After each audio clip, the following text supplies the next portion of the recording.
Why were you chosen? Wang Wei checked on the sect's elders before leaving.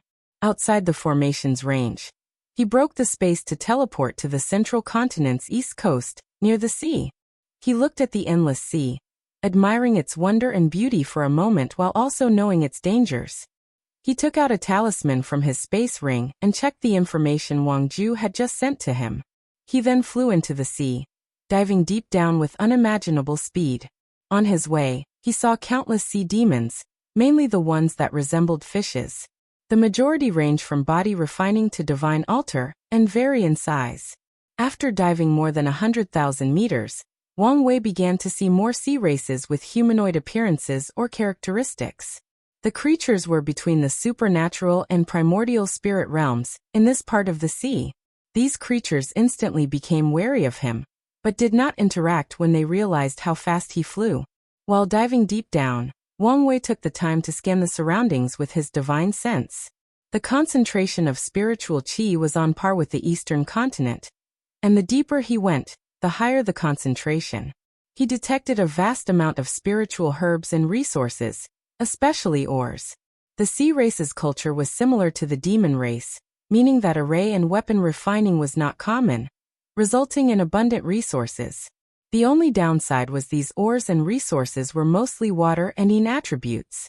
After diving over 100 million meters deep, Wang Wei finally discovered civilization. In front of him was the ocean floor, and no more place to go deeper. However, in the middle of the sea floor was a building surrounded by arrays. He knew that place was an embassy that connected the surface world with the sea race. If any factions wanted to contact the sea race, they had to go through this place. However, Wang Wei was not here for an official visit. So he flew into the distance, far away from the embassy, to a tunnel or vortex, which was the unofficial entrance that other cultivators must use.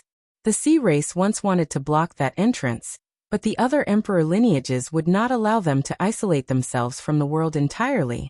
As he flew through the vortex, Wang Wei sensed a mighty force tearing apart his body left and right.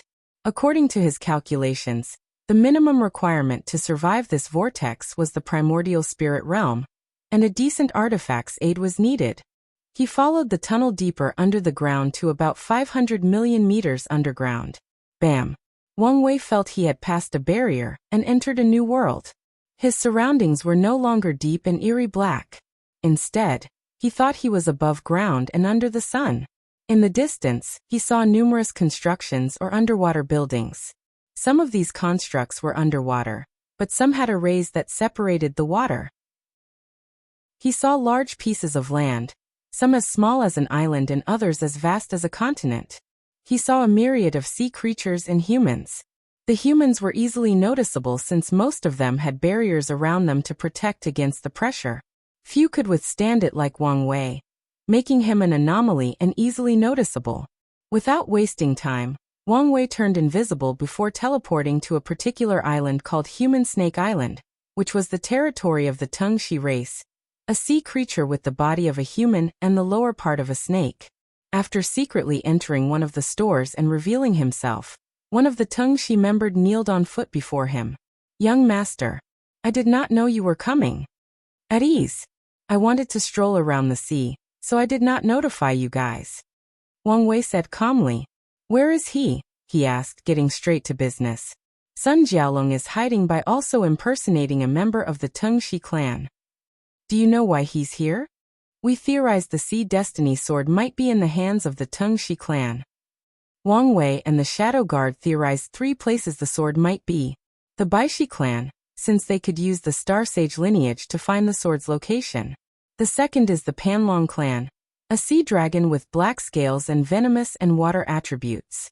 They were among the many creatures created before the Null Era and modeled after innate dragons. Panlong looked exactly like dragons, except they had no horns. The Panlong race is the most powerful emperor clan of the sea race, with 6 great emperors. They were the only group with the power and confidence to protect the sword. Finally, it was the Tengshi race. Although they only had 3 great emperors, they were the first sea race to cultivate a great emperor during the Incense Era. According to the Fate Shadows analysis, The Tengshi Great Emperor has a high chance of being the one who condensed the lineage of their entire race and forged the sword in the first place. Give me his location, asked Wang Wei. And after receiving the information he needed, he headed to where Sun Jialong was lurking in his disguise form. Wang Wei quickly noticed that his human upper body looked different from his actual face. From a distance, he watched Sun Jialong interact with other Tengshi races, forming bonds and relationships. Wang Wei then closed his eyes and connected to the human sword destiny, trying to use its aura and power to sense other items of tremendous luck. He instantly felt the one Sun Jialong had, but he could not find the one belonging to the sea race.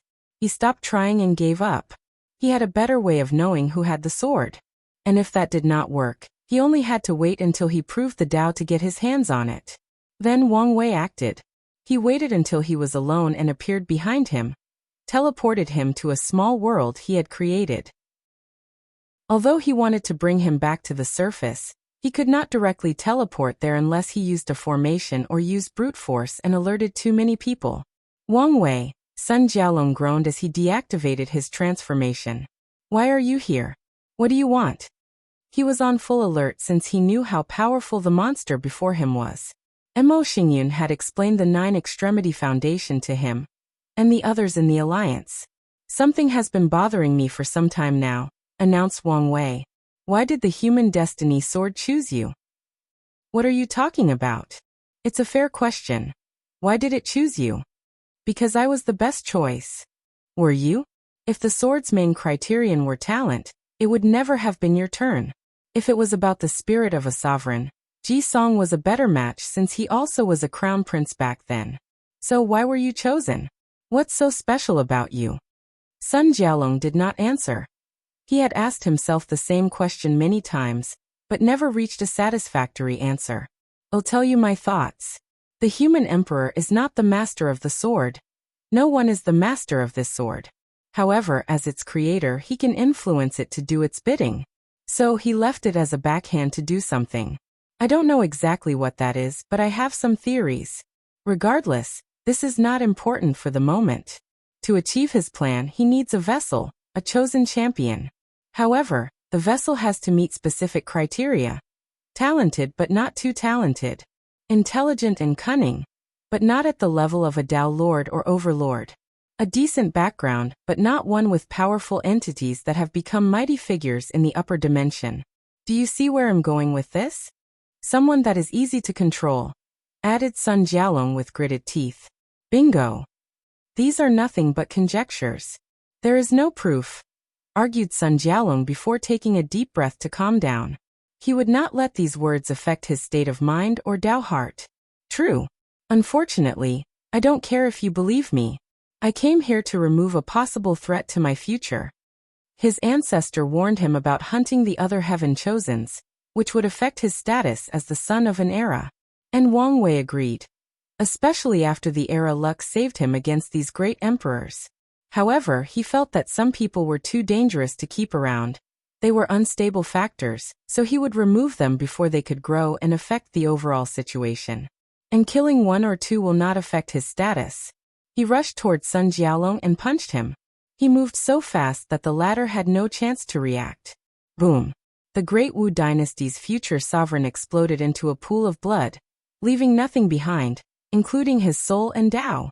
However, Wang Wei frowned after seeing the final result. Fallen Dragon. Sun Jialong's body reformed while also transforming. He grew an additional 3 meters.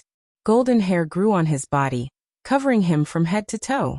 A red battle armor appeared on his body, along with a black staff that Wang Wei identified as a transformed demon destiny sword. The Battle Saint bloodline? Not quite. More like a mutation, muttered Wang Wei. And immediately after the latter finished transforming, he rushed with incomparable speed and plunged his hand into Sun Jialong's chest, ripping it out of his heart. He also used the Rooster Zodiac Acupoint to convert his raw physical strength into spiritual power, destroying Sun Jialong's primordial spirit. Wang Wei calmly watched as the latter's body dropped on the floor, a fist-size hole in his chest. And as expected, the hole instantly healed, and Sun Jialong returned to the land of the living. Without hesitation, The crown prince flew away, creating a portal that would teleport him from this small artificial world. And when he exited the portal, he found himself in the same place. Wang Wei watched him with a mocking gaze. Interesting innate talent. You can revive yourself, and your battle strength will increase with each death. This must be the result of your strange bloodline. A bloodline made for battle. Sun Jiaolong did not answer, but activated a void-breaking talisman instead. He only wanted to leave this place as far as possible. The space around him fluctuated, but nothing changed. He was still in the same spot. I can't even feel a domain. How could he be so powerful? Mused Sun Jiaolong as his mind raced, trying to think of a feasible solution to his predicament. Let's see how many times you can die and revive. Wang Wei glanced at him, and the power of death suddenly enveloped him. Sun Jiaolong dropped from the sky, dead despite no physical or spiritual injury. Death came to him, so he died. Nothing else, nothing more. It was that simple. Sun Jiaolong opened his eyes while breathing heavily, as if his lungs had not worked properly for a long time. Death was never scary to him, at least not until now. Things had gotten to the point he was about to be desperate. He opened his domain, which slightly surprised Wang Wei. According to his calculations, only the people who attended the trial should have made their breakthrough, and the rest should still be in the void-shattering realm. It seems this generation was growing even faster than previously predicted. He snapped his hand, and a bunch of strings materialized before impaling Sun Jiaolong, immune to the luck power of his domain. A red armor that covered his entire body manifested on Sun Jiaolong. He had used his law armor, condensing his power of law into an ultimate form of protection. Wang Wei secretly shook his head as he watched the strings impale him, ignoring the so-called defense. This kind of method was useful in the void-shattering realm, but not in the Saint realm. It would have been better to condense his domain into a small area around him as protection. Although this tactic requires talent, Sun Jiaolong could do it after practice. His action showed his lack of battle IQ and the fact he had just entered the Saint realm, and did not take the time to cultivate or practice. This is what happens when someone focuses too much on foreign aid, neglecting cultivation and individual strength. Wang Wei walked before Sun Jiaolong's corpse, and when the latter revived, he placed his hand on his head to forcefully read his memories and fate line. It was not the first time he witnessed Sun Jiaolong's life. After the heaven-chosen selection trial, he had read the latter's fate line. This time, however, he decided to be more detailed and not miss anything. He wanted to find any connection Sun Jiaolong had with the human emperor. Nothing, he muttered as he dropped the body on the floor. A few seconds later, a desperate Sun Jiaolong revived, his aura immensely more powerful. So only 6 lives, commented Wang Wei as he sensed the latter would perish for good this time. And despite all these boosts, your strength is still nowhere near the immortal venerable level. A frown appeared on his head. The human destiny sword only showed up during rare times when the world needed it. I can conclude it appears in this generation because of the change in the era, and the human emperor chose you for the same reason. However, why are you so weak? Could it be he did not foresee that the power ceiling in this era would be such a high amount heaven chosens? I told you, am not the human emperor's pawn. Is that so? Then let's see. Wang Wei clenched his hand into a fist and punched. Bam!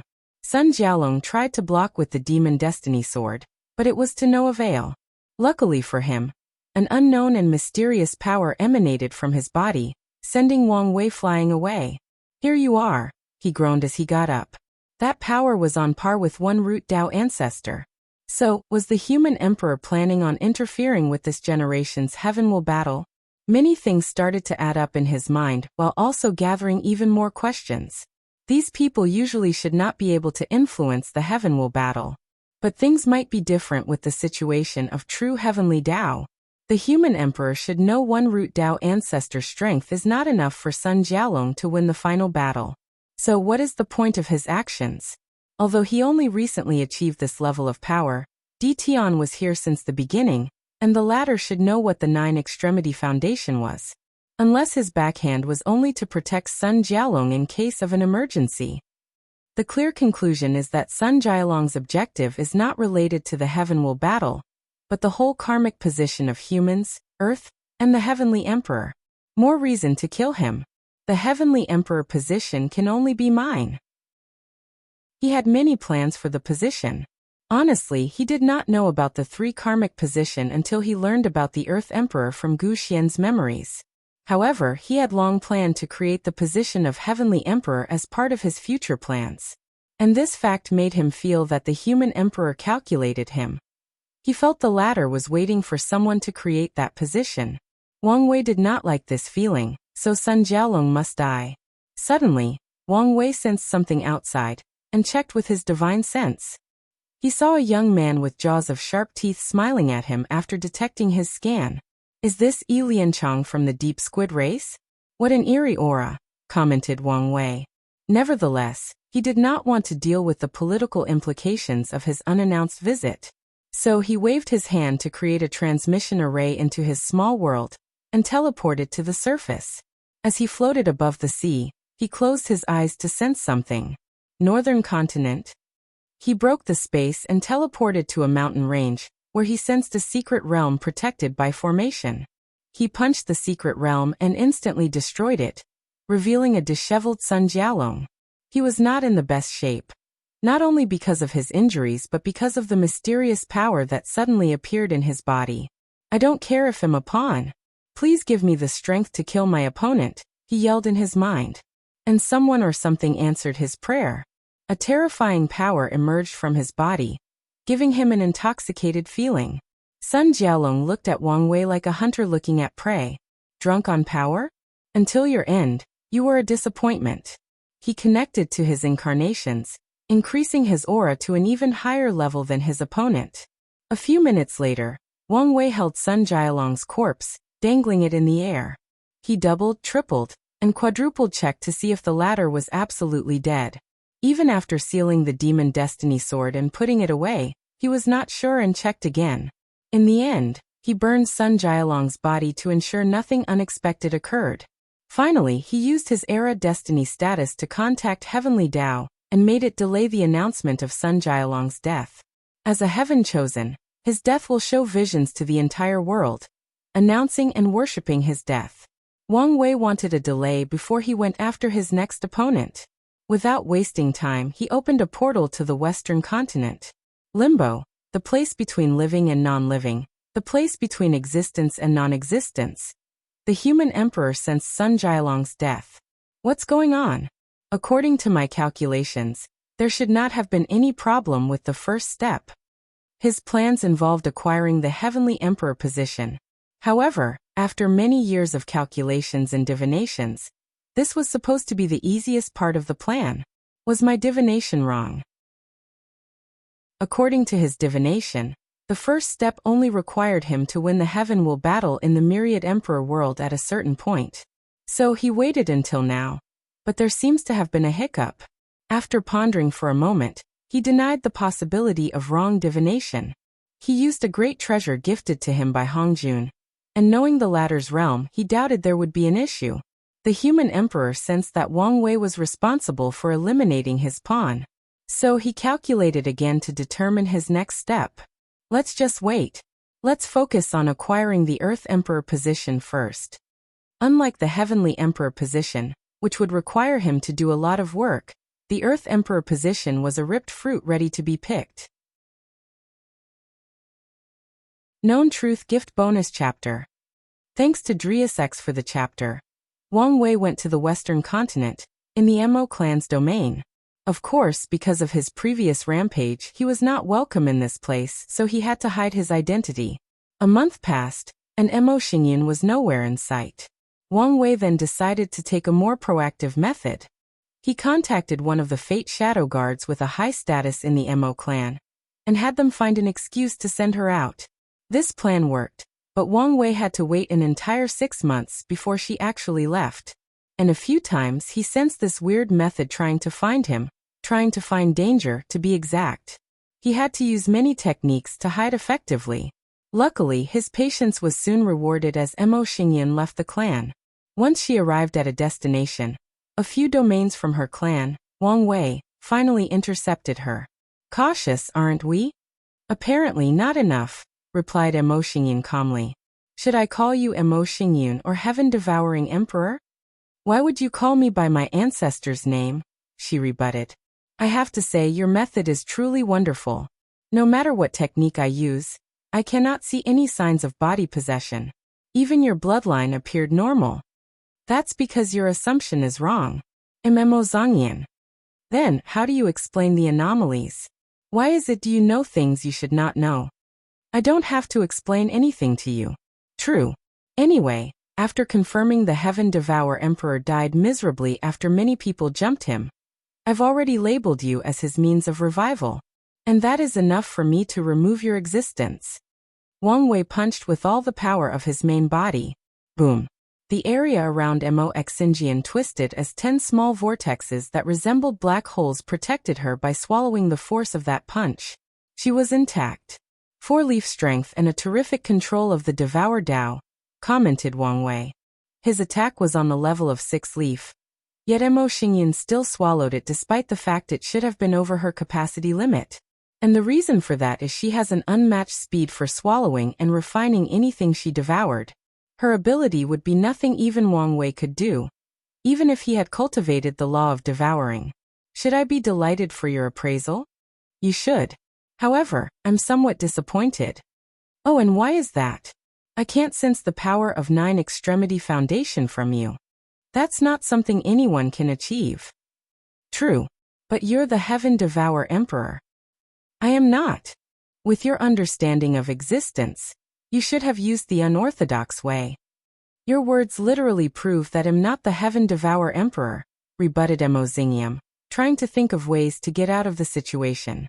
She pondered ways of escaping and surviving this encounter. No, I'm missing something, replied Wang Wei as if he was thinking out loud. One of the fastest ways for an emperor to revive themselves is to possess someone related to them by bloodline, since family is a perfect vessel for their powers and Tao. However, the order of heaven and earth would not allow you guys to simply participate in the heaven will battle and use your power to win. There must be restrictions, one of which is that you can only rely on the power and talent of the people you possess. You can use your knowledge and experience to make Mo Xingyun's body as strong as she currently is. But you cannot use your understanding of existence to use the unorthodox method of 9 Extremity. She could only achieve 9 Extremity if she had the talent to comprehend existence. Am I correct? Wang Wei's understanding of the world's order deepened. Heavenly Tao does not allow great emperors to abuse the heaven will battle system to cultivate, similar to the way the 5-heart emperor did. However, the latter will, in turn, ignore them if they use this method to revive themselves. Of course, Wang Wei did not believe all emperors could use this method, and there might be a price to pay. Otherwise, too many dead emperors would try this method to revive themselves instead of waiting for countless Yuan epochs. As I said, I'm not my ancestor. I've only received some inheritance from him. Quick question. Don't you have some form of body dysmorphia? After all, you were once a man. Mo Xingyun did not answer, and Wang Wei shrugged his shoulder. He gathered the power of all his incarnations and punched. Fate Annihilation Fist. The entire domain trembled before creating a massive spatial tear. However, Mo Xingyun was nowhere to be seen. What an ingenious technique, muttered Wang Wei. Mo Xinjian's Proving Tao artifact is unique as it is used mainly to store the overspilled power that her body cannot swallow or digest. She devoured his entire attack with this method before redirecting it to open a spatial passage. Mo Xingyun used his power to remove his blockade of the surrounding. She was fast, efficient, and displayed excellent battle IQ. Her extraordinary ability has further convinced him the Heaven Devourer Emperor possessed her body. Wang Wei left a clone to fix the damage he did to the spatial structure of this place. Meanwhile, his main body divined and calculated Mo Xingyun's whereabouts. After teleporting to her destination, he squinted his eyes. One of the forbidden lands, the swallowing zone. The power of time flashed in his eyes, and he saw her rushing inside less than a second ago. Wang Wei pondered for a moment before deciding against further pursuing. He was dealing with a possible eternal emperor, even if it was severely restricted.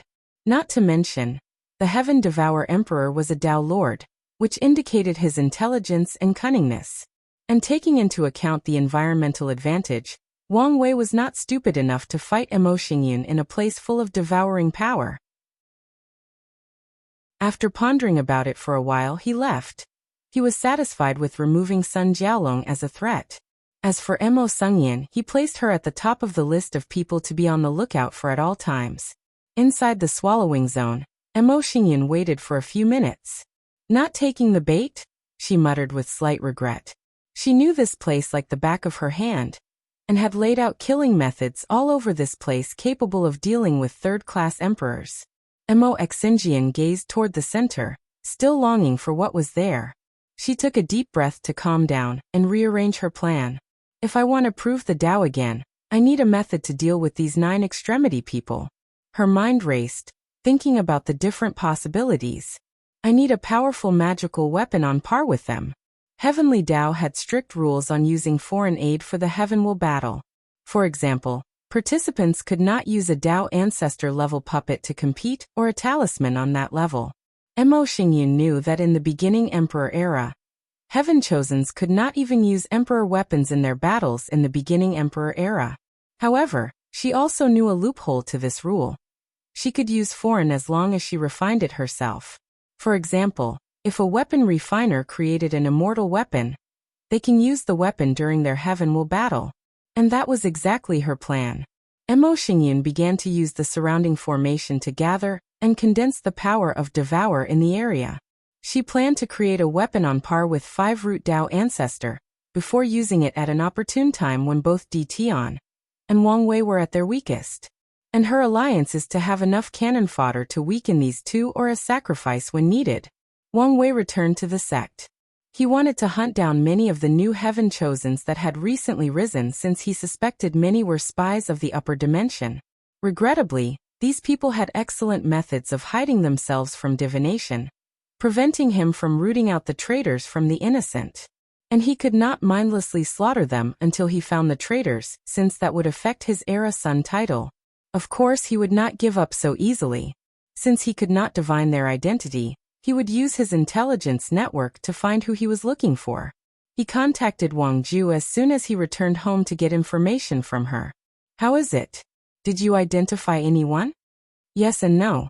We have identified a few people who we could label as small fish, she explained. As for the truly important individuals, we only have one suspect. She showed him a picture using an image talisman. It was a picture of a young man with dark eyes with no pupils or iris and a flame mark on his forehead. Yu Zhu, a member of the soul race. The corpse-selling sect. The soul race was one of the minority races of the myriad emperor world, with their population barely enough to classify them as a medium-sized races. As for their overall power, they only had 2 great emperors. Regrettably, one event forced their race to live in seclusion in a small world forever. Their second emperor, Multiple Face Emperor, had the ambition to use her race's natural ability to possess people to enact a grand plan. The Multiple Face Emperor wanted to divide her soul into an infinite number, and possessed every living being in the myriad emperor world, turning into an aggravated mass of souls or a hive mind. Unfortunately for her, she first targeted the 5 Elements Palace, where they were at their peak and the leader of Taoism. All 6 of their best insurgent besieged the Multiple Face Emperor, who was a peak first-class emperor. She lost the fight with her body destroyed. However, as an expert in Soul Tao, she escaped, and the soul race was forced to live in isolation, only showing up during the Heavenwell battle. Wang Wei knew, to this day, there were rumors that the Multiple Face Emperor did not leave but moved her plan to behind the scenes. She wanted to be more secretive and not so direct. The events of the soul race were one of the few exciting things that occurred during the new beginning emperor, along with the rapid rise of the academy. That battle severely impacted the 5-element palace, leading to the direct confrontation with the profound Tai Gate. Not long afterward, they cultivated their 7th emperor and won the confrontation. Then they forced the 5-element palace to leave the central continent. Wang Wei stopped his words as he sensed something. He looked outside and saw an enormous dragon covering the sky and wailing before dispersing into trillions of motes of light. A sense of sadness and loss suddenly enveloped the entire world. They mourned the passing of a great man. The mortals did not know what was happening, but the cultivators did. A heaven chosen had perished. They quickly calculated who it was and learned it was from the Great Wu dynasty, Sun Jialong. And of course they wanted to know who did it. No answer. No one could divine information about Wang Wei unless they were at least a third-class insurgent. Nevertheless, he knew people would find out it was him since he was not exactly careful about hiding his whereabouts. The Great Wu dynasty definitely already knew since it had been 6 months since their genius died, and they would instantly know after his soul lamp was extinguished. And any intelligent person can deduce that only the Era Sun could delay the announcement of a heaven-chosen's death. After Sun Jialong's funeral, Wang Wei proceeded with his life. What is so special about this person? Recently, the corpse-selling sex business has been booming. Many people want good corpses to possess in the hope of being lucky and increasing their talent, explained Wang Ju.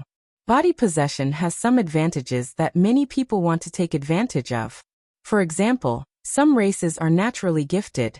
By possessing them, an individual will get rid of the shackles of their talents and achieve wonders in the cultivation journey. The only problem is ensuring the soul fits perfectly with the body. Cultivators require many techniques, arrays, and resources for the process. And there is a limit to the number of times someone can exchange body based on their cultivation. Most cultivators, even someone as naturally talented as Wang Wei, can only have between a 95 to 99% fit with any bodies they possess. But the soul race does not have any of these issues. However, Yu Zhu asked for a very specific body.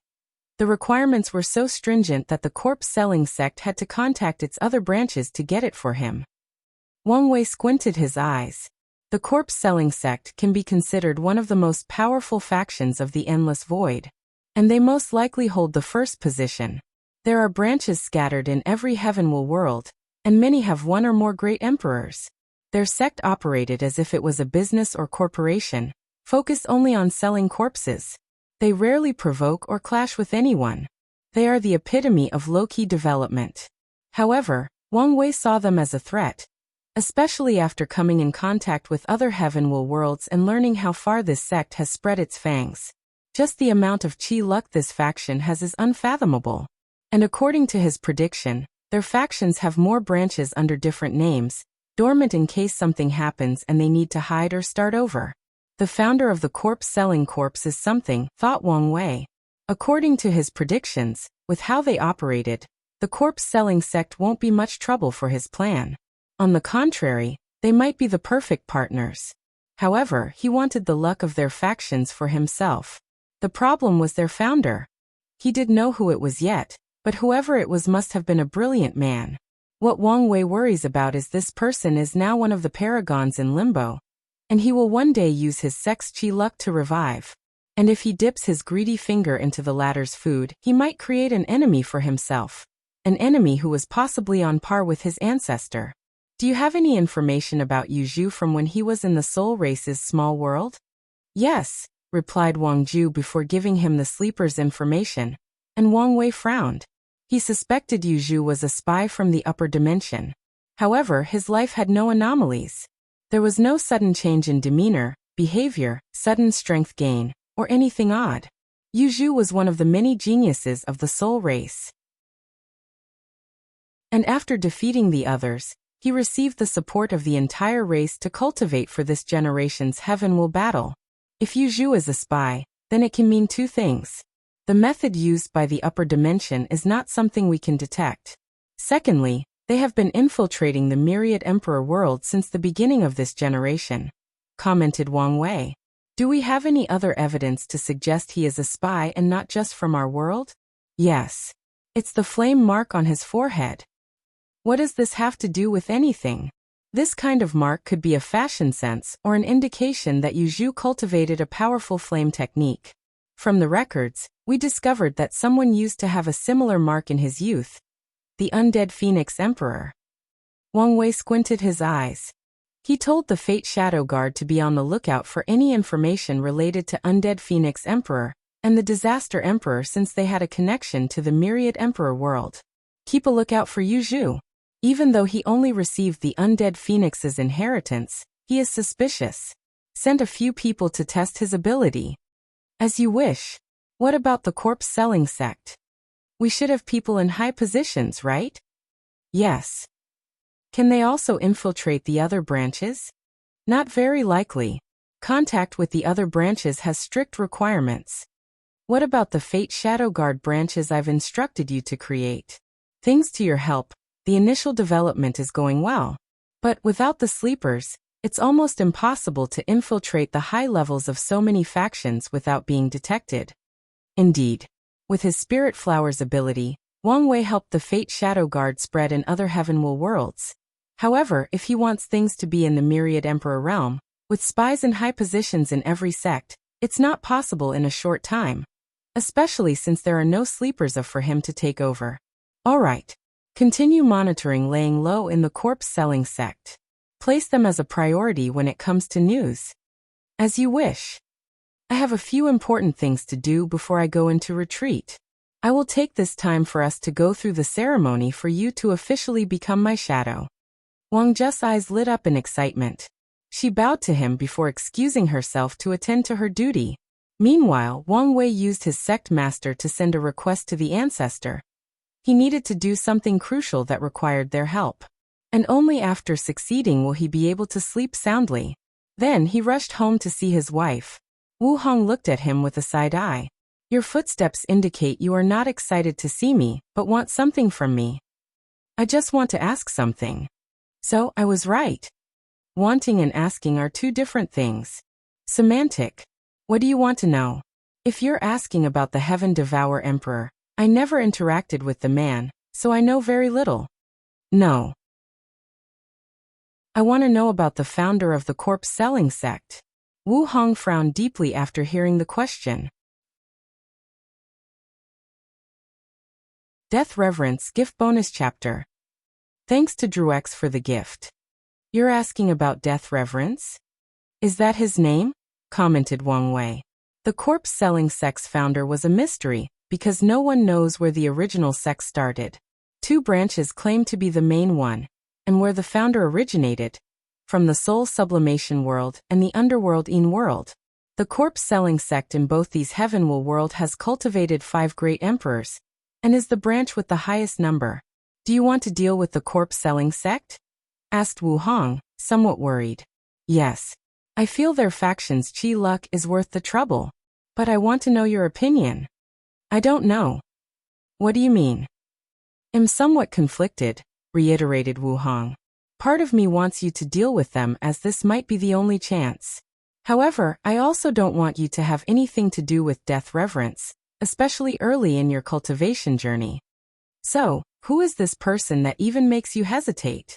Death Reverence was a boundless paragon on par with me and your ancestor. He played a significant role in all major events. However, we did not like him since we were always wary of him. Wary of what? Of his ambitions, ideals, goals, stated Wu Hong. When he was young, he became obsessed with death. He believed death was a beautiful thing that all things in existence should experience. That's dangerous. Yes, with his unparalleled talent, it was a recipe for disaster. So what exactly did he do? We originally thought he spread the corpse-selling sect throughout the endless void to gather more luck and stuff. However, something he did during the Second War of Origin made us realize his real intention. Wu Hong paused to recollect, and Wang Wei became intrigued. There was this one particular source chaos world that was troublesome to conquer. Some unknown power isolated it, and we could not directly descend. We infiltrated it by sending clones, hoping for them to cultivate and rise to the top before taking it down from the inside. Unfortunately, this method failed, until Death Reverence showed up. The main issue with this source chaos world was that our clones would be discovered and destroyed when we tried to break the Empyrean realm. Was it different for Death Reverence? Asked Wang Wei. A little. After proving the Tao, he spread the corpse-selling sect throughout the all-savant world while his clone hid, and did not continue to cultivate. After countless Yuan epochs, once it had spread in every corner of the world, he gathered the power of all the sects to instantly return to the Paragon realm. Wu Hong squinted her eyes. We thought we had finally succeeded, but that's when he showed his Fang.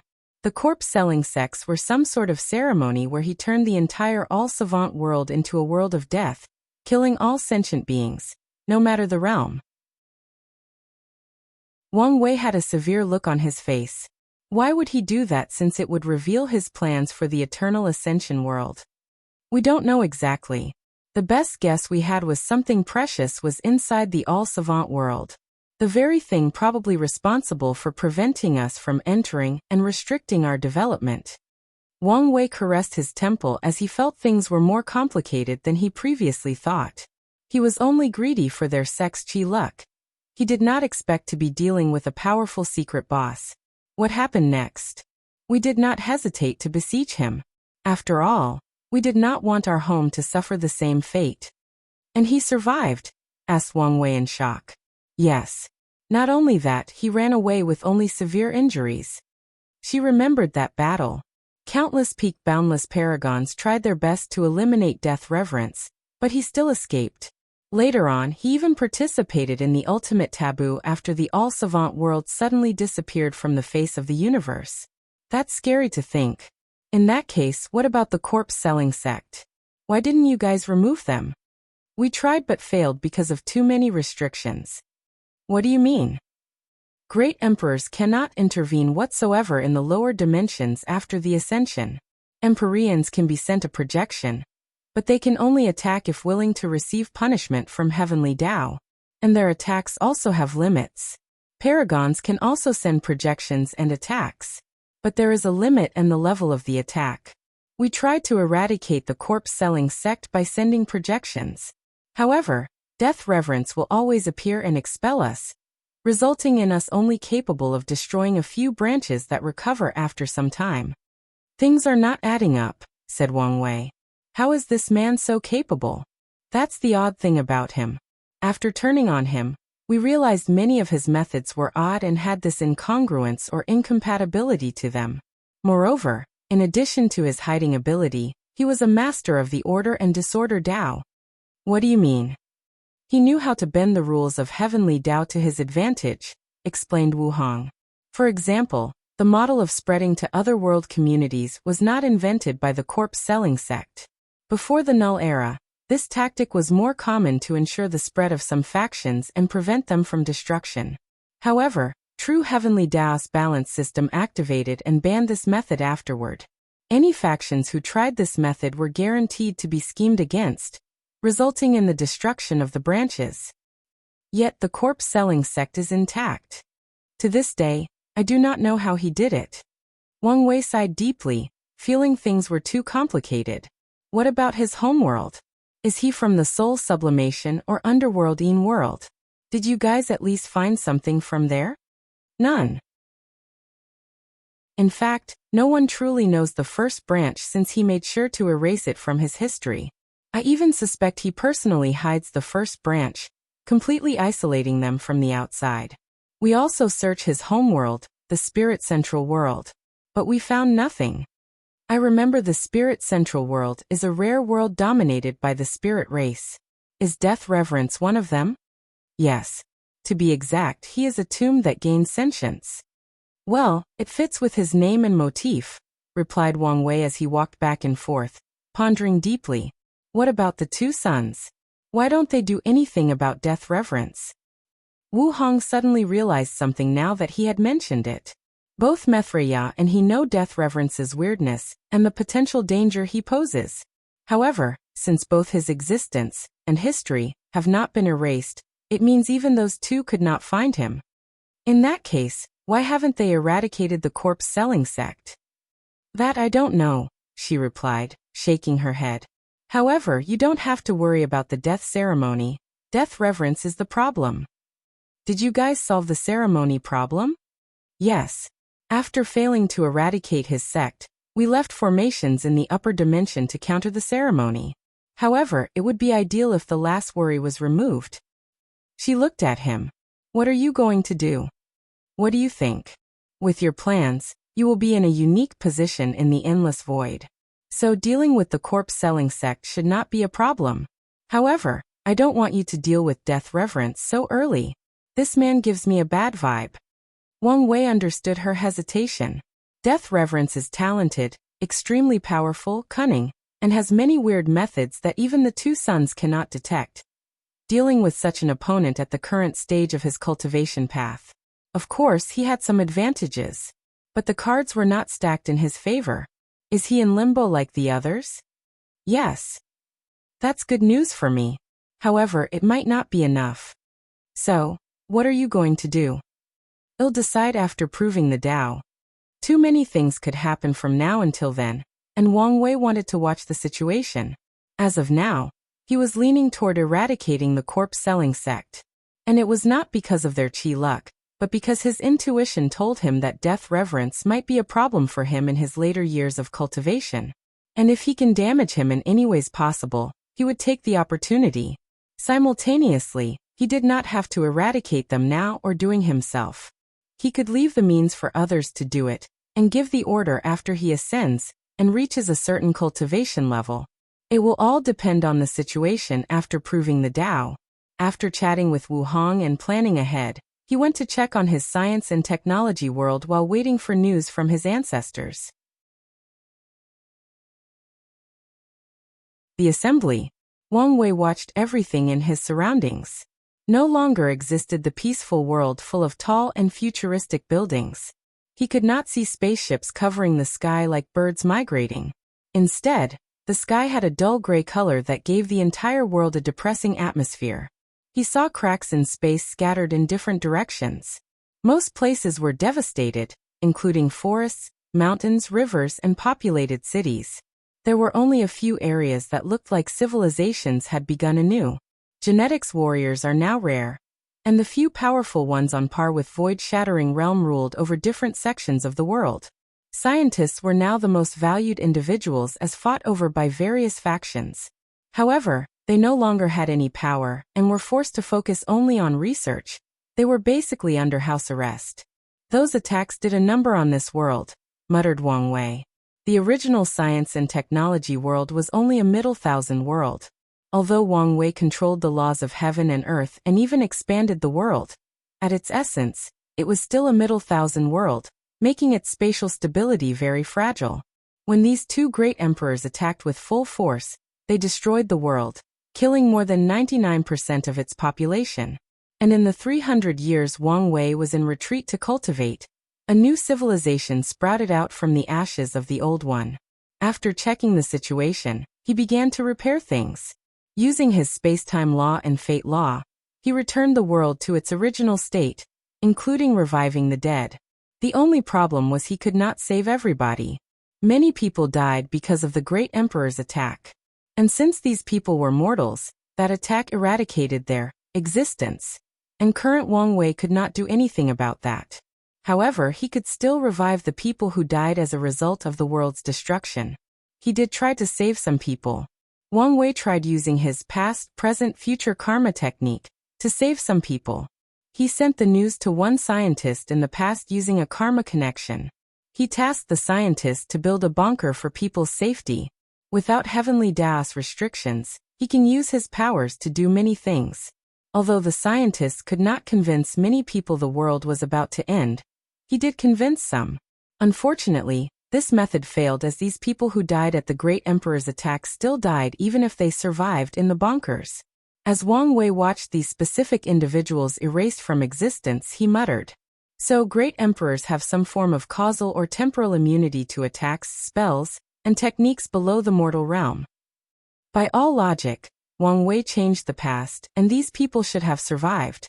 But this was not the case. Helpless, he continued to return the world to its previous state. He returned society to its original order, but he had to deal with the lack of population. He tried to clone the people he could not revive.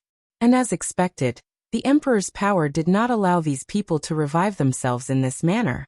Helpless, he had to resort to create a large number of clones before modifying their faces. Luckily, there would be no problem in a short time because of the advanced genetic technology of this world. Nevertheless, Wang Wei also passed laws to encourage birth growth. He even removed the memories of the catastrophe from most of the population to prevent mass hysteria, depression, and anxiety. Finally, he left the blood samples for Saint, Supreme, and quasi-emperor for the scientists to continue their research. After exiting the science and technology world, he was somewhat worried that Grand Dao would show up and waited for a few minutes before he could move.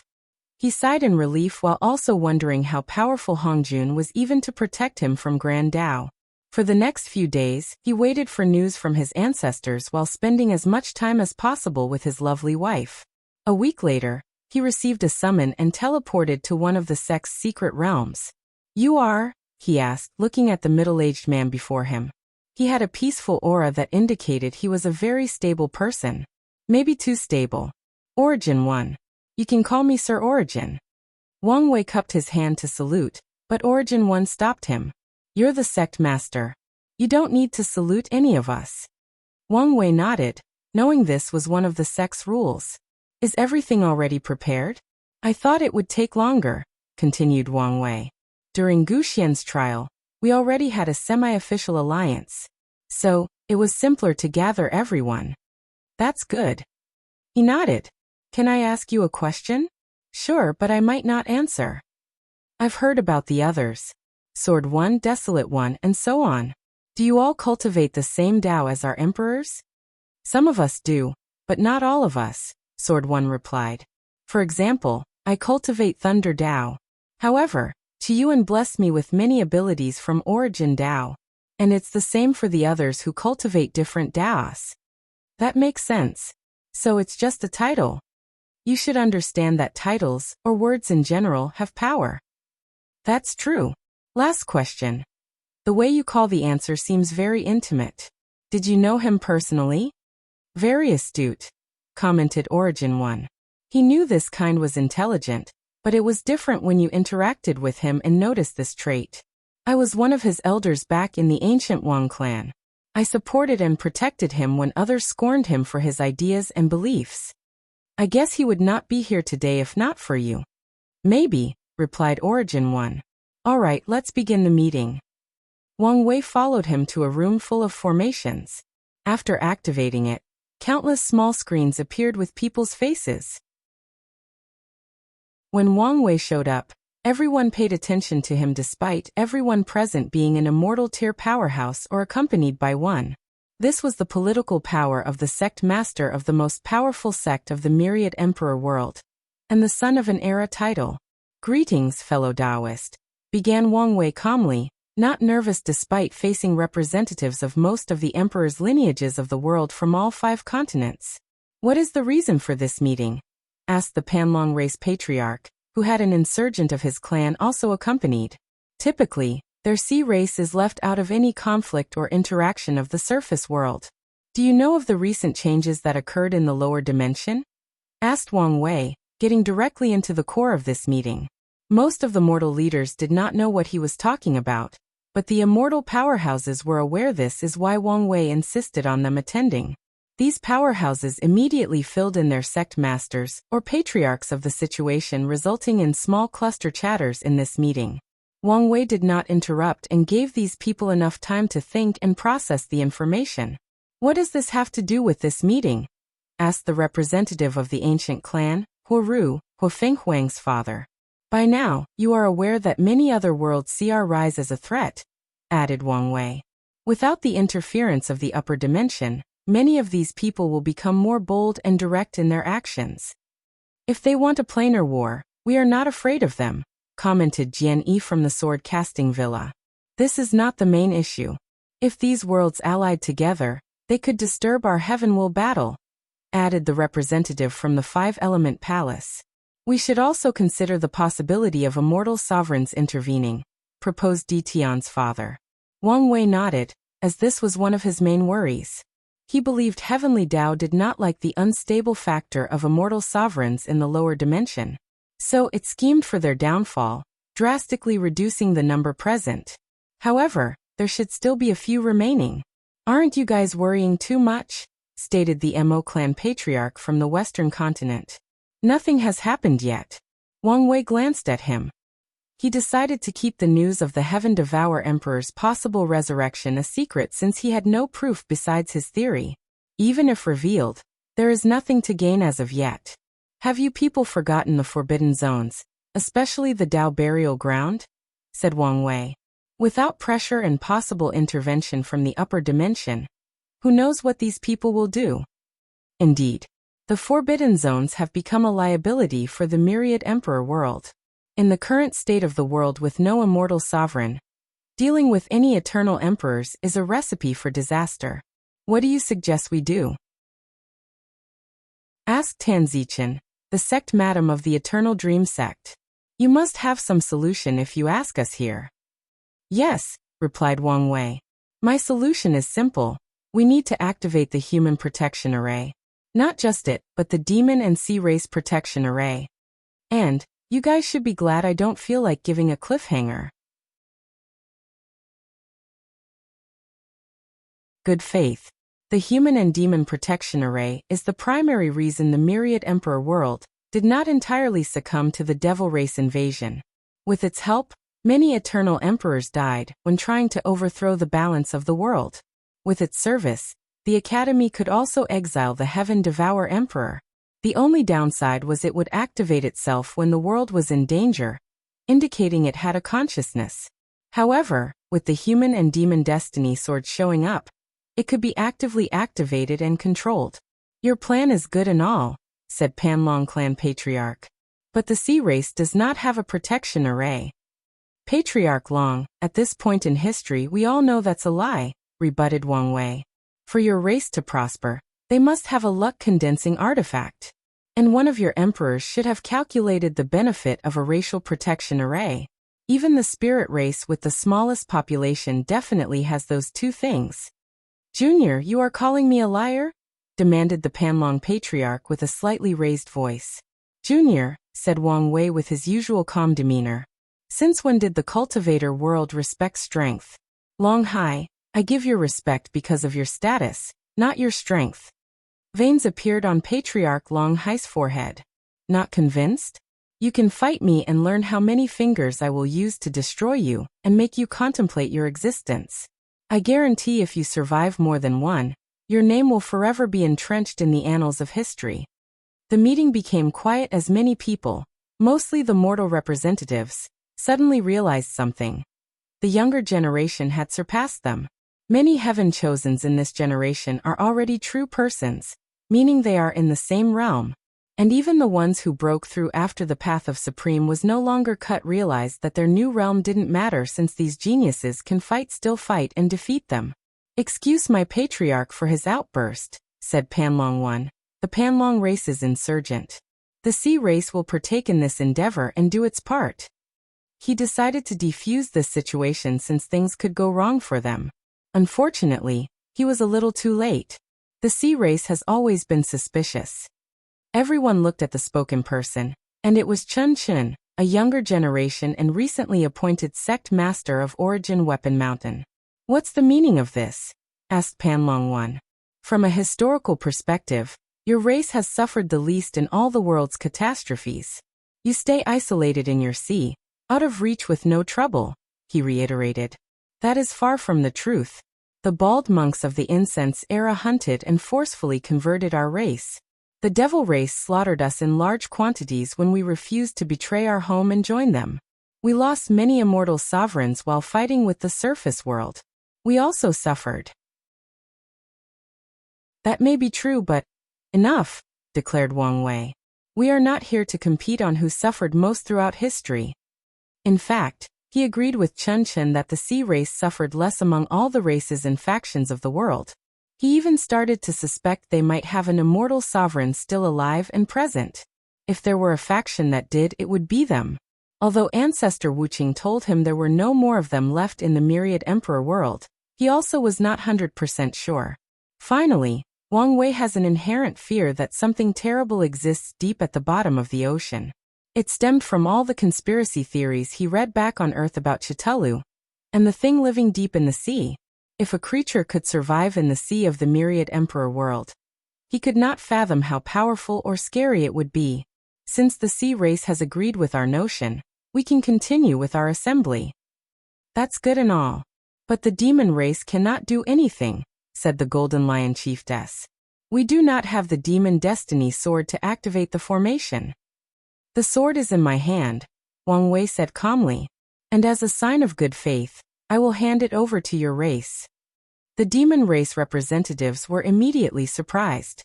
But before they could analyze the situation and give their thanks, someone objected. "Sect Master Wang Wei, is this really a good idea?" "I agree. I think it would be best to place it in a secure place that all our factions can safely guard." "I agree. Me as well. You humans only want to control the luck of our demon race. After what you people have done, do you blame us? And what about what you've done to us?" argued the demon representatives. "After billion years of suppression, you've killed more of our race than the Golden Ape Emperor ever could. Our actions are only to prevent history to repeat itself. You demons should be glad we did not exterminate your race from this world." "All right, stop before things escalate," Wang Wei stated. In this kind of argument, his status as the perfect son of an era played its role. "I need all of you to start thinking and see things on a much larger scale, to go beyond the scope of the myriad emperor world, and take into account the entire endless void." Everyone listened to him, waiting for him to finish talking. If you analyze the information from Gu Xian's trial, it's easy to notice that too many geniuses that would be described as era-suppressing have appeared in the lower dimension. It's almost as if a glorious age has occurred in many world communities. And what is the role of a glorious age? To cultivate eternal emperors. Exactly. In this generation, there is a high chance that more than a dozen eternal emperors will appear from the 3,000 world community. You can imagine how complicated things would be if these people decided to give a devastating blow to the myriad emperor world and prevent our development. Wang Wei then looked at the demon race representative. "I will be direct. Your demon race is a potential problem. Your resentment for the human race can easily be exploited, leading to your betrayal. We would never do this. The myriad emperor world is as much our home as it is yours, humans," argued the Golden Rock chief. "Maybe so, but it does not change my statement," continued Wang Wei. "Eradicating your race is one solution to this problem. But I would like to avoid the price suffered in the process. So here is my solution to deal with this problem. I will hand the sword to you, and the Dao Opening Sect will begin doing business with the northern continent, using the fox race as a proxy. I hope to slowly mend our relationship with this method." He then looked at the others. "I hope some of you can follow in our steps." Wang Wei needed to rally the entire world's power after proving the Dao. So it was in his best interest to form alliances with all races. As for the Demon Destiny Sword, he will take it back later. By then, since he will also take the other races' swords, the demon race cannot complain. It will also help if they have cultivated a good relationship by then. The other participants pondered their next steps. An alliance with the demon race was not worth it. The northern continent was barren with few truly valuable resources, besides the demon race itself. Regarding the few rare resources they had, the emperor lineages could plunder or buy them at a meager price because of exploitation. Allying with them will be one-sided, with their factions having to help the demon race. Furthermore, many of these factions hated or had a prejudice against the demon race. Some of the immortal insurgent presence lived during the reign of the Golden Ape Emperor, making it even more challenging to ally with them. Nevertheless, they also understood they needed to remove their emotions from the equation, thinking about things from different angles. In what ways will the Dao Opening Sect benefit from an alliance with the demon race? Maybe not an increase in resources, but an increase in influence and political power. After years of oppression, the demon race had no choice but to become a tight group by bonding, turning them into a powerful force considering all the different tribes. If the Dao Opening Sect allied with the demon race, it would give them too much political influence on the myriad emperor world. "The Eternal Dream Sect will always support our ally," said Sect Madame Tan Zichen. "The Academy will also help our fellow demon race," commented Song Li. After him, many of the top emperor lineages, like the Sword-Casting Villa, the Tai Profound Gate, and the Een Moon Palace, also agreed, just because they didn't want the Dao Opening Sect to increase its influence. Wang Wei nodded as if he did not care. These people had impure motives and would show up during their interaction with the demon race. Meanwhile, he was considering things from a higher point of view and genuinely wanted to cooperate with the demon race to ensure the success of his plans. On behalf of the demon race, we sincerely thank everyone present. The Golden Lion Chiefess remained composed as she knew these people might be only words. She would not have any hope until she saw fundamental changes in the northern continent. Since we have come to an agreement, let's discuss the issue of resources, stated Wang Wei. Compromise Gift Bonus Chapter. Thanks to SimCity Chaps for the gift. I still think this is not a good idea. Everyone looked at the person who suddenly destroyed the momentum of this assembly, and it was an insurgent from the Origin Rune Palace. Our actions are based on the premise that other planes will attack or intervene in our world. But nothing has happened yet, so why the need to act? Explained Formation 1. Everyone looked at him, wondering why he would disagree with something that was obviously beneficial to the entire world. Some people speculated it was something to do with the resource discussion, since it would take an extremely high amount of resources to keep these formations activated until the heaven will battle. These people's speculations were correct. Formation 1 knew the Origin Rune Palace was in a precarious situation. As the founder of Array Dao in the Myriad Emperor world, they had a high status and respect. Unfortunately, it did not change the fact their sect only had 2 great emperors. So, regarding resource allocations, he feared being treated as one of the top emperor lineages with 5 or more emperors. Your objection means nothing since the majority has agreed, announced Wang Wei. The juniors in this generation seem to have massive egos, replied Formation 1. Wang Wei was calm while everyone watched with intrigue, waiting for his response. Do you want a beating? Asked Origin 1 with a fierce light in his eyes. If you do, I won't hesitate to break into your sect and give you. Formation 1 almost choked with anger after hearing this. He took a deep breath to calm down. Does your Dao opening sect want to use its power to force people? I've made a good point, and I'm sure some people feel the same way. It's not about using our power, rebutted Origin 1. It's about not giving the title of sect master of our sect any respect. So, watch your words and tone. Fine, I admit I went out of line, admitted Formation 1. But my point is valid. Nothing has yet to occur, and we might be overreacting. It's fine if you don't want to participate, Wang Wei interjected. Your sect will not be included in the protection area of the formation. He then addressed everyone else. The same goes for all of you. If you don't want to participate, it's fine with me. As the holder of the Human Destiny Sword, I can activate the array only to protect the Dao opening sect when dangers arrive on our doorstep. That's not how the array works, rebutted Formation 1. It's connected to the luck of the human race and must protect us humans, not the Dao opening sect. He had lived through the rise of the Great Qin dynasty and the creation of the array. I can still make the Dao opening sect the array's center.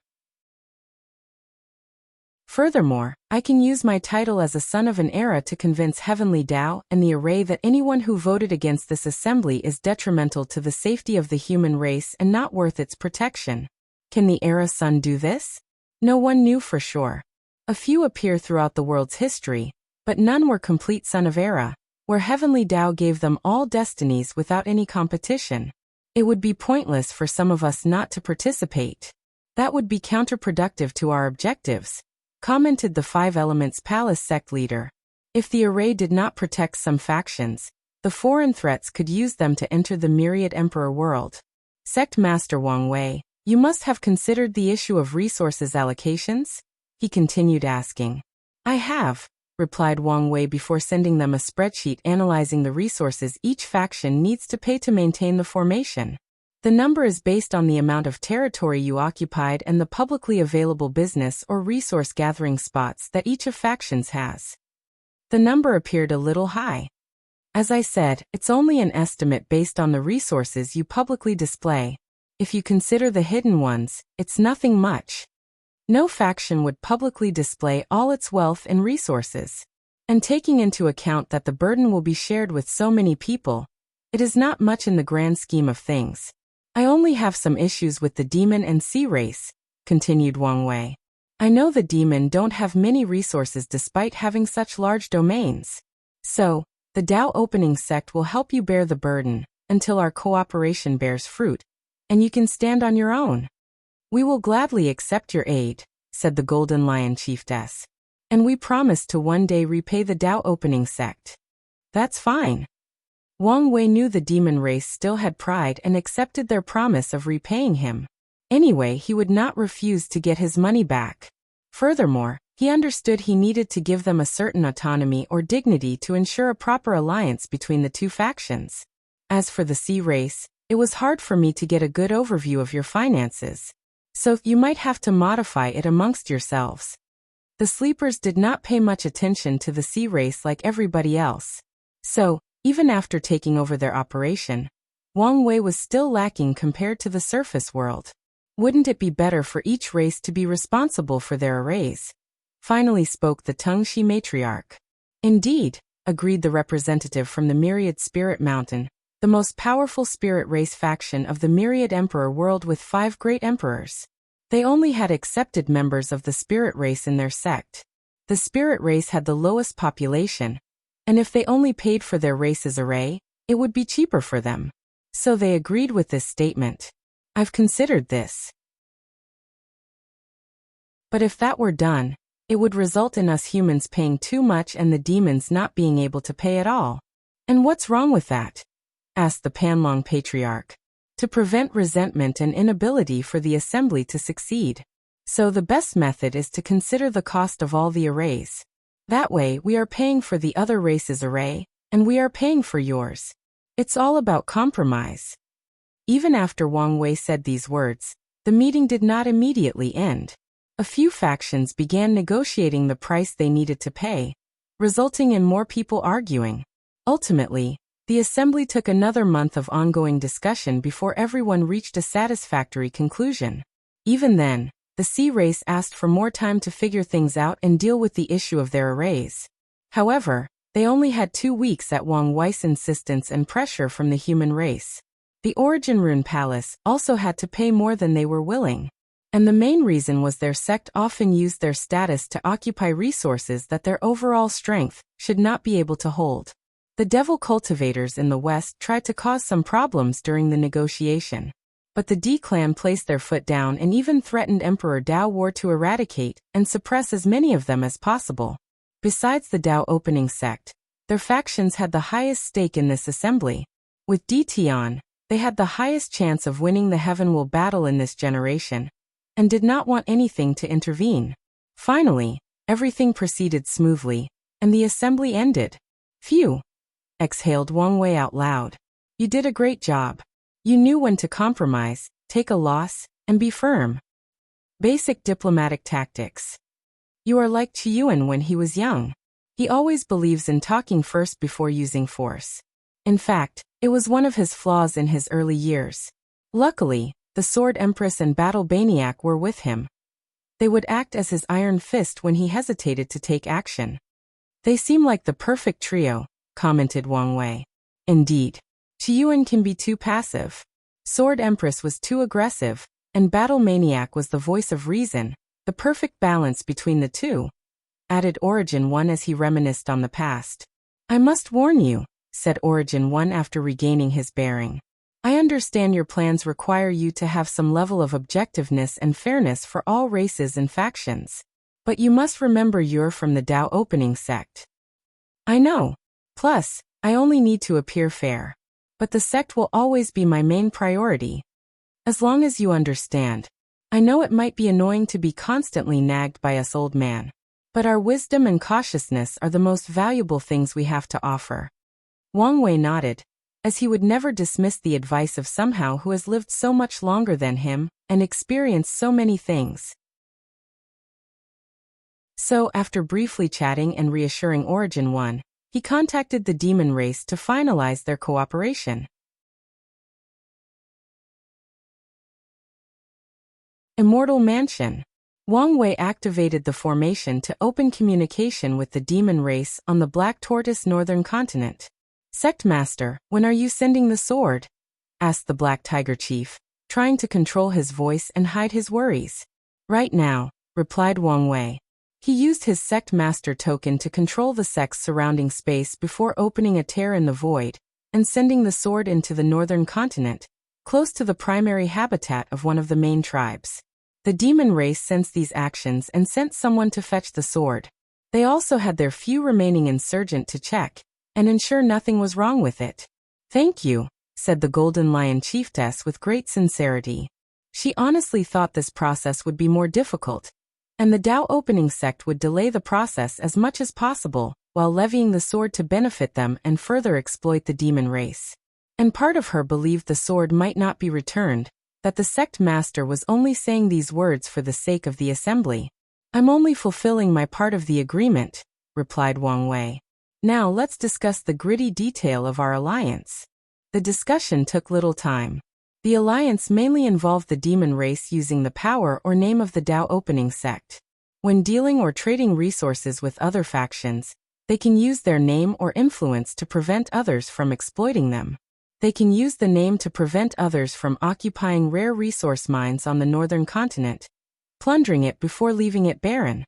They can use the sect's name to prevent others from draining most of the spirit chi from the northern continent, and even use some measures to alleviate the situation. The alliance's essence is to target the root of the demon's race decline, and to ensure their prosperity and establish good feelings with the demon race. Wang Wei even promised the sect would send powerful cultivators to help them reinforce these new changes, since he knew many factions would openly agree, while sabotaging the alliance from the shadow. "I have to say I was surprised, Sect Master Wang Wei," commented the chiefess. "It seems you genuinely want to ally with our race. The prosperity of the demon race will benefit the entire world. Once he returns the environment to its innate chi space, the demons will have a resurgence because many of them have some innate lifeform's bloodline mixed with their lineage. And by absorbing innate chi, these demons will have a higher chance of activating these hidden bloodlines. One of his objectives is to ensure some level of peace and harmony between the races and factions. If you don't mind, I have a request," said the Golden Lion chiefess, making Wang Wei frown slightly. "Do say." "We would like control of the demon school Chi Luck. Over the past 10,000 years, she has witnessed the benefit and horror of the school. The humans continued to preach to animals to awaken their intelligence and become low-level demons or demonic beasts. This act resulted in many factions increasing their military power through a large army of demons. However, this was only the beginning. These factions forced these low-level demons to fight and consume each other as cultivation. That way, they did not have to use too many resources to cultivate an individual demon. The increase in demonic population in the other 4 continents has drastically boosted all professions in the world. Demonic beasts' bodies are one of the primary ingredients for many pills, arrays, weapons, and talismans. Talismans benefited the most since they required papers with spiritual chi to engrave runes, and demon race skins were the perfect materials. The herd-raising Valley's business took a big hit as they lost overwhelming control of the demonic beast market. Most factions do not have to rely on their services since they can use their school to raise and educate demonic beasts, ensuring their loyalty. "No," replied Wang Wei, his tone very firm. "Just like the academy control the concept of academy, for your demon race, our sect must also control all aspects, including other races like the sea race." Wang Wei never liked that each race could create its own school concept by copying his idea. He felt Heavenly Dao should change the order of the world to prevent copyright infringement. As such, after creating the idea, he also followed so for all the other races to ensure their sect had sole control of the luck. "I figure as much," replied the Golden Lion chiefess. "In that case, how about returning the Fox clan to us?" Wang Wei did not immediately answer as he pondered. The Nine-Tail Fox clan has been on his mind lately. Once his plans are accomplished, the Wang, Li, and Yan clans will increase their number of emperors, thus shifting the already tilted power dynamic of the sect. So he wanted to find a way to make up the power of the sectarian side. His first plan was to introduce the Fox clan into their factions. The two together would increase their chances of cultivating great emperors. However, he feared once the Fox clan had cultivated an emperor, they would become the 4th faction of the sect instead of supporting the sectarian section. Their racial identity made it easy for this possibility. 3 factions controlling the sect is fine since they can use the majority to decide significant events. But a 4th will result in complications if they cannot decide on a majority. I understand why you want their return, added Wang Wei. Emperor bloodlines are very important to the demon race. After a great emperor proved the Tao, their entire race's bloodline will also benefit. It is the same for humans, but it is not as apparent for them because the benefit of great emperors manifests more in the luck of their sects or clans. However, the current situation is the result of your poor management. If you want them to return, communicate with the Fox matriarch and convince her. The chiefess sighed as she knew this was unlikely to succeed. Their tribe treated the Fox clan poorly, to the point they saw no choice but to defect to the human race. I will try. Wang Wei nodded but did not continue the topic. After signing the alliance agreement, he ended the conversation. Have you decided what to do with the Fox clan? Asked Origin 1. No, but am leaning toward making them die-hard allies like the Eternal Dream sect. Are you not worried they would return to the demon race? I know they will return, but only after cultivating a great emperor. Before them, we only need to support them to the best of our capabilities. And generations later, we will have a solid ally when they succeed. It's good you are thinking long-term. Origin 1 knew it was rare for young people like Wang Wei, who only has lived about 100,000 years, to consider things in terms of generations. I suddenly remember, did we ever find someone to cultivate the dragon sovereign Qi? Yes. Was it another immortal venerable? No, it was one of the sealed quasi-emperor. He fit perfectly with the Qi. Can mortal refine immortal Qi on their own? Is there a difference between an immortal doing it, or even with a great emperor's help? Yes, replied Origin 1. The core issue is the immortal mansion. Immortal venerables require it to produce more Qi by converting it from outside energy sources like spiritual Qi. The problem with mortals refining immortal Qi is that they usually have to rely on a single string to create their immortal mansion, a process that requires a ton of time. Then, they must consider whether their bodies are strong enough to bear the power of the immortal mansion, or whether their soul is strong enough to control it. After all of these issues, they have to survive immortal tribulations, explained Origin 1, who paused to gather his thoughts. If an immortal venerable refine a new Qi, they only need to fine-tune their immortal mansion to adapt to the new Qi and ensure they understand it enough to control. As for great emperors, they can refine the immortal mansion that is best suited for someone, ensuring a higher success rate of quality, which dictates the leaf strength of immortal venerables. Wang Wei understood his meaning. The higher the purity of a Qi, the higher the leaf strength of the immortal venerable. In other words, immortal mansions refined by great emperors granted cultivators a higher chance of becoming a 9-leaf immortal venerable. Is there any way to accelerate the process? Wang Wei asked. Yes. We can use immortal, Tao, and even innate resources to help create immortal mansions. So, that's the real purpose of innate resources. Correct. They are wasted when used on mortals. Innate resources can help increase Qi, help with Grand Tao source comprehension, and are overall better suited for immortal tier powerhouses to use. Wang Wei agreed with this statement. Innate and chaos treasures are popular amongst heaven chosens because they can better boost their strength than emperor treasures, which are difficult to use. He said goodbye to Origin 1 before leaving. Li Jun and Liling is back? Oh, go see them. Northern Black Tortoise Continent, Demon Race Tribal Alliance. After the meeting, the chiefs and chiefess looked at someone that did not show up but witnessed everything. Nevertheless, everyone present seems to have a sense of awe and reverence for him. What do you think? AO Shen Gift Bonus Chapter.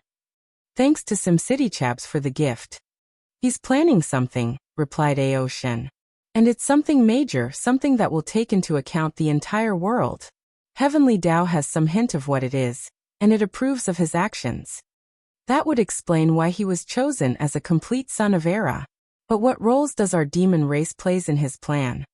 I don't know, but it seems to require harmony between races, continued AO Shen. In that case, how do we treat the alliance? asked the Golden Lion chiefess. Aoshin did not immediately answer, pondering about his race's future. The time spent in the martial hegemony world has benefited him immensely. Upon arrival, he had to learn to hide and become quite good at it. But eventually his identity was revealed, and he was forced to run away. While constantly running away and surviving, Aoshin became more powerful, cunning, calm, cautious, analytical, and ruthless. These traits allowed him to survive along with the good faith of one emperor lineage that shielded him without asking for anything in return. He also received countless fortunate encounters. So far, the alliance appears to be favorable to us. However, you have to make sure to alleviate the resentment of some of our members. Aoshin knew many tribes would not accept humans' aid. After billions of years of suffering, many clan members want nothing but revenge. They want to dominate the myriad emperor world and make the other races suffer the same fate. In his early years, Aoshin felt the same as these people. But as he grew up and learned more about the world's truth, he understood how difficult this task was. Only an eternal emperor on par with Empress Wu and the absolute beginning emperor could achieve the goal of these demon races. However, there are other problems to consider. If he overthrew the human race as the protagonist of the myriad emperor world, the founders of the most powerful factions might intervene. Aoshin learned the true foundations of these sects are the people who have ascended and achieved higher realms in the upper dimension. These people would never allow the destruction of their factions or the enslavement of the human race. Aoshin became depressed after figuring out this truth. And a few hundred years ago, when he learned about the closure of the lower dimension, he thought his plan might work. However, his cautious nature made him analyze things thoroughly and realize he would suffer the one suffering consequences if he annihilated the human race. These founders and previous emperors would never allow him to survive in the upper dimension. And Aoshin eliminated the possibility of hiding in the lower dimension, since he wanted to continue his cultivation journey. After mulling over the situation, Aoshin realized that he needed to change his primary objective and not let hatred cloud his judgment. After becoming an eternal emperor, his goal should be to lead the demon race to prosperity and rival the other factions. He needed to take this rare opportunity of an upcoming era to ensure that the demon race dominated that era. And after years of prosperity, the demon race can rejuvenate itself and become one of the most potent factions in this world. I'm worried about them too, commented the Black Tiger chief. Hatred ran deep in many tribe members, and they could affect this alliance. I will talk and explain the situation to them, said Aoshin. But if they cannot control themselves for the overall betterment of the demon race, we will eradicate them. Is this necessary? I've already explained the entire situation to all of you. So you should understand that hatred is detrimental to our future. We do understand. But you cannot expect many of us to suddenly forgive the humans. I don't expect you to. I just want you to be able to control your hatred and not let it affect the general situation, explained Aoshin. Our demon race is so close to liberation. I don't want anything to affect us, especially our own kind. You're right. I will try to appease them, said the Golden Lion chiefess. Good. What about the cultivation technique I gave you? How are things proceeding? Not very good. Our race is not very good at adapting to new things. Aoshin frowned. One of the main reasons the demon race has become so weak is that humans exploited this weakness. They destroyed most of the race's knowledge and cultivation techniques. Most demons have to rely purely on absorbing spiritual chi to nourish their bloodline. That's all many people use for their cultivation. The cultivation method is so basic and rudimentary. Emperor bloodline tribes can use this method to reach the quasi-emperor realm. However, cultivation is extremely difficult for other tribes with lesser bloodlines. Aoshin knew the demon race's inheritance was not completely gone. Tribes like Golden Lion, Black Tiger, Golden Rock, and others have some inheritance remaining. These inheritances included ways to temper bloodlines and techniques that allowed them to use their bloodline to create domain or blood dharma. Using these inheritances, years of trials and errors, and a touch of fortune, they finally had one bloodline achieve atavism, resulting in the creation of Aoshin, an innate dragon. Unfortunately, These tribes are adamant about keeping their inheritance amongst themselves and don't want to share it for the demon race's advancement and prosperity. Aoshin concluded the tribal system itself was one of the reasons for the demon race's current decline. So he wanted to change things. He created a new cultivation system after analyzing the martial hegemony world's martial art system, the origin system, and the bloodline inheritance he received from his innate dragon bloodline. Aoshin had his world views opened after experiencing life in another world community. He realized it was wrong for the demon race to rely too heavily on its bloodline. Because of the inherent designs and culture of the race, bloodline will inevitably be their primary form of cultivation, but they should not rely entirely on it. Aoshin designed his cultivation method to involve the soul, Tao heart tempering, and law comprehension. Bloodlines have the natural ability to temper the body, but he optimized this ability based on his martial art understanding. He created a stage where the demon could fuse their laws into their bloodline to pass them down. Then, the next generation can use these laws to cast divine abilities and comprehend laws, but they cannot over-rely on them. They have to understand their own laws, fuse it with their bloodlines and repeat the process from one generation after another, ensuring the prosperity and development of every tribe. You need to be more active on this task, said Aoshin with seriousness. If our demon race wants to rise, everyone has to work together and put in the effort. This cultivation system, although still flawed, will greatly benefit our race. It is a path of change or evolution. We will try to follow by example. The elders understood one of the core differences between humans and demons was their conservative nature and aversion to change. Humans, by nature, like to evolve and change. It's in their blood to evolve and adapt since it was the only way to survive in ancient times. However, after settling down and becoming the dominant race of this world, humans became conservative because of their culture and customs.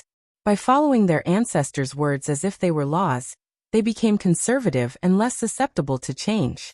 The only time they will change is for their survival, for interest, but that's usually temporary, or when an authoritative figure, great emperor, sets a precedent for their entire race. Meanwhile, the demon race's conservatism is ingrained in their blood. They refuse to change the status quo. Even if a great emperor set a precedent for the race, the demon race might stop after a few generations if nothing is done. I need to see results before the heaven will battle, said Aoshin in a severe tone. The spread of this cultivation system was vital to him for another reason besides the benefit of his race. During his journey, Aoshin fused the marital hegemony world's martial art system with the origin system, granting him the power of the Duyi realm, and almost dying in the process.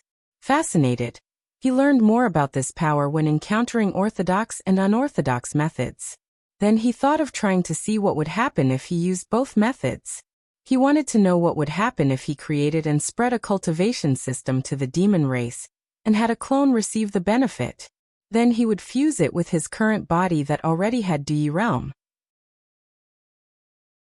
Although this method might fail, it was worth trying, he thought before dismissing everybody and returning to his cultivation seclusion. Aoshin took out a golden light of merit that floated in his palm. Hopefully this is enough for the heaven path tribulation, he muttered.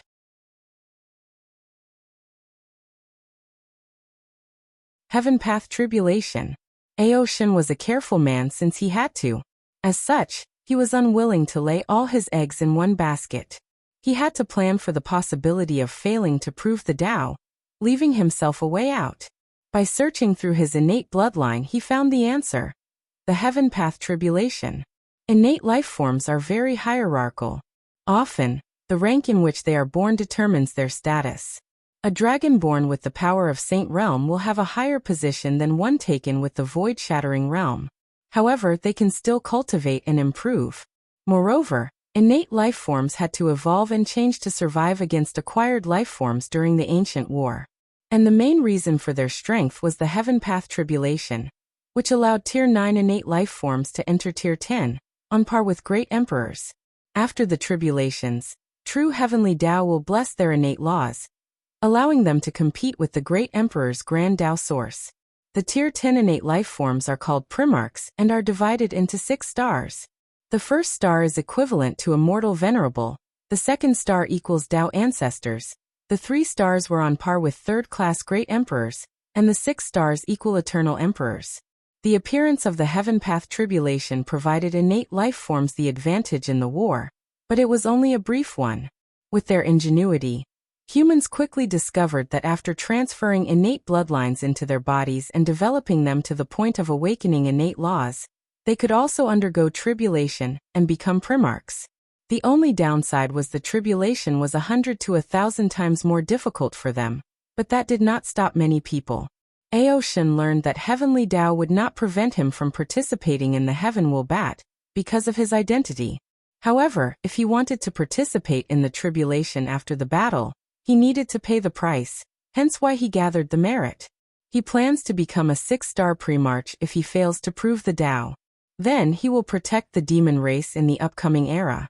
After a while, he will refine his body and power into a race-protecting treasure for the demon race before going into reincarnation and trying again. Aoshin's ambition is to be an eternal emperor, since it is the best path of cultivation. Once a Primarch left their chaos world, they would be as weak a chicken before an emperor. Unless they can turn their innate laws into primordial laws or cultivate a body on par with fiend gods. He did not want to spend his entire life limited by the chaos world. Nor did he know how to transfer his innate law into primordial law. The best course of action is to walk the emperor path. Aoshin placed the merit away, thinking about how he could gather more since he did not know whether it was enough. The demon race needs a better intelligence agency. He realized how little information he could gather with the current system, which was dangerous since he knew little about his competitors. Therefore, he decided to take this matter seriously and oversee the process himself. Central Continent, Emperor Enlightening Academy. Headmaster Songli ended the conference call with a pondering look. Maybe her decision is correct. His mind traveled 300 years ago, after the deception trial. Susher asked for a meeting with the Academy's upper echelons. I want to prove the Tao in another world community. No one responded to her because of the shock of this sudden news. Susher, do you know what you are saying? Asked Songli after regaining his composure. Proving the Tao in another world will mean you are now a foreigner. Even if you leave your inheritance to the Academy, we won't receive any luck or destiny. Susher was aware of the consequences since her actions were frowned upon. After becoming an emperor, even if she left her artifact, scripture, array, and other resources for the sect, she would technically not count as the Academy's emperor since they would receive no luck or destiny. Even if she preached the Tao in the myriad emperor world, there would be no benefit since she is a foreign emperor. I understand the consequences, she explained. But after the trial, I realized my chances of winning the final battle were slim, and I cannot afford to lose. The elders were quiet as they knew about the trial. They were once excited about their heaven chosen breaking the barrier between mortals and immortals.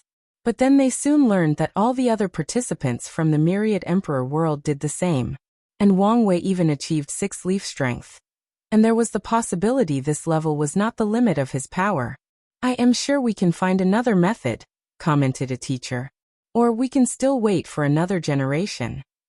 Many people favored Susher over Lin Fan because she inherited all his positive qualities, not the bad ones like his lust.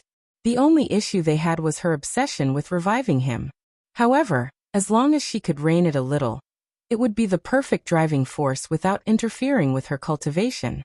There is always another way, chimed another teacher. They did not want to lose the opportunity to become a sect with 2 eternal emperors. And with Susher's talent, she would definitely become an eternal emperor. For more chapters, please visit pan0vl. My husband's existence was affected when he died, so he cannot wait too long before I can revive him. To reconstruct his existence, I need to become an eternal emperor in this generation. Songli frowned as he knew that existence reconstruction was not something any eternal emperor could do. But that was not the main issue. You know, Heavenly Tao will not allow foreigners to access their world imprints? Every living being has an imprint based on the world they are born. It is that imprint that identifies them as citizens of a world. The identity token that allows foreigners to participate in another world's heaven will battle worked on the imprint. And sometimes, when reviving someone from the dead, the imprint is necessary, as in the case of Lin Fan. I'm fully aware. But I can find another method or make a deal with the Myriad Emperor World's Emperor to help. No one said a word as they could see she had made up her mind. Her obsession with reviving Lin Fan had finally reached an uncontrollable point. A new era of change, prosperity, and conflict is coming, stated Su Shi calmly. It would be best if the Academy has a great emperor representing them in that era, especially if the final victor is from the Tao opening sect. She had a point. After the Heaven-Chosen Trials ordeal, Wang Wei displayed no animosity toward the Academy besides the surface competition of the world's supposedly two most powerful factions. However, all that could be a mask. Give us some time to think about it, said Song Li, and Su Shi did not insist. After the conference, Song Li began to think her approach was correct. With recent events, it's apparent the Tao opening sect has grand plans for the upcoming era, most likely to be the leader. And if the Academy does not want to cease to exist, certain sacrifices must be made. Song Li knew he had a genuine reason to be worried. The birth of most emperors had relatively little effect on the top emperor lineages, since they posed no threat to them. They only have to worry about pseudo-eternal emperors, because the latter can use guerrilla tactics to slowly eat these factions before destroying them. However, eternal emperors are different.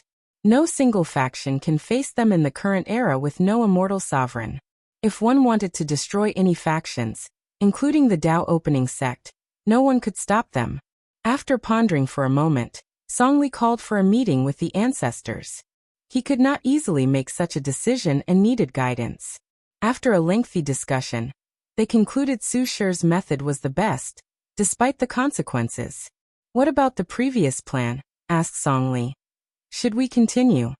If it goes well, she will thank us. However, if it fails, it might result in her not even acknowledging us as her faction, replied Academy 1. The insurgent cultivated by Emperor Kong. The fact Su Shi became the Academy's heaven-chosen midway caused some trouble regarding her loyalty and belonging to the faction. Luckily, with Lin Fan as a medium, the Academy solved the problem. However, her recent decision has again caused some cracks in the relationship. And if this plan fails, the damages will be unrepairable. So is it worth the risk? That's for you to decide. Song Li was speechless. He came here for guidance, not for him only to bear the burden of this choice. He exhaled out loud before being firmed. Let's do it. He took out a talisman to contact someone. Su Guan, you can do it.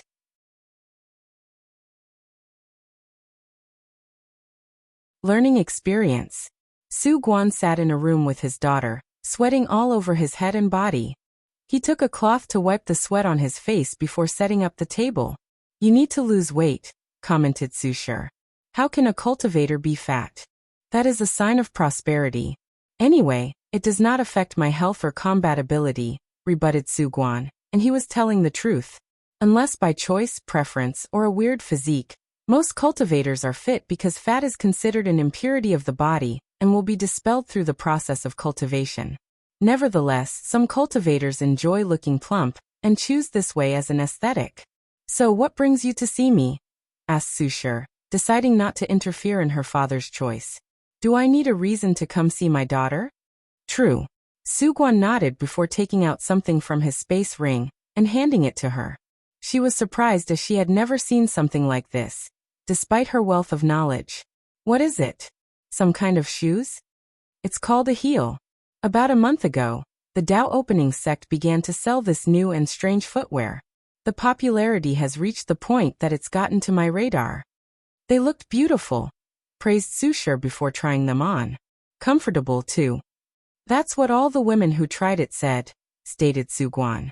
According to our commerce's predictions, this industry will soon become another staple business for their sect. Su Guan sighed out loud. Why do these powerful sects keep getting richer? Shouldn't they have enough? They could leave some opportunity for us peasants to struggle. Su Shi ignored her father's complaints. The Association of Chamber of Commerce is one of the most wealthy factions of the Myriad Emperor world, ranking top 100. They have not gone up in the ranking because their most potent backing is a third-class strength insurgent. And the fact they can keep such considerable wealth without trouble is proof of their diplomatic abilities and the connection they've made with different factions. Are you going to sell knockoffs of these shoes? Asked Su Shi. If you are, you should be careful of the Dao opening sect's reaction. The original plan was to create a cheap knockoff and sell it in the black market through the unaffiliated business of the association, replied Su Guan before gritting his teeth. However, the plan hadn't even started before ending. Did they warn you? She asked, slightly surprised. When it comes to products such as this one that can be easily copied, most factions will ignore copies as long as they control the primary market. They didn't have to, replied Su Guan. His pouting face somewhat made him adorable. Someone placed a powerful curse on the very concept of the heel. The knockoffs will spontaneously catch fire if someone else tries to sell it before self-destructing. This must be quite the unique curse, analyzed Su Shi. If they are willing to go such extreme for this product, then you shouldn't get into this business. I know this. I'm worried other people will begin using similar methods for other products. You don't have to worry much. How many people do you know can use such a curse? Even if any faction spent years cultivating a curse master, they might not reach that level, reassured Su Shi. She then took out the heels and admired how beautiful the design was. Then she frowned. I know. Su Guan was aware of this. But he has a business intuition that this method of protecting discoveries or inventions will become more regular in the future. And if that's the case, the association's commerce will be significantly affected. Have you noticed? He asked. Yes. The material on these shoes is terrible. Even if I refined them and added more runes, they would only last a few decades. It's done on purpose. To sell more shoes, she instantly realized. Yes. They design the products to last a specific time, forcing people to come back and buy more. Quite the ingenious tactic, elaborated Su Guan with glistening eyes. The shoes are even designed to self-destruct if someone tries to modify them. According to tests done by the association, only the best artifact refiners have the skills to temper with these shoes. However, the material used still limits them. Truly ingenious, muttered Su Shi as she knew who was responsible for this product and all these tactics. She has secretly infiltrated the Dao opening sect's domain, and she was genuinely shocked by the experience. It was like a completely different place from the rest of the world. The mortal had created a civilization entirely based on puppetry and constructs. They were educated, healthy, well-fed, and generally happy. Cultivators and mortals lived together in harmony. Su Shi was greatly surprised by what she saw. The amount of luck the mortals could provide the Dao opening sect because of their excellent reputation was at least 5 times more than any other sect with the same population. After that visit, she returned to the sect to analyze the root of this vast difference. Su Shi discovered it was the result of the schools and constructs. After the schools stopped providing other factions with luck, they all stopped and ignored them. The same happened for the constructs. Once the benefit stopped, they returned to the old ways. For more chapters, please visit pan0v.l.com, but not the Dao opening sect. They persevered to the point of allowing the mortals to create another civilization besides cultivation, a civilization with them as the core. Immediately afterward, she used her power as the next headmaster to copy their model. However, Su Shi discovered the main thing preventing her from reaching the same success level as the Dao opening sect is the inability of the academy's students and teachers to look at mortals with equality. Wang Wei faced the same problem in the early development of the sect's domain, but used his status to persevere, hence today's result. And this has been Su Shi's plan as well, but there hasn't been any result yet. But she now feared after leaving the academy, things would return to their original state. Enough business talk, said Su Guan. Let's enjoy our father-daughter time. He served her some unique tea he had recently received. Moments like this made me wish your mother was still here, sighed Su Guan. She would have been proud of your achievements. Maybe, replied Su Shi. Her mother died after giving birth, so one of her father's many concubines raised her. She did not know her mother, but the concubine treated her like her own. So Susher never lacked motherly love since she always had a mother. Suddenly, she felt something was wrong, and before she could react, she fainted on the floor. And not long afterward, a bunch of teachers from the academy appeared in her room. "She will be fine, right?" asked Su Guan. "You don't have to worry," said Song Li. "We will only place her in a powerful illusion where she can experience Lin Fan's life from a third-party perspective. Our objective is to see that although he loved her, it was not to the point where she needed to be obsessed with reviving him." "Will it work?" "It depends on her, whether she is willing to accept this fact." Su Guan sighed as he was out of ideas. He tried to talk to her many times about this subject but would be rejected every time. And one time he tried to involve her mother, and she almost stopped talking to him because of it. As a last result, he had to rely on the Academy's extreme method. "Shire, I'm sorry, but this is for your own good." Su Guan not only cared about the prospect of his family once his daughter proved the Tao, but he genuinely wanted her to be happy.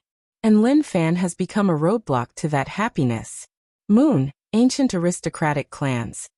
Huofeng Huang opened her eyes, and the power of innate laws emanated from her body. She sensed someone outside her room, and controlled the formations to allow entry. Pian Dan 0 Val. C0M Father. "How are things?" asked Huoru after saluting his daughter. "I've awakened 3 innate laws, but the final fusion of all 5 bloodlines is not complete." "Were there any issues with the primordial dragon's bloodline?" "No. I've absorbed his wood and thunder laws and fused them with my sovereign water law." "The flame law. It was lost in the fusion process," Huofeng Huang replied with some regret. "You should be satisfied with 2 out of 3. Have you awakened bloodline memories?" "Not yet. I'm waiting for the final fusion." "It's good to be prudent. Hey, race, what happened in the assembly?" Huoru handed her a talisman that summarized everything that had occurred. After reviewing the information, she frowned. "Is this why he was chosen instead of me?" Huofeng Huang felt Heavenly Tao should have granted her some destiny in this new era, because of her desire to change the world for the better. Now, after reviewing the assembly, she understood the reason: her biases. She favored the ancient clan too much, and her methods would break the balance of the world. So I should learn from him? Do not give the ancient clan too much power, at least on the surface. Learn to compromise and even lose for the sake of the entire world. Huofeng Huang squinted her eyes as she mulled over the future of her clan. Some changes needed to be made.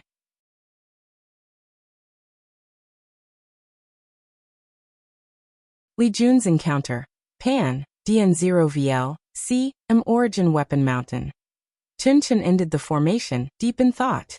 The past few years have not been kind to him. He did not show up in the early stages of this glorious age, waiting for the opportune time. During his time in hiding, Chen Chen was confident he was par with all the other Heaven Chosens. His competition with Tong Ruobing was proof of his prowess. Unfortunately, everything changed after she encountered a man named Wu Ming. Chen Chen did not know what she got from him. But after that encounter, she easily surpassed him, frustrating him beyond words. And things worsened when he encountered Heaven Chosens like Wang Wei, Feng Heng, Huofeng Huang, and others. He realized these people were in a class of their own, and his rival, Tong Ruobing, was now part of this class.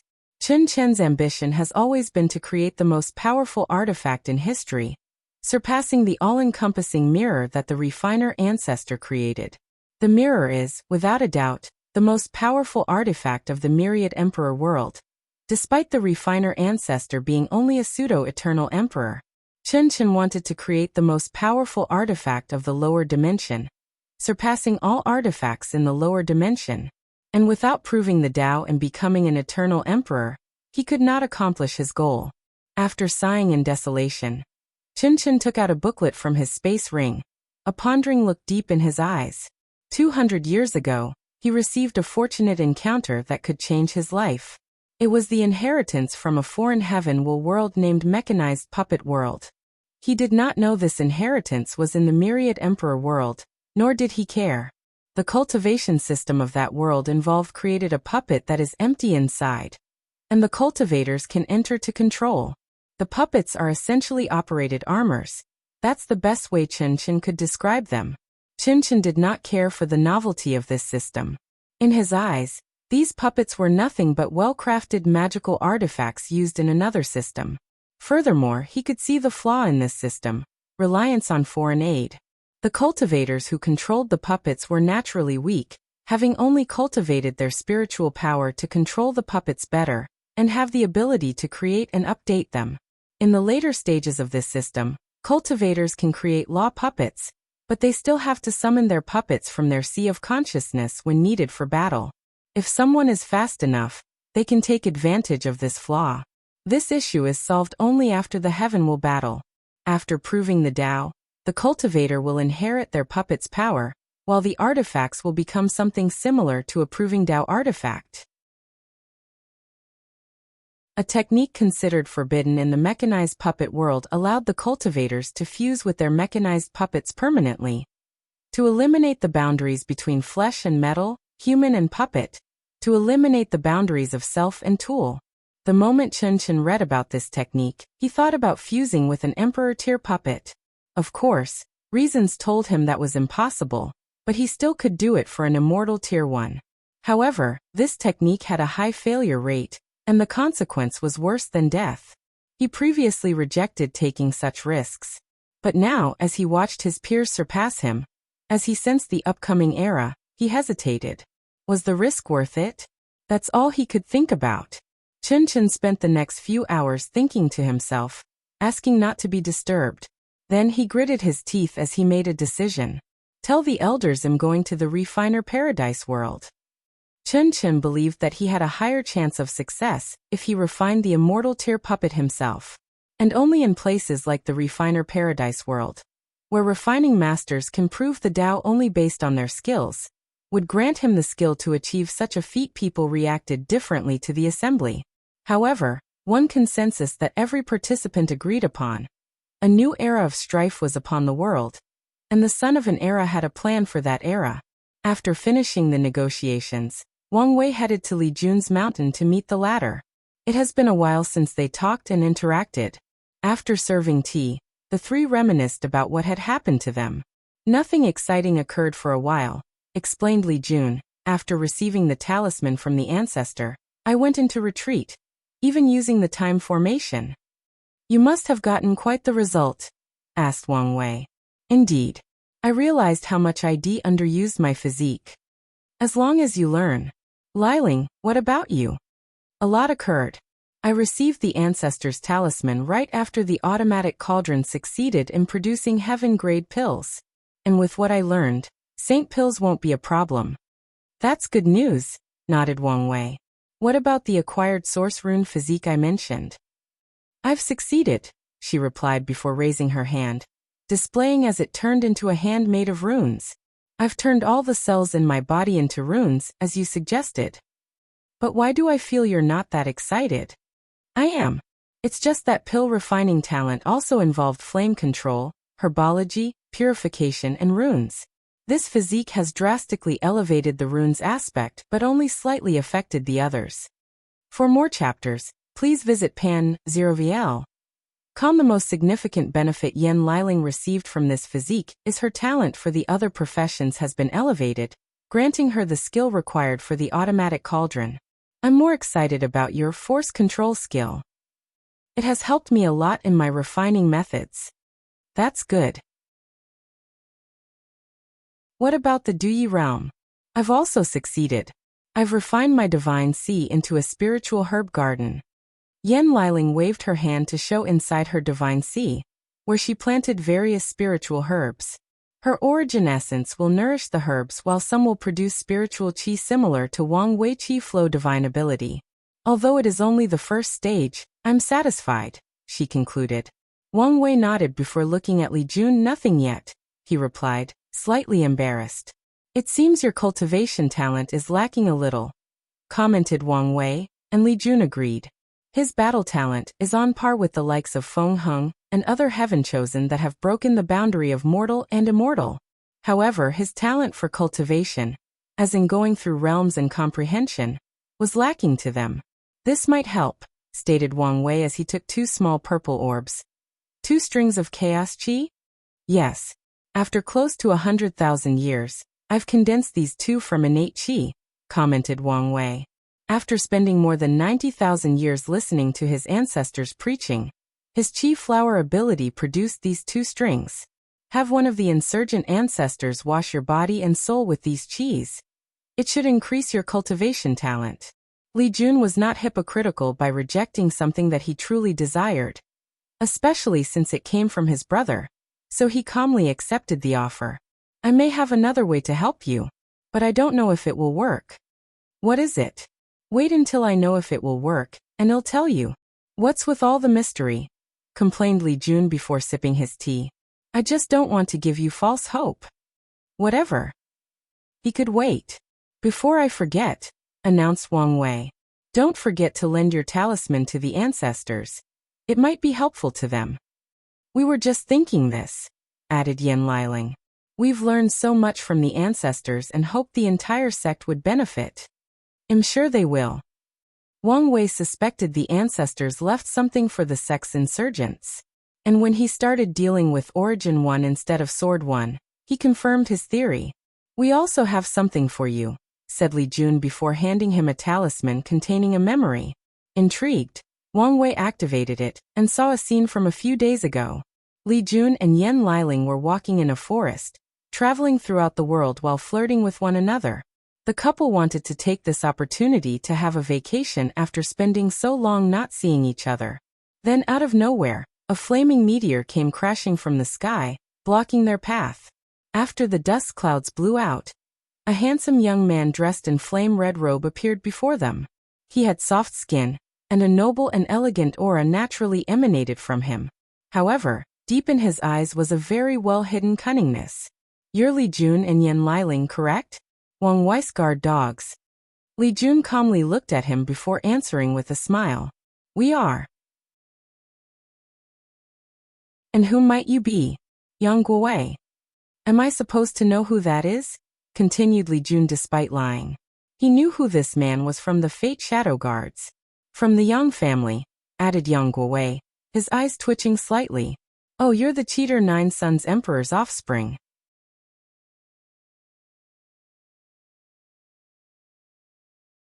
Li Jun versus Yang Guowei.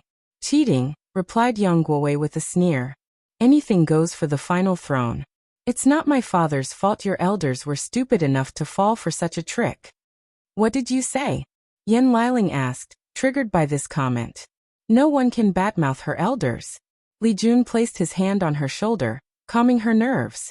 He was also mad since the Nine-Sun Emperor basically destroyed the Tao heart of his brother's grandfathers. That heaven will was wasted on your father. Any of our elders could have become pseudo-eternals and even eternals. But your father barely became a first class. All I'm hearing are excuses from sore losers. Okay, I don't want to waste time with you, countered Li Jun. Every second looking at your ugly face, I feel my lifespan rapidly shrink. Veins appeared on Yang Guowei's forehead. He had to admit this comeback was a good one. What do you want? Continued Li Jun. I want the deceiving heaven longevity art. And what does it have to do with us? Li Jun suddenly thought of something. You want to kidnap us to blackmail Big Brother Wang Wei? I guess you're not as stupid as you look. Interesting, commented Li Jun as he took out his spear. I haven't had a good fight in a while. He did not hesitate to deploy his domain, turning the surrounding into a world of crimson red, the same as his hair. Meanwhile, Yan Liling flew out of the boundaries of this confrontation. The same for me, replied Yang Guowei as he also deployed his domain, turning his surroundings into a world of white. Looking from above, these clashes looked like two circles, one red and the other white, clashing, trying to overwhelm the other. Let's test the water first, thought Li Jun as he waved his spear. Then, an infinite number of weapons manifested in the sky. Spears, swords, sabers, halberds, axes, bows and others. Slaughter Dao includes weapon laws that are further divided into spear, sword, and saber laws on top of myriad other weapons.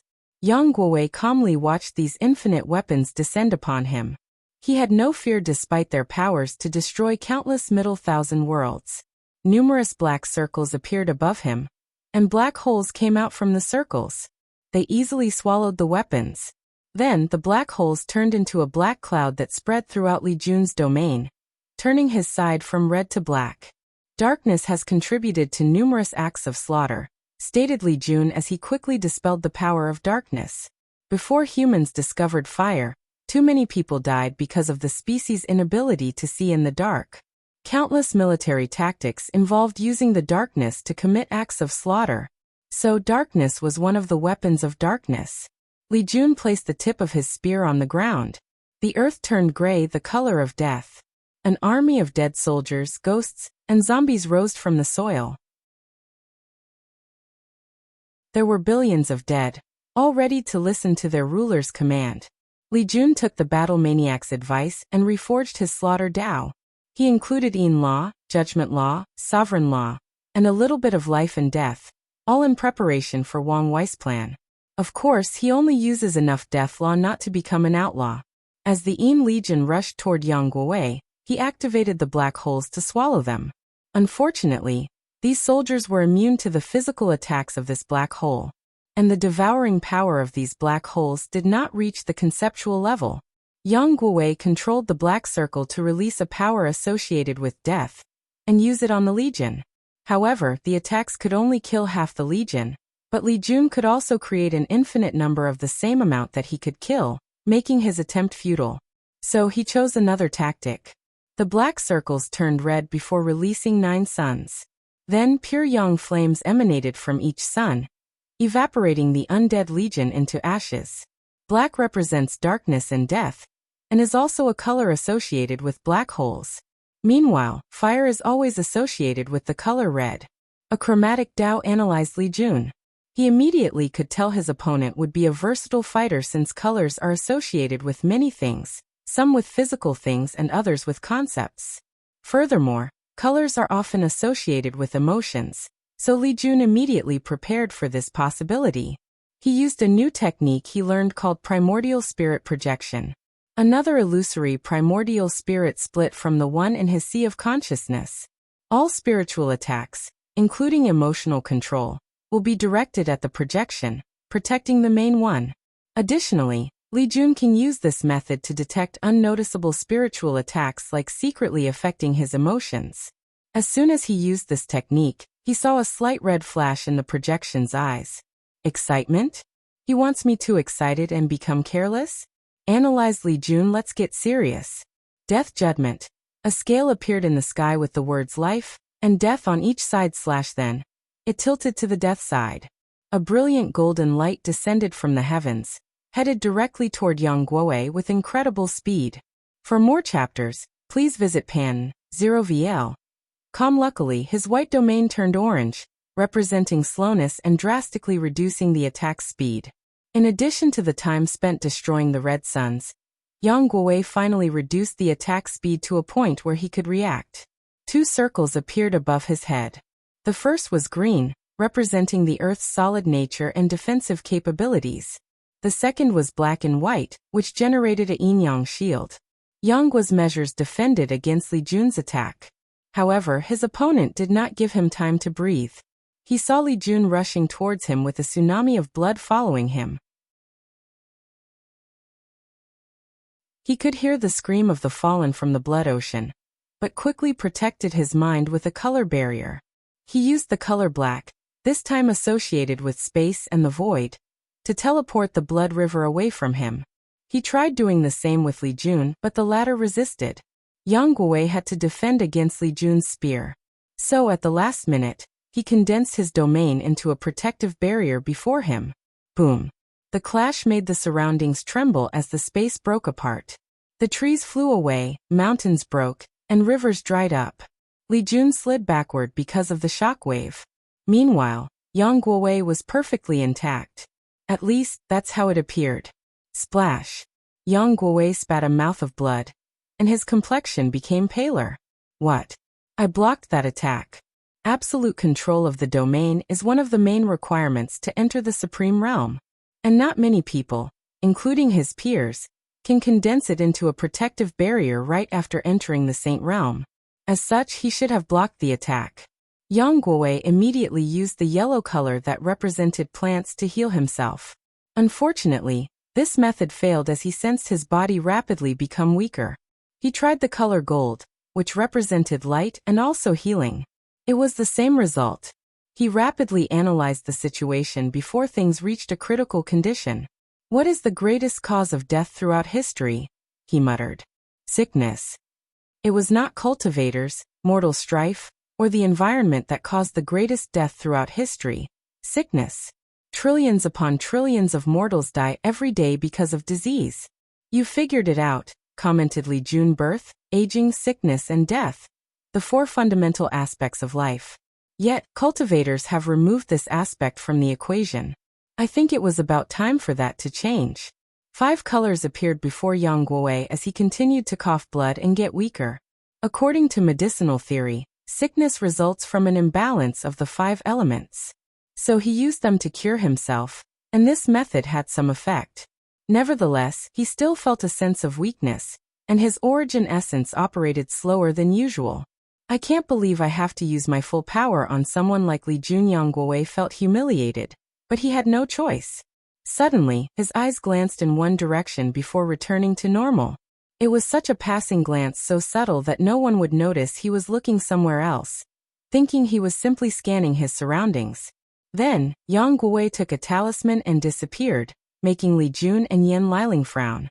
Wang Wei finished watching the fight through the talisman. What's your analysis on him?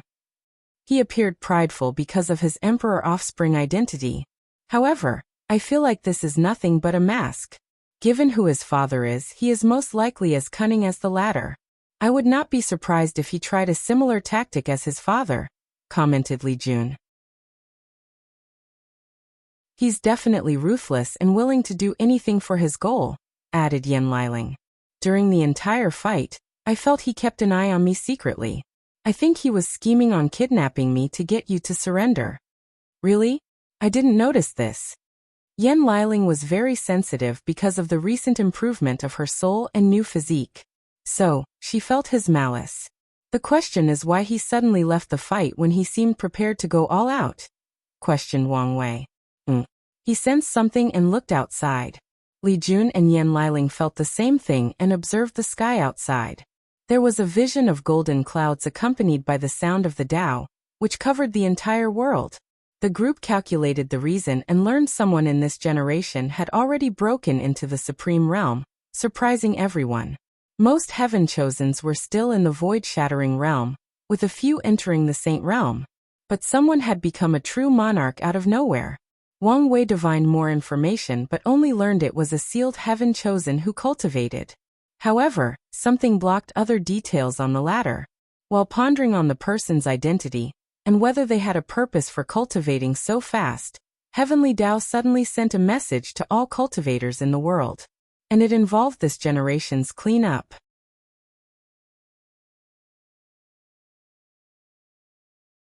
The cleanup. Something is wrong, thought Wang Wei. The cleanup is a generational event where cultivators of the myriad emperor world essentially go on a slaughter spree in the 9 devil god world, culling the strength of the devil race.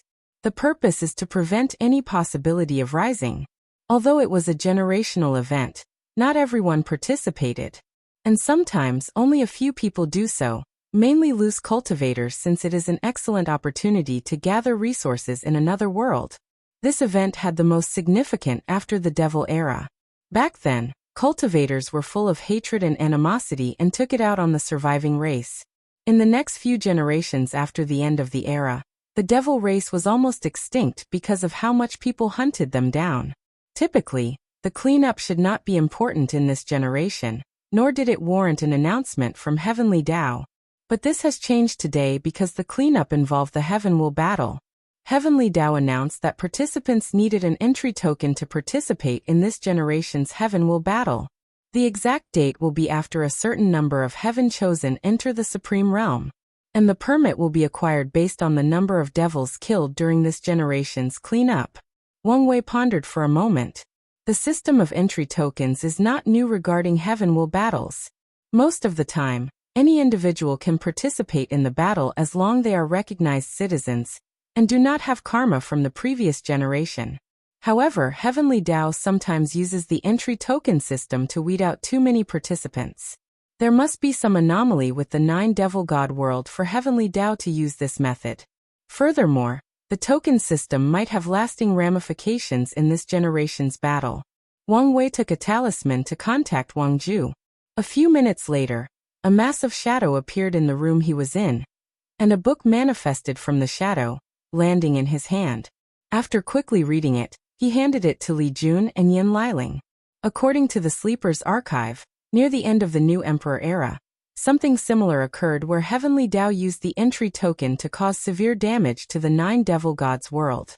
And it was because an unparalleled genius had appeared in their race that needed to be eradicated. Interesting, thought Wang Wei.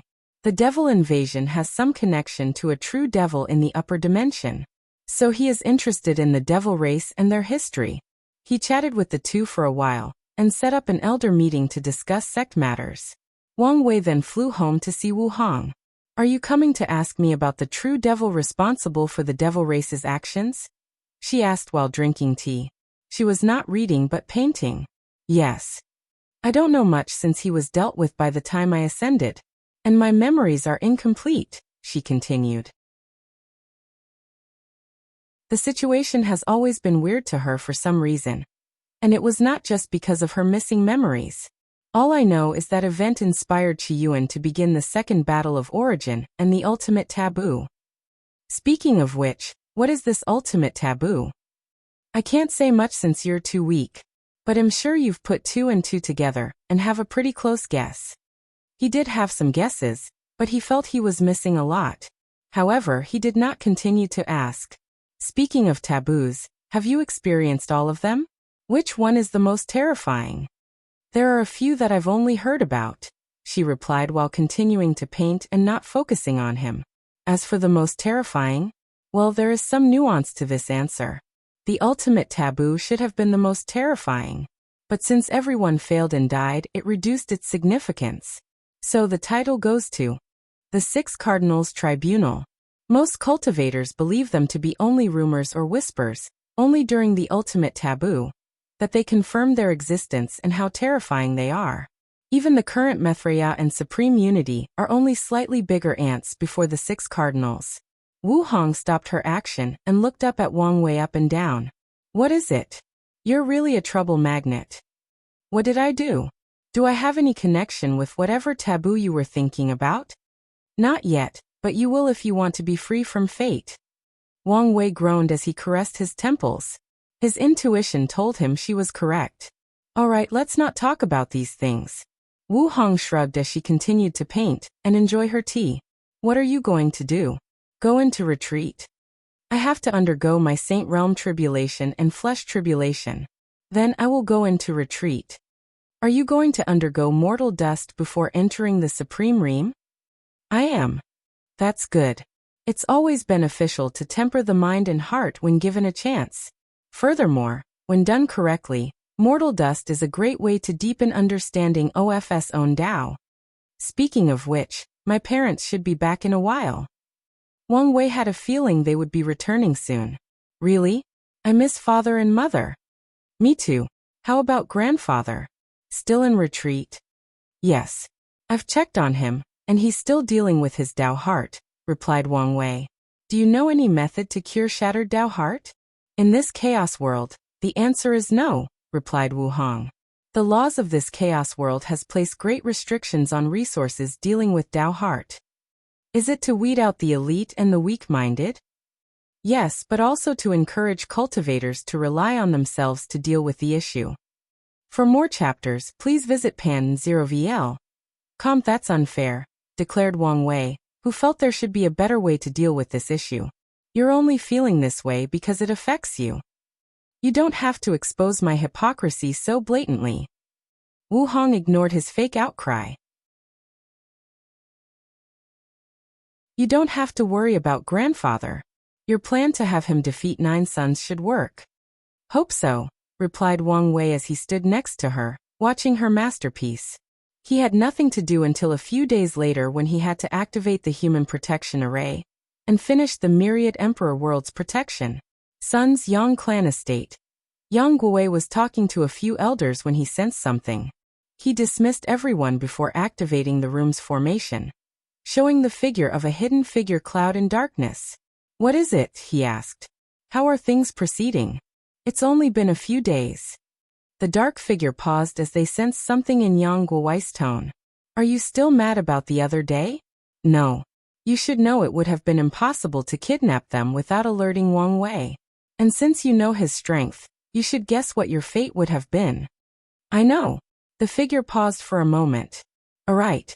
Don't forget our agreement." He then disconnected the communication, and Yang Guowei squinted his eyes. Somewhere in the myriad emperor world, the dark figure ended the formation. He was a young man with green eyes. His face was handsome until an insect came from his ears and burrowed into his cheeks. And the figure behaved as if he felt or sensed nothing. "This Yang Guowei is a snake. I cannot determine his motive and behavior pattern," he thought. "Anyways, as long as his father is on our side, he should behave." He then activated the formation to contact 2 others. "Yu Zhu Hao. I've told you not to call me by that name, parasite." "Fine. Undead Flame. How is your situation?" "Not good. I think the Fate Shadow Guards have spotted me." "So soon?" They knew they could not hide for long, but the longer they could, the better the situation was for them. "I think they are only suspicious. But some people have been monitoring me and my contact with the corpse selling sect. You need to be more careful and better hide your track." "I will." Parasite then looked at the second individual. "Designer, how are things on your side?" "Excellent. As long as you gather the resources and have enough people to sacrifice, I guarantee you a weapon capable of killing a third-class emperor," reassured a young man with dirt all over his face. "I guarantee you these 2 9-extremity foundations won't survive. Don't worry about the sacrifices.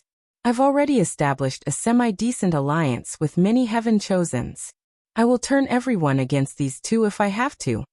"What about the suppressing fate alliance? Do you think we can ally with them?" asked Undead Flame. "Maybe. I'm hesitating to deal with Mo Xingyun since she might be connected to the Heaven Devourer Emperor. If she is as selfish as her ancestor, it won't be a bad thing if she's the one who proves the Tao. Their objective is to prevent the rise of the myriad emperor world, or at least delay it for as long as possible. So, if someone as selfish as Heaven Devourer Emperor become emperor, they would never help or lead this new era. Let's wait and see." The moment Parasite said these words, he and the others sensed something. Then they received Heavenly Dao's message. Immediately, Parasite's face changed as the situation just got complicated.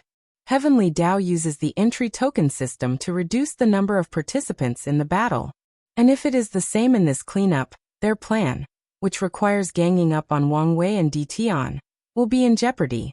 "What do you think?" asked Parasite. "It doesn't make sense to restrict the participant size," commented Designer. "In Heaven-Will battles where Eternal Emperor should appear, it has always been a free-for-all so that the final winner is the person who suppresses every individual. According to precedent, a few times, Heavenly Dao tried to cultivate an Eternal Emperor through a glorious age that skipped the previous generation, and countless heavenly physiques showed up. And in all these battles, there have never been restrictions on the participant number. Do you think it's because of the Era Sun?" asked Undead Flame. "No. Heavenly Dao cannot show that much favoritism, even if it would benefit it," analyzed Parasite. "Let's just until the cleanup. This might be because of an unknown situation in the Devil God world."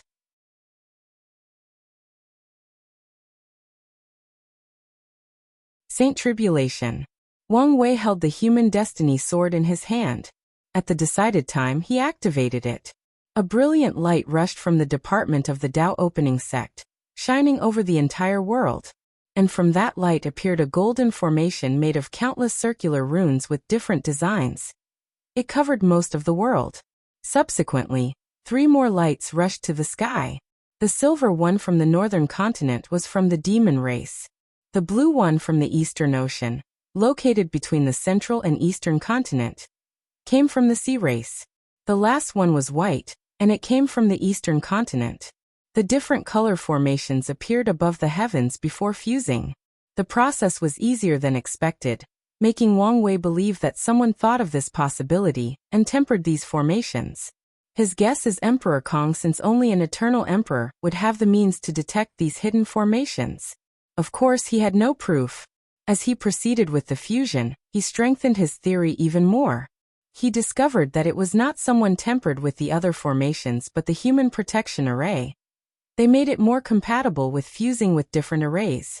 Focusing on the task at hand, he finished the fusion process before giving it two main directions.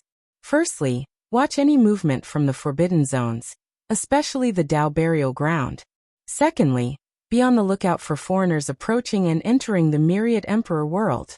Once everything finished, Wang Wei felt a sense of relief.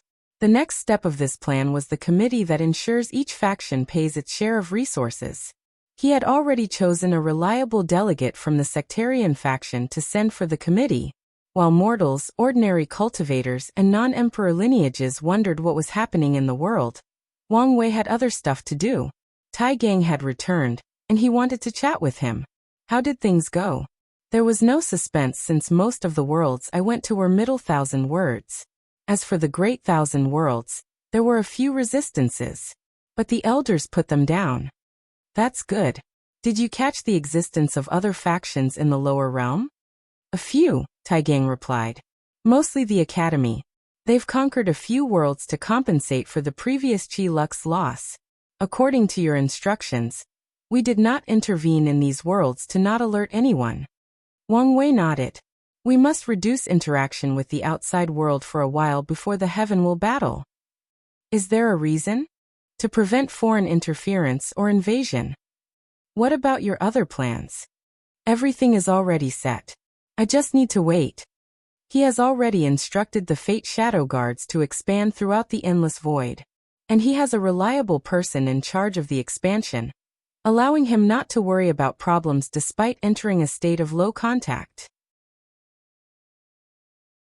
So why is this conversation really for? Tai Gang could feel this was not as simple as on the surface. What is your plan for the future? Tai Gang did not immediately answer. What do you have planned for me? I wanted you to become Fate One and protect the sect. But I want to know if you are willing. Tai Gang did not immediately answer. I remember the first time we met. I was full of pride and ambitions, even after losing at the hands of Li Jun. But you made me realize how weak I was with one look. Tai Gang looked in the distance, slightly dazed. After broadening my horizon in this world, I truly realized how tiny and insignificant I am. He squinted his eyes with unwavering determination. But I still want to see the highest stage of cultivation, with the best path. You want to prove the Tao? Yes, replied Tai Gang. But I also know my limitations.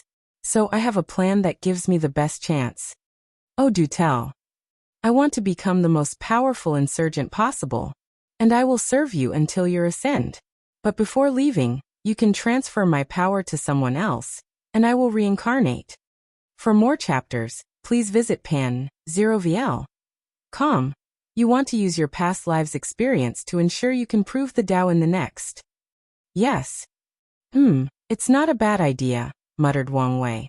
With Tai Gang's talent, he would need much luck to prove the Tao or hope that he is reincarnated into a more talented body with a better destiny.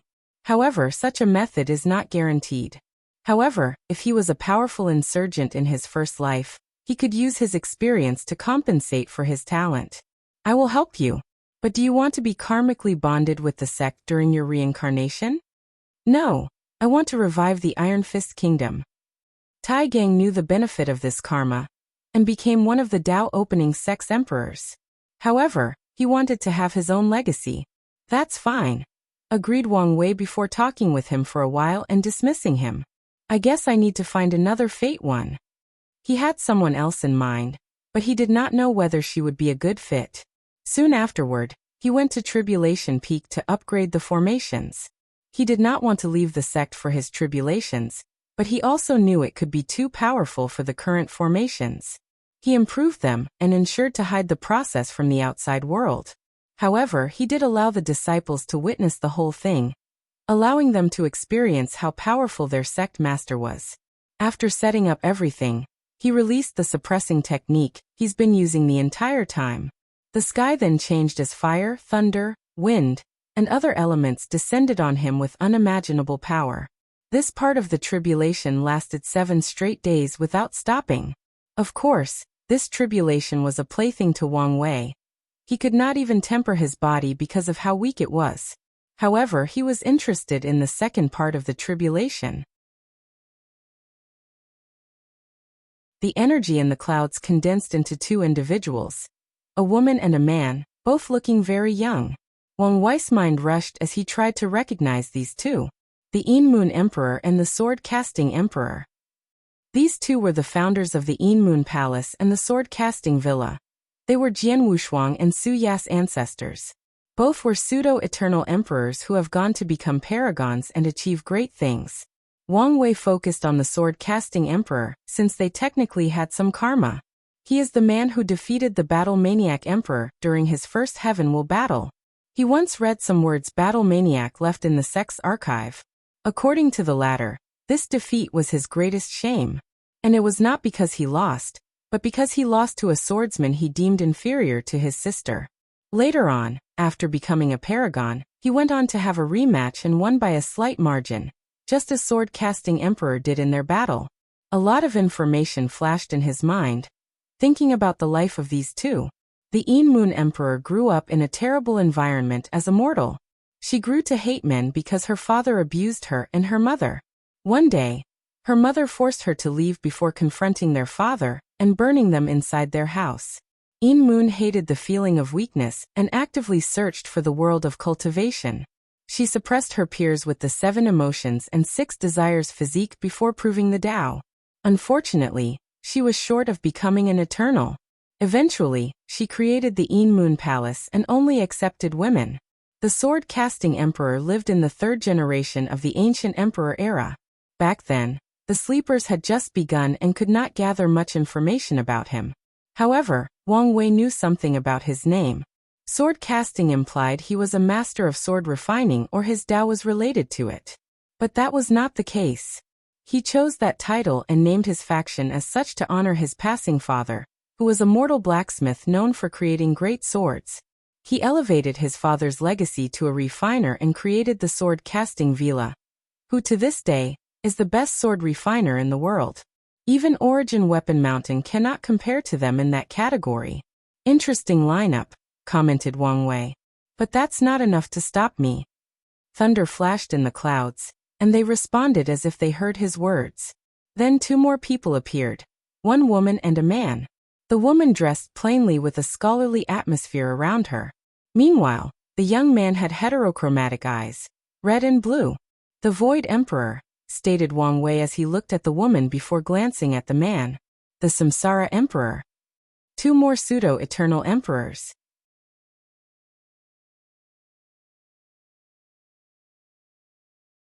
Saint Tribulation Now. 2 interesting emperors, thought Wang Wei. The Void Emperor was once a student of the Emperor Enlightening Academy when they had cultivated 5 great emperors. Unfortunately, her experience in the academy was less than pleasant. She had one other competitor, who was on par with her despite having the boundless void physique. However, the Void Emperor always felt the academy discriminated against her because of her gender. She received fewer resources from him, less support, fewer followers and fewer opportunities. She would have understood if there was an overwhelming difference between the two, but they were relative to each other in most things.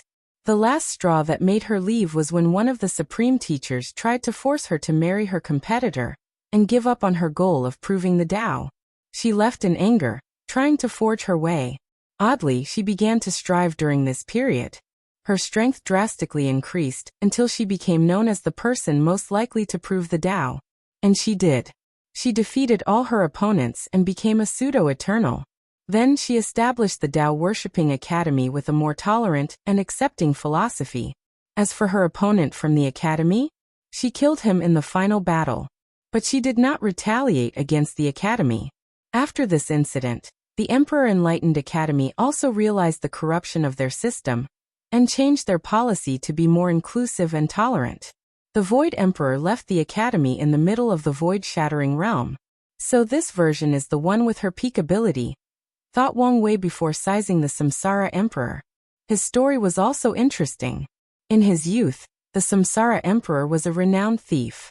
He would infiltrate different factions to steal important resources from them. When all Heaven Chosens participated in major fortunate events, he would sneak at the last moment to steal all the rewards from everyone before vanishing. He spent most of his life running away from numerous factions, including the Tao opening sect. Wang Wei knew two defining events in his life. The first one was he stole some treasure that allowed him to understand samsara law. And the second was when he suddenly fled into the Nether Hell. After leaving the Nether Hall, the Samsara Emperor disappeared from the world. And even after proving the Tao, he did not stay nor preach to the world. He immediately ascended. Wang Wei analyzed his life and came up with a theory. He believes the Samsara Emperor somehow used the Nether Hall to pass his outlaw trial. Maybe through a deal with Old Man Nether. However, he ran away after proving Tao to escape his deal or stay away from him. From what he knew, the Samsara Emperor was one of the main paragons in the Second Origin battle, so he should not care about someone like Old Man Nether. "Let's get this over with," he said before deploying his domains, and the others did the same. Facing 4 domains from eventual pseudo-eternal emperors did not suppress him. On the contrary, he still had the advantage. The first to take action was the Een Moon Emperor. A figure suddenly condensed before her. It was Wang Wei with blood-red eyes. "A manifestation of one of my deepest fears?" thought Wang Wei as he sensed this clone who actually had close to 80% of his ability. What was one of his biggest fears? Himself. He knew if he one day went crazy, he could do irreparable damage. Even the current sane version of himself was already dangerous to the world. He could not imagine an unrestrained, completely free and devoid of mortality version of himself. Wang Wei's desire to be free was not to be someone who kills and destroys as he pleases. He wanted the freedom to be able to do these things. To have the ability to choose without restraint, whether physically or morally. Although if you delve deeper into his goal, it was somewhat hypocritical, he did not mind. And this technique manifested the version of himself that removed that layer of hypocrisy. It was completely free, indulging in its desires and wants. "Interesting technique," he muttered as he could see the flaw in this technique. It worked on an individual basis. The Een Moon Emperor can manifest his innermost fears and copy his strength. However, she cannot manifest Wang Wei to fight another person. Without him as the mirror, she cannot access so much of his power. "Lost lamb, you are a puppet because you lack a soul," commented Wang Wei. Then he controlled the laws of souls in his domain to grant this fear manifestation a soul. And now that he had a soul and its own will, it was no longer under the control of Een Moon. Out of anger for its past, the fear manifestation attacked its oppressor. It clenched its fist and punched her. Love protection. Love is one of the most powerful emotions in existence. And with this technique, the Een Moon Emperor became the most beloved individual throughout all heaven myriad worlds. Trillions upon trillions of mortals, objects, non-living entities, and worlds loved and adored her, manifesting in the form of protection. Unfortunately, she was no match for a manifestation with nearly 80% of Wang Wei's power. Her technique and domain could not resist the attack, and she turned back into thunder and disappeared. For more chapters, please visit Pan 0v.L. Calm Wang Wei then gazed at the sword-casting emperor. The latter looked at him without moving. Wang Wei knew how this man's Daos operated, giving him an advantage, but he still tested it. He flicked his finger, generating enough force to destroy thousands of galaxies. The sword-casting emperor waved his sword, and the force returned to Wang Wei with an at least 10-fold increase. Tao of parrying or the Tao of counter.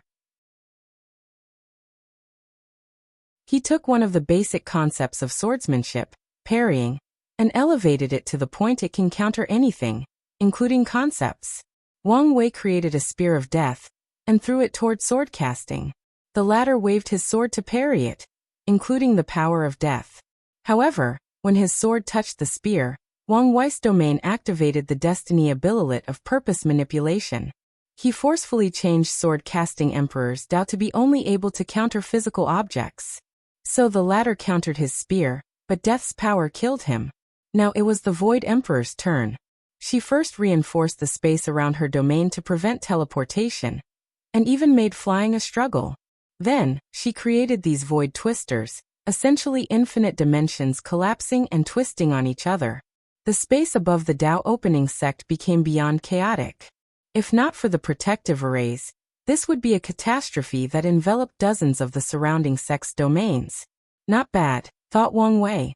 As an expert in the laws of space, he could achieve the same feat, meaning this attack was useless. Instead, he was thinking about space and time Tao.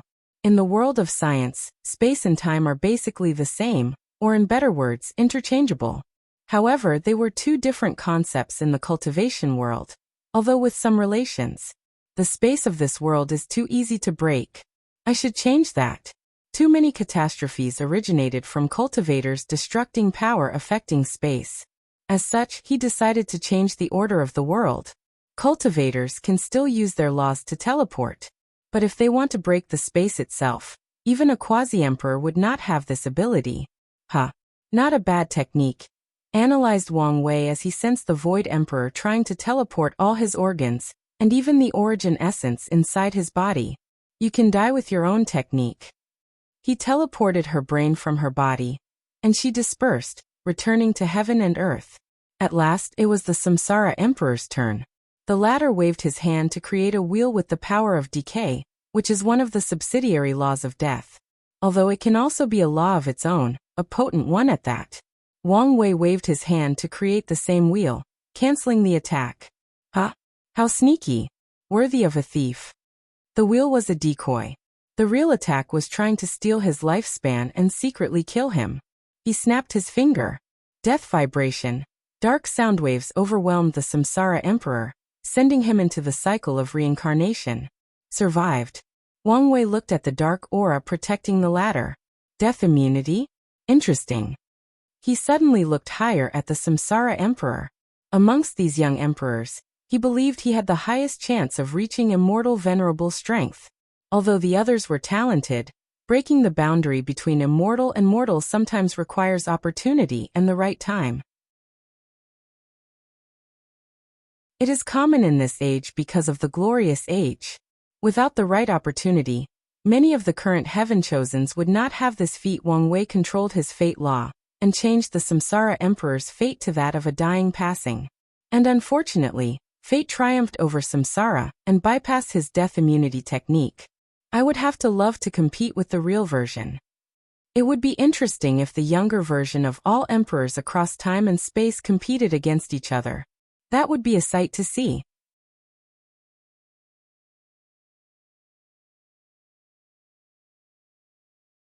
Saints preaching. After his tribulation, he felt like a weight had been lifted from his shoulder. It was now smoother to control his law and domain. It was as if a veil or restrictions was removed from his body.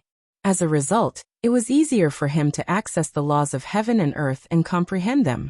Wang Wei knew the reason for this change. Although he was previously a saint, heaven and earth did not acknowledge his realm since he did not undergo tribulation. The weight and veil he sensed was his incongruity with the world. Should I preach? He thought. One of the reasons the saint realm is named as such is because every true person can preach their Tao to a large group of people, and in return, heavenly Tao will grant them a small amount of merit. In ancient emperor era, saint realm cultivators would travel to the lower realm and preach in small, middle, and even great thousand worlds to receive merit.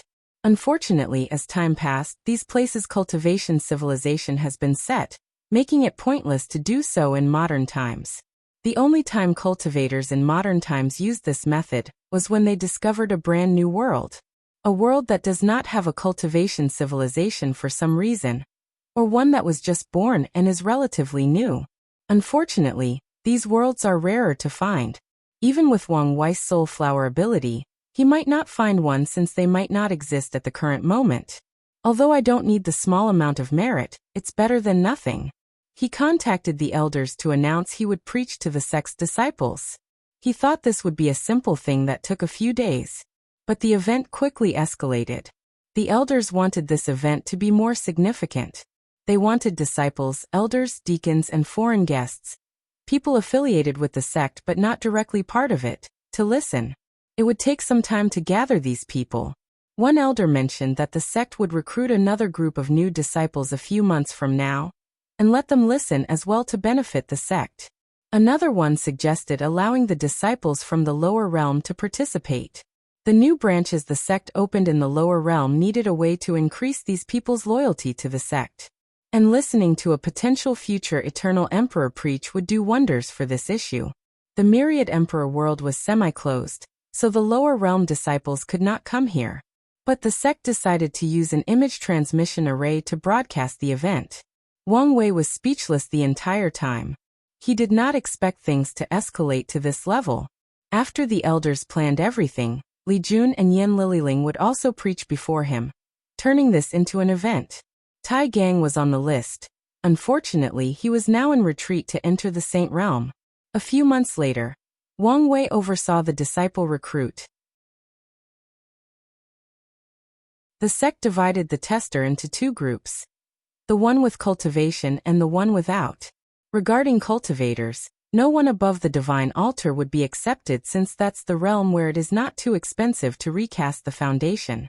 There used to be an age limit, but Wang Wei removed it to ensure the sect could find some late bloomers with undetected talents. As such, people from as young as 14 to divine altar cultivators close to the 1,000-year limit attended this process. The sect then used a variety of criteria to test these people. They tested for their talent, including professions, soul, physique, understanding, chi manipulation talent, luck, willpower, and Dao heart. The pagoda was useful for the last part. And this was not the end. The sect checked the background of these people to ensure no problem. They checked their fate line to see if they had some unique destiny. They checked their karma to see if they had some karmic connection that would be favorable to their cultivation, or detrimental to them and the sect. Because of this unique and comprehensive method, some accepted individuals appeared to make no sense. Some people were nothing but mortals that did not even have leakless bodies. They only wanted to take a chance at changing their lives. And since travel had become more accessible because of the constructs, they came to give it a chance.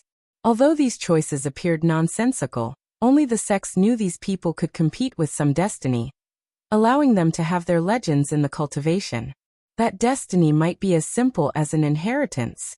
Usually, these people would never have a chance to fulfill their destiny. But with the sect's support, they were now the prime candidates. The advantages of this recruiting method were endless. And it was only possible because of Wang Wei's destiny and fate Dao. Once everything finished, two participants stood out amongst the rest. A girl named Kai Song, and she was a member of the spirit race. She is a child's toy who became sentient after being stuck in a high-spirit chi environment. After learning about the world, Kai Song had recently acquired her physical body and was on her way to Myriad Spirit Mountain. On her way, she heard about the sect's recruit and had a whim to come test. The sect discovered she had an extraordinary cultivation talent and a monster-level talent for puppets. She was on par with Yan Liling in her professions, if not even more talented. The second one was Jean Mengyao, the owner of the 25th Physique, Spear Overlord Physique. Sect Master, what do you think of these two? Asked one of the elders through divine sense. For more chapters, please visit Pan 0VL. Com Chao Song is quiet, introverted, and does not fear loneliness. Perfect traits for professions that require years of study. However, we also have to train her social skills. Puppets can be vital for our plans if used correctly, so her skills can be helpful. As for Jean Mengyao, besides his arrogance, he is indeed talented. However, we must see how he grows. Wang Wei can read Jean Mengyao like the back of his hand. He could tell this guy was planning on using the sect's resources to catch up to this generation's heaven shows. Then, defeat him to become the sect's leader before proving the Tao and becoming an eternal emperor. The arrogance and ambitions of young people, thought Wang Wei. These two are potential emperors. Based on their performance, they can become the sect's seal heaven chosen. One of them might participate in the generation after my father, he added. A few people thought the same things and waited to bring it off. With the karma washing pool that Wang Wei brought for the sect, they will not have to worry about future emperors. Even if one of these two failed their heavenward battle, the sect could wait for a generation with less competition and bring them out. They don't have to seal themselves for millions of years. After the sect's recruitment, It was time for the preaching events. Li Jun went first. Most people gathered on the sect's largest mountain, sitting cross-legged on cushions. The rest stayed in other mountains and watched things through formations. And it was the same for the branches in the lower realm. Li Jun sat cross-legged, floating in the air and overlooking everyone. I am true person Li Jun, and today, I will enlighten you in the ways of battle. His voice was soft, but everyone could hear him. It was as if he was muttering next to their ears. Even the people who listened through formations felt the same way. Visions of lotus manifested near him, along with beautiful sounds representing the voice of the Tao, the voice of truth. Li Jun then talked about battle, as if it was a Tao. He also injected some of his law understanding for the void-shattering realm, and above individuals. The preaching lasted 3 months. And once he finished, everyone had one thought in their mind. This man made battle, a brutal and cruel thing, into an art. And they wanted more. Everyone benefited. Many of the new disciples were malnourished mortals who knew nothing about cultivation. The sect had to provide spirit qi and pills for them to listen for the entire 3 months. But even they benefited. Li Jun's explanation of how to use the mortal body to exert the most power in battle, how to analyze the opponent and how to maximize the use of the environment targeted them. Furthermore, even if they could not understand most of the things he said, it would benefit them in the future as long as they remember some things and apply them in their lives. Golden lights came from heaven, and he received his merit. Next was Yan Liling's turn. Her process was similar to Li Jun's. She preached about all 5 professions, focusing on establishing a foundation for most profession-oriented people listening. Even Wang Wei learned something from her. As for the non-professions, they also benefited since she also talked about flame, energy and spiritual power control. After taking her merit, it was Wang Wei's turn. I am Wang Wei, a true person and your sect master, said Wang Wei with a pleasing voice. And today, I will enlighten you on the essence of cultivation. He let his words simmer for a few seconds. In the endless void, there are countless cultivation systems, good or bad. But at their core, they involved 4 fundamental aspects: essence, qi, spirit, and law. Even if there are some outlier systems, one of these 4 will be involved in one way or the other. Now let's begin with essence or the body. Next is qi or energy, the source of life and evolution. Third is the spirit, or the soul, mind or spirit. Finally, it's the law, the fundamental concepts that govern realities. The process lasted 3 years. And once everybody woke up, they did not know how to describe this experience, and remained quiet for a few seconds.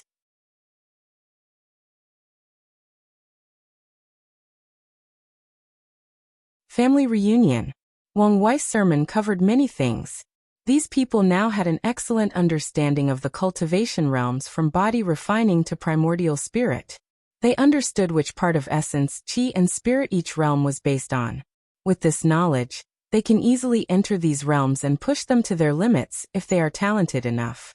For the law aspect, Wang Wei talked about the 5 elements law and a bit about his fate law. However, he primarily focused on the subtle control of the law, and with his force control skill, every individual, including the true monarchs of the sect. Today's preaching will benefit every single listener until they become quasi-emperors. And maybe even further. Wang Wei received his merit before dismissing everyone. There was a lingering desire in the faces of most of the disciples. It was genuinely fascinating to listen to people preaching. It was like someone presented the universe's fundamental truth in such an easily understandable way. The feeling was simply intoxicating. What a marvelous sermon, someone suddenly said. When Wang Wei saw where it originated, his eyes lit up. Mom, Dad. Yu Yan rushed to hug her son, and Wang Tian followed. The family formed a hug sandwich with Wang Wei in the middle. When did you guys get here? After Liling's turn. Yu Yan explained. We wanted to surprise you. I'm glad you are back, said Wang Wei with a smile. Let's go somewhere else. The 3 flew to Wang Wei's transcending fate mountain to chat. Everyone sat together, including Wu Hong. Wang Wei prepared the tea, and the family chatted. Your sermon was brilliant, commented Wang Tian. I've learned a lot. He was not lying since he had learned a lot after hearing it, especially his force control skill, which he believed could reach a higher level after a while. Yu Yan nodded, but she did not say anything. She held her son in her hands, cuddling him like a child. Wang Wei did not resist. I'm glad. So, how was your mortal dust? What did you do? Any new discoveries? He could tell it was more than successful since the two were now at the peak of the supreme realm, only one step away from becoming quasi-emperors. Mine was interesting, added Yu Yan. I became a blind mortal, living all my life in darkness. However, after enlightening myself on darkness and regaining my memories, I felt it was not enough, so I continued. My second persona was someone who had connections with some of the vilest individuals in society. Sex traffickers, rapists, killers, cannibals, etc. I wanted to experience the darkness of the world. This persona granted me a deep understanding of societal darkness or darkness of the mind. But of course, I was not satisfied. So I placed a bunch of mortals and cultivators in a small world and literally turned into darkness. Observing them live and survive in a world without sun, with only darkness, was interesting, to say the least. Interesting. I give you a full score for ingenuity, commented Wang Wei. Thanks. I think you've been rubbing off me, smiled Yu Yan, pleased with her son's compliment. Old man, what about you? Mine was not that interesting, replied Wang Tian. I had many personas in the mortal world, all swordsmen with different personalities. The indifferent swordsman who killed his loved ones for his sword Dao, the free and unrestrained swordsman, the charismatic one with friends all over the martial art world, and even the drunkard swordsman. Every time I learned something fundamental about swords from these personas, I would awaken my memories and choose the next one. Wang Tian took a sip of tea. Then I turned myself into a sword and experienced what it was like. In a few hundred years, many swordsmen created legends with my sword. As a result, I learned the fundamental truth that the sword was a weapon of murder. Nothing else, nothing more. You don't seem too happy about this discovery? Remarked Wang Wei as he sensed his father's odd mood. It's not that, since I've always known this. With his achievement in the sword, of course he knew the fundamental purpose of the sword's existence. I've loved the sword since I was 8, and my father gave me a wooden sword for practice. I named it Little Heaven, after my name, and I still preserve it. I was hoping to pass it on to you for your training. Well, you know how that turned out. Wang Wei gave his father a wry smile. It's not his fault that he was not a fan of most weapons. Wang Tian did not blame his son since he was in a state of remembrance. My love and passion for the sword have allowed me to travel far in its ways. But it also made me romanticize the sword, thinking it was more than a simple weapon. I thought it was beautiful, mighty, the best weapon and the weapon of kings. Unfortunately, through cultivation, I found its essence as a tool created for death and slaughter. And a small part of me refused to accept this fact, until mortal dust. In the time he spent as a sword, he ended up in different people's hands. A blacksmith who admired the technique behind its creation. A king who used it as a symbol of power and authority. However, he always ended up being used as a tool for killing. For more chapters, please visit pan0vl.com. After removing that final reluctance, Wang Tian sublimated his state of mind, and his swordsmanship reached a higher realm. As long as you've figured things out, added Wang Wei. How strong are you now? Condense your most powerful attack into a sword chi, and let me see. Wang Tian did not hesitate because he knew how strong his son was before leaving. He raised his hand to condense a small sword the size of a toothpick. As expected, commented Wang Wei as he felt the power emanating from the sword chi. Middle level of 3 leaf.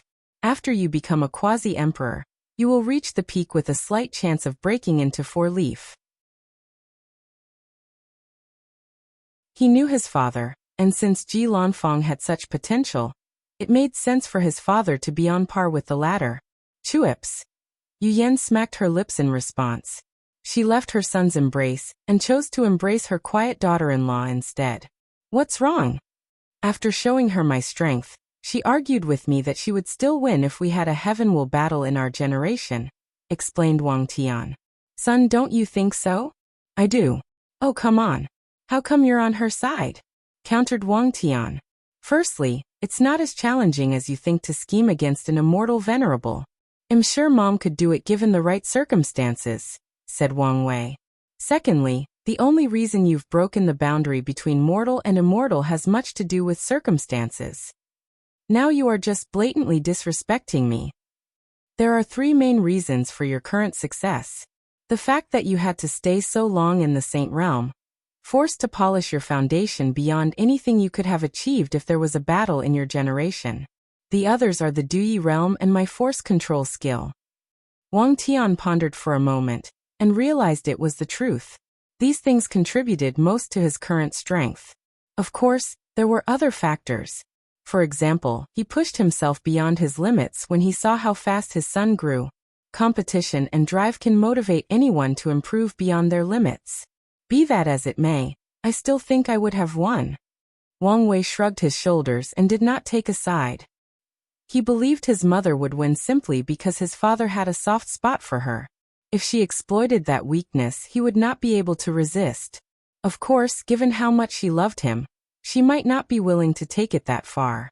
I have 2 things for you, said Wang Wei to change the topic. The first is a talisman from our ancestor, the Sword Empress. Wang Tian immediately became excited. He had never met a swordsman compared to him, so he idolized the ones from the past, and his ancestor was his favorite. Whenever he needed guidance in his swordsmanship, he would comprehend her heaven-slashing scripture, or the sword will she left in the sect. He took the talisman with a childlike smile. He could not imagine the benefit he would receive from direct guidance from her. The second is the contact of a swordsman on par with you. Wang Wei then told him about his fight with Ji Lanfang, and Wang Tian became more excited. I cannot wait to exchange experiences with another fellow Taoist. He felt his luck was on the rise after the mortal dust. All right, let's not talk about these boring things, commented Yu Yan as she caressed Wu Hong's hair.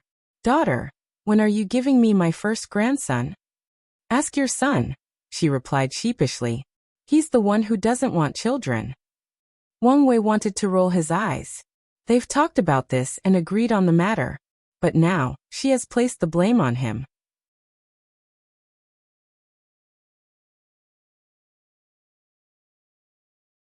Flesh tribulation. Wang Wei spent the next few months with his parents, postponing his seclusion. Then, he created a clone to socialize with him while his main body entered seclusion. Meanwhile, Wu Hong did the opposite as her main body entered seclusion while a clone spent time with Wang Wei's clone. The couple wanted to spend as much time together as possible. The first thing he did was Wangjia ceremony. The process required formations, a ritual, and other resources. After everything finished, his shadow connected to her shadow, transferring some of his power to her. A cocoon enveloped Wangju as she underwent a massive transformation. She will be a terrifying spy and assassin after inheriting 70% of Wang Wei's power and abilities, especially if she uses them correctly with her shadow law. Afterward, Wang Wei proceeded to condense his first black hole. With enough primordial star essence, he condensed a black hole countless times bigger than the observable universe back on Earth. He first checked whether there were any problems with his secondary artificial acupoints. Then, he checked whether there were any contradictions between the black holes in the 1962 main acupoints. After detecting no issue, he continued to condense black holes for a total of 10,000 second acupoints, or a grand total of 19,962. After sensing that his body had reached saturation, Wang Wei stopped and clenched his fist to feel the power contained. 50 primordial dragon force. He could now destroy 50% of a great thousand world with one attack. And that was not the only increase, but also overall defense, speed, regeneration, and survivability. It's coming, he thought after analyzing his body. An unknown power descended on him, and he knew it was from the true power Dao realm. His tribulation had arrived. Wang Wei lay on the ground to prepare. He suddenly felt something munched on his skin, making him groan. With his pain resistance, he would not blink an eye if he swallowed an entire sun. Feeling every sensation as the heat burned his throat, liquefied his intestine, or charred his bones. However, the pain intensity was nothing he's ever experienced. Ancient Desolate explained to him this was one of the aspects of the flesh tribulation. The test knew the highest threshold of anyone participating and inflicted a higher level. The severity of the pain is one of the many reasons people cannot open the gate of pain or continue on this path. I can't believe having a high pain tolerance would work against me, thought Wang Wei. However, this was not even the end. He received information or a request to take all the tests together and choose how many of them to take at once. Wang Wei decided on all of them. He wanted to finish the test for the third level in one swoop. Ancient Desolate gave him some tips. The tribulation is divided similarly to the Ancient Desolate body refining scripture. Skin, bones, blood, muscles and meridians, organs and cells. There will also be special tests for individuals with unique body refining techniques that do not involve these categories. Typically, Wang Wei needed to take these tests one by one in the primordial dragon realm. However, the Ancient Desolate Emperor told him there would be some advantages if he took the tests together. He will receive a boost of strength afterward compared to if he took them individually. Meanwhile, the single test is to decide a body refiner's worthiness to continue walking on the true power Dao realm. After the request, the tribulation continued. Wang Wei experienced horrendous pain as he watched his skin rapidly disappear from his body, as if a creature enjoyed a pleasant meal with his body. Suddenly, an intense fear overwhelms his mind. Here we go, thought Wang Wei, trying to control his emotions. Watching his skin vanish, the fear of dying overcame his mind. Wang Wei knew this part of the test. His powerful soul, immune to most spiritual attacks, was useless on this occasion. The unknown power of the true power Dao realm did not care about his innate paragon soul, and his intuition told him that even if he removed his chains and accessed his spiritual strength, it would be pointless. Wang Wei had to rely on his willpower to bear the pain, his Dao heart and state of mind to fight this overwhelming fear. However, things became worse for him before getting better. After he turned into a macabre creature without skin, his muscles rapidly evaporated, exponentially increasing the pain and fear. Wang Wei was grunting and groaning, trying to keep the pain away. Meanwhile, he felt his mind was on the verge of cracking. I don't want to die, I don't want to die, I don't want to die, I don't want to die. He repeated these words over and over like an endless loop. However, things got worse for him since his organs were next. If Ancient Desolate were here, he would give Wang Wei a thumbs up for his crazy action. When he told the latter to take the tests together, he meant 2 or 3 simultaneously, not everything at once. By the time Wang Wei was a creature with only bone, he was screaming despite having no vocal cords. His scream came deep from his soul. He watched the dissipation of his bones, and the fear intensified. With every cell that disappeared, he felt himself driving close to madness. And the pain did not help the situation. He could hear a whisper telling him to give up and abandon this path. And he desperately wanted to listen to it. How easy it would be to give up. For more chapters, please visit pan0vel.com. Why did he have to endure so much? If he wanted a strong body, he could just comprehend power law. There was no need to inflict this level of cruelty onto himself. It was not worth it. I can't give up. In this strange state where he has no corporeal form but still exists, Wang Wei discovered he could use the full power of his willpower. So he tapped into that power. This action aided the situation, but it did not solve the problem. He hung on to this feeling of unwillingness and defiance. Memories of him floating in the endless void flashed in his mind. Back then, he also had to overcome his fear of death while fighting eons of loneliness. He did not give up then, so he would not give up now. He gritted his non-existent teeth and persevered. When only the last cell of his existence remained, his fear and pain reached an indescribable level. And when that cell also evaporated, he failed a crack in his spirit, pushing him to the verge of a mental breakdown.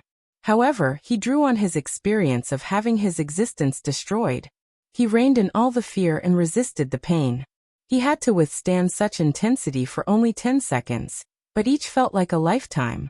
10 seconds later, the suffering ended, and his body was regenerated cell by cell. And since his fleshly body was linked to his primordial spirit, it also regrew. That was interesting, he muttered as he looked at his new body. This test took into account all his willpower and pushed it beyond his limit to test him. And he felt a real challenge for the first time in a while. Not to mention, this experience was a great way to temper the mind. 70 primordial dragon force, an increase of 20. Is this my reward? He muttered, satisfied given how difficult it is to advance in this realm.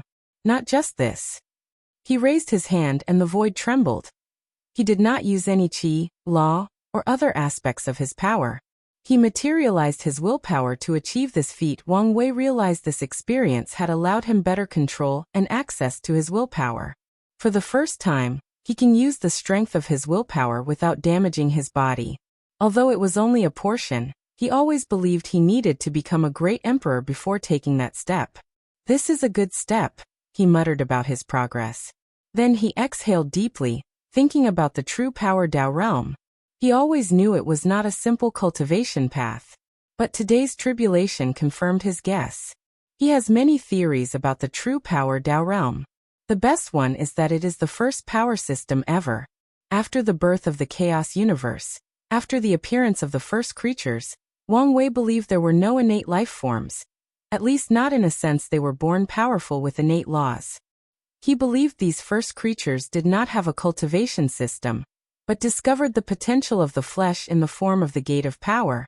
The true power Dao was the first way creatures achieved immortality and eternity. There is more to his theory. He believes that the history of the eternal ascension world can be divided into eras. And in the first eras there were no lower dimension and heaven wills.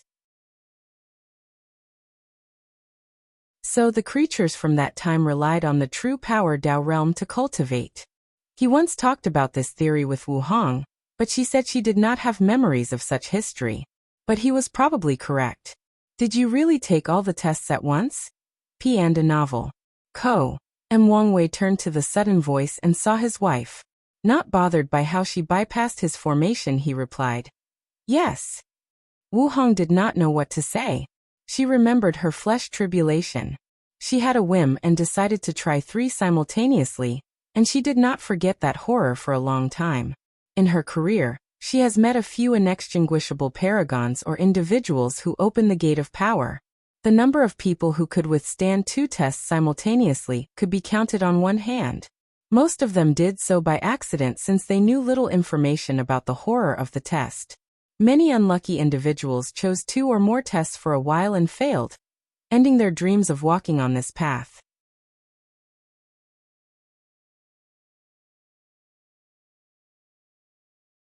8. Heterogeneity. Wu Hong was impressed. She has always known her boy toy was talented and capable, and on a few occasions she was proud and impressed by him. But today, for the first time, she was impressed beyond words. She looked at him, eyes sparkling while gently biting her lower lips. Pindian 0 VLC. Wang Wei immediately recognized the look in his wife's eyes. He smiled before they jumped on each other like primates in a zoo, doing the dirty with no shame or regard for the children's visitors. Moreover, he grew wilder when she even let him be on top. He went wild, losing himself in the embrace of passion and depravity. Wang Wei lay on the floor with Wu Hong on his arm. He was breathing heavily as if he had done the most intensive exercise. The bedroom is one of the few times he can experience mortal things like fatigue and lack of stamina.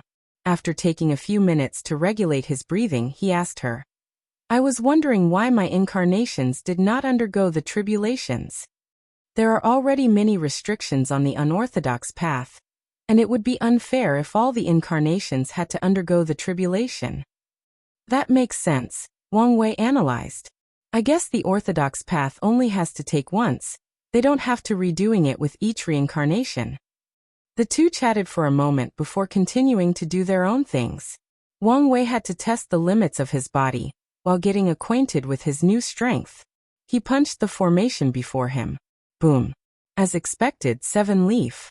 His fleshly body only had this power, not considering his other source of power, and he could sense that he would have no problem increasing his power, as long as he moved up in the true power Dao realm. Is this a way to remove the limit of 7-leaf? Or is this the result of my paragon soul and the incarnations? Wang Wei always suspected his soul was one of the reasons he barely had any bottlenecks in cultivation. He also suspected he would not have the immortal venerable limit that most cultivators have. However, he did not know the exact reason. Regardless, he knew that if people wanted to remove the limit, they could cultivate until the third level of the true power Dao realm. He checked his body and smiled.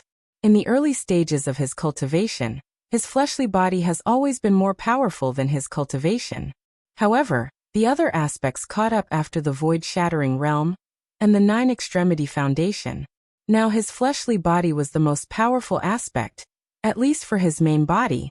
After admiring his perfect figure, he continued his seclusion, focusing on comprehending laws. Wang Wei had entered the mature Dao tree stage of the Saint realm, and his domain was hundreds of times beyond the limit. Without the help of Gu Xian's pagoda, the process was extremely long, 20,000 years to be exact. And with the 360 future Buddha self, he spent 2 million years. He pushed the boundary of the Saint realm with how deep of time he spent comprehending the law, especially with his talent. And yet, I still have a silver tree.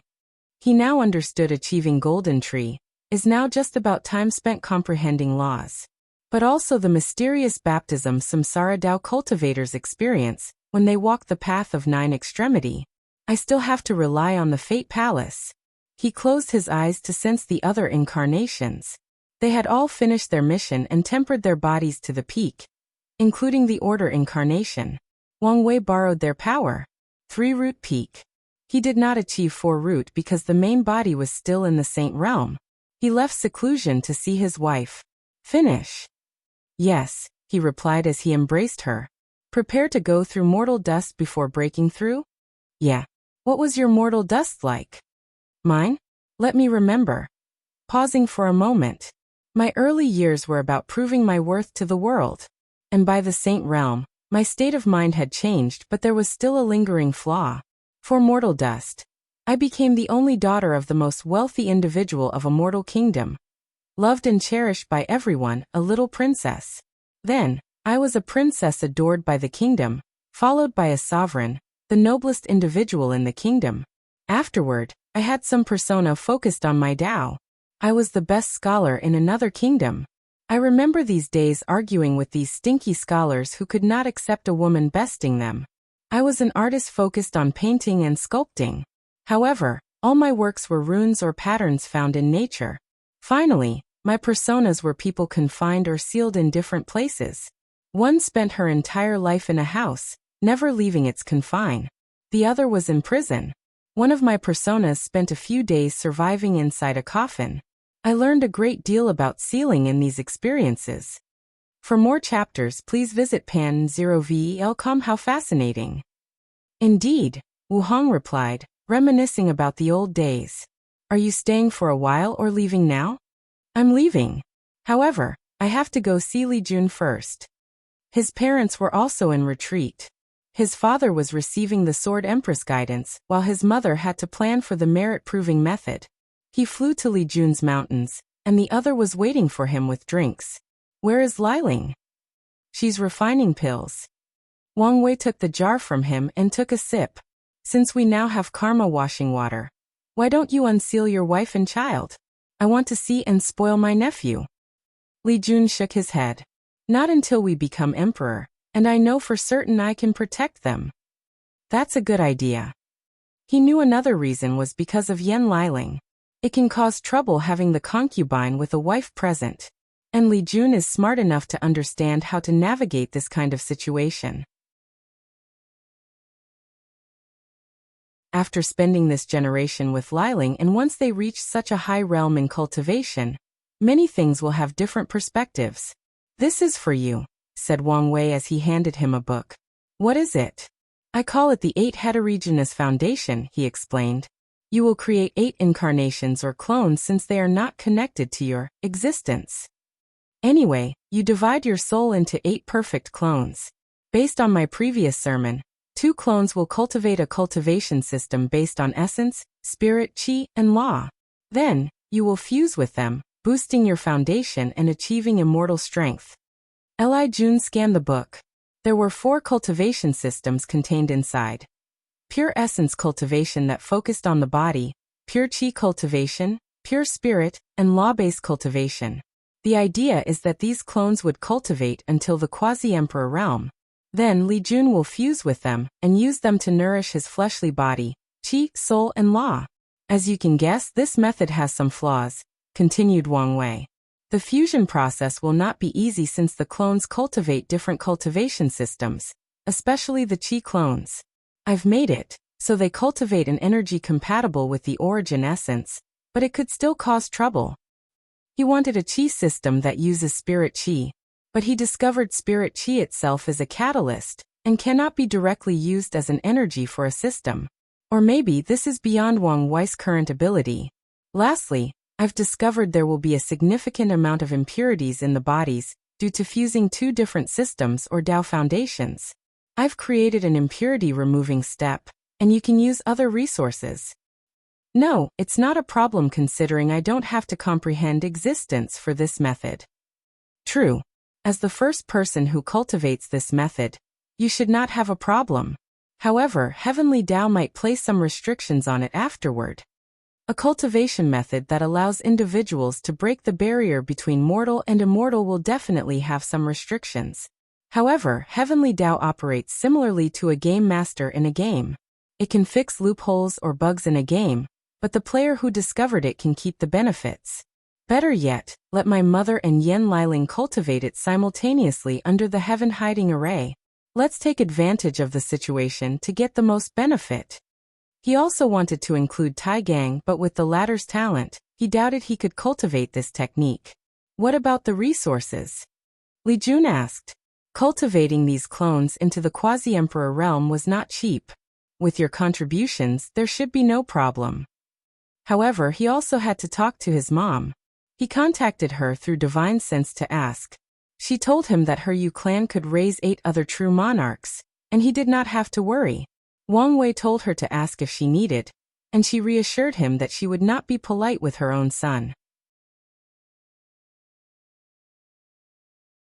I just remember, suddenly said Li Jun, did you contact Wang Ju? No, what's wrong? She's injured.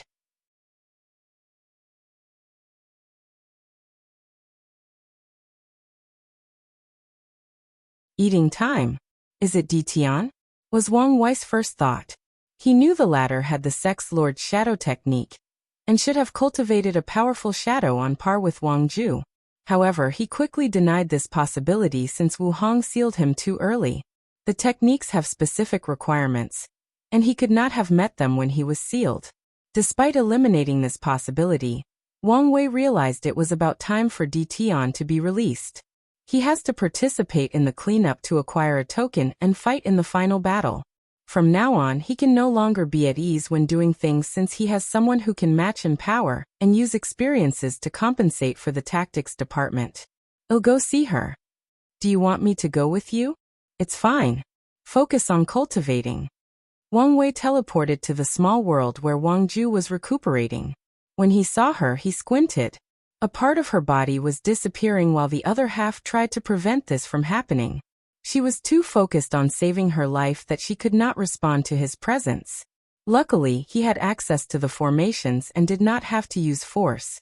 Someone or something has erased her time, analyzed Wang Wei. He could tell someone hit her with an attack that erased part of her past. And if Wang Ju did not have access to some of his time laws, she would have ceased to exist by now. No, not erase but ate. Wang Wei came closer to analyze the situation. If Wang Ju's time could be represented by a line similar to the fate line, the attack took a bit out of her timeline. The attack's purpose could only erase certain events in her life, or it could wipe her out of existence.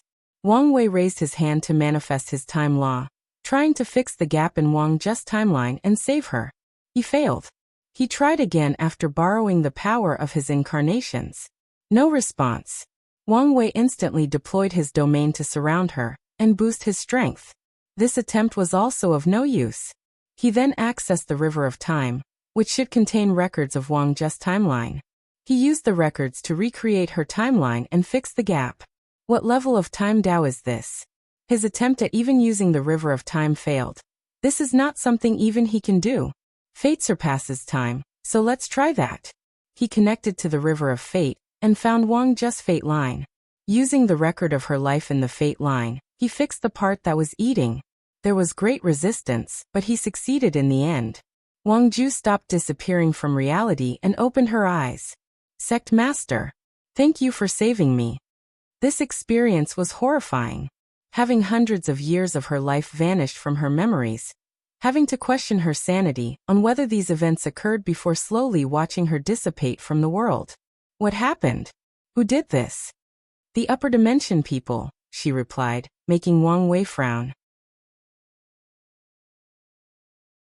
Although you can only use 70% of my main Bodhi's power, only a mortal venerable and above could injure you, and there is that strange time technique.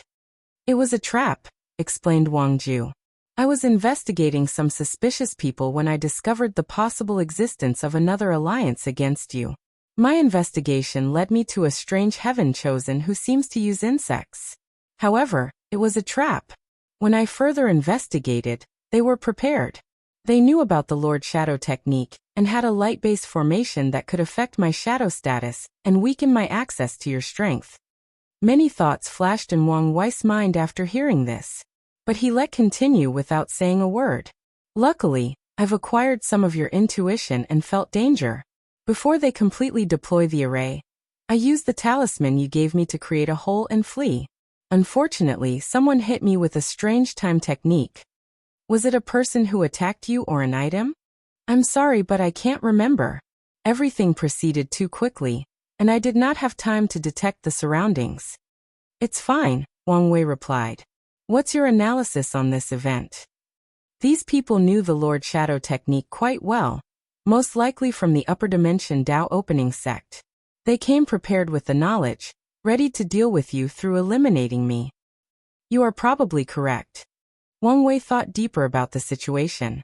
Time Eater is involved. Wang Ju's attack suits perfectly for the latter's name. Furthermore, he is one of the paragons who did not participate in the ultimate taboo and knew and interacted with his ancestors. There is a high chance that he knew the Shadow Ruler, interacted with him, and even competed with the latter. You need to be more careful from now on. I will. Wang Ju also realized she was too intoxicated with her newfound power, and was slightly careless. I have to go through mortal dust. When I'm done, I will refine a talisman for you to access all my powers. Wang Wei was slightly annoyed as he kept discovering the flaws of the unorthodox way of the Nine Extremity Dao Foundation. For more chapters, please visit pan0vl.com. Thank you, Sect Master. But do you need the Fate Shadow Guards to protect you secretly? Mortal dust is a moment of weakness for many cultivators since they usually seal their memories and strength. Although they can instantly regain it when attacked, it is still a moment of vulnerability that can be exploited. No, Shadow One is in charge of protecting me. I see. Wang Ju was slightly disappointed but felt relieved since her young master's safety was what truly mattered. I wonder if I can become Shadow One instead of Shadow 3? She quickly removed this intrusive thought from her mind, since she knew such a request would cause a seniority issue that could lead to real problems. Do you remember what the runes of the formation looked like? Asked Wang Wei, not knowing her inner turmoil about being called Shadow 3 in the future despite being the most powerful shadow. I do remember some of them. She did not see the entire thing, but she saw a good portion of it after he saw the light emanating from the runes. Write them down and have the sect analyze them. Since you said it was light-based, they can consult my mother. As you wish. Do you know where Yu Zhou is? Wang Wei decided to eliminate him even if there was no evidence to prove he was innocent. Anyway, since he is a heaven chosen, he is his enemy, and if he were a spy from the upper dimension, he would have eliminated an unstable factor of the world. And he could still kill a few heaven chosens without affecting his Son of Era title. Wang Ju did not immediately explain, but checked the Fate Shadow's headquarters for information. He disappeared after the trap. We currently do not have his location. He's not in the Soul Race's small world. No. That was more suspicious. Forget it. He has to show up for the cleanup. Wang Wei ordered her to keep up her work before going to say his goodbyes. Then he headed to a mortal world for his mortal dust. Primordial chaos, outside the eternal ascension world. 7 people fought an enormous creature with dark red skin and 2 horizontal black horns that almost met before his forehead. Its body was muscular, displaying its developed muscle. It has leather pants and boots on. And these items shone with magical light, indicating their value. Primordial laws flowed out of his body as he fought all 7s. The battle lasted a few days, with at least 6 of the others slightly injured. But the creature was perfectly intact. Even his skin was not broken. The creature looked at one of the 7, and then at the eternal ascension before leaving. He treated primordial chaos as its home as it navigated its endlessness like a pool in his backyard. That's the 7th attack in the past 100 years, commented Undead Phoenix. More should be coming. They could tell these attacks were nothing but testing the situation. We need to do something, added Earth Emperor. The 2 sons seemed occupied and told them to deal with the situation. Do what? This should just be the beginning, added Blood Dragon. Damn Chiyuan, snarked 5 Feather Phoenix. The current situation is because of the All-Seeing Temple's predictions. Many people in the Chaos universe believe the Eternal Ascension world will be responsible for the upcoming chaos, and want to either deal with them or enter to prepare. There is no point in complaining. We need solutions, reiterated Earth Emperor. What about the previous recruitment plan? As long as some potential paragons side with us, we can increase our power. Most of them do not want to associate with us, replied Blood Dragon. He tried to entice Chintong and a few other people in Limbo, but they all looked at him in disdain. I still do not agree with this method, countered 5 Feather Phoenix. We do not need to share our power and resources. I don't believe him going to say this, but I agree with her, added Undead Phoenix. Then what do we do once the situation is beyond our control? Asked Twin Flower. Don't we have the sons? They can protect the Eternal Ascension world with their power.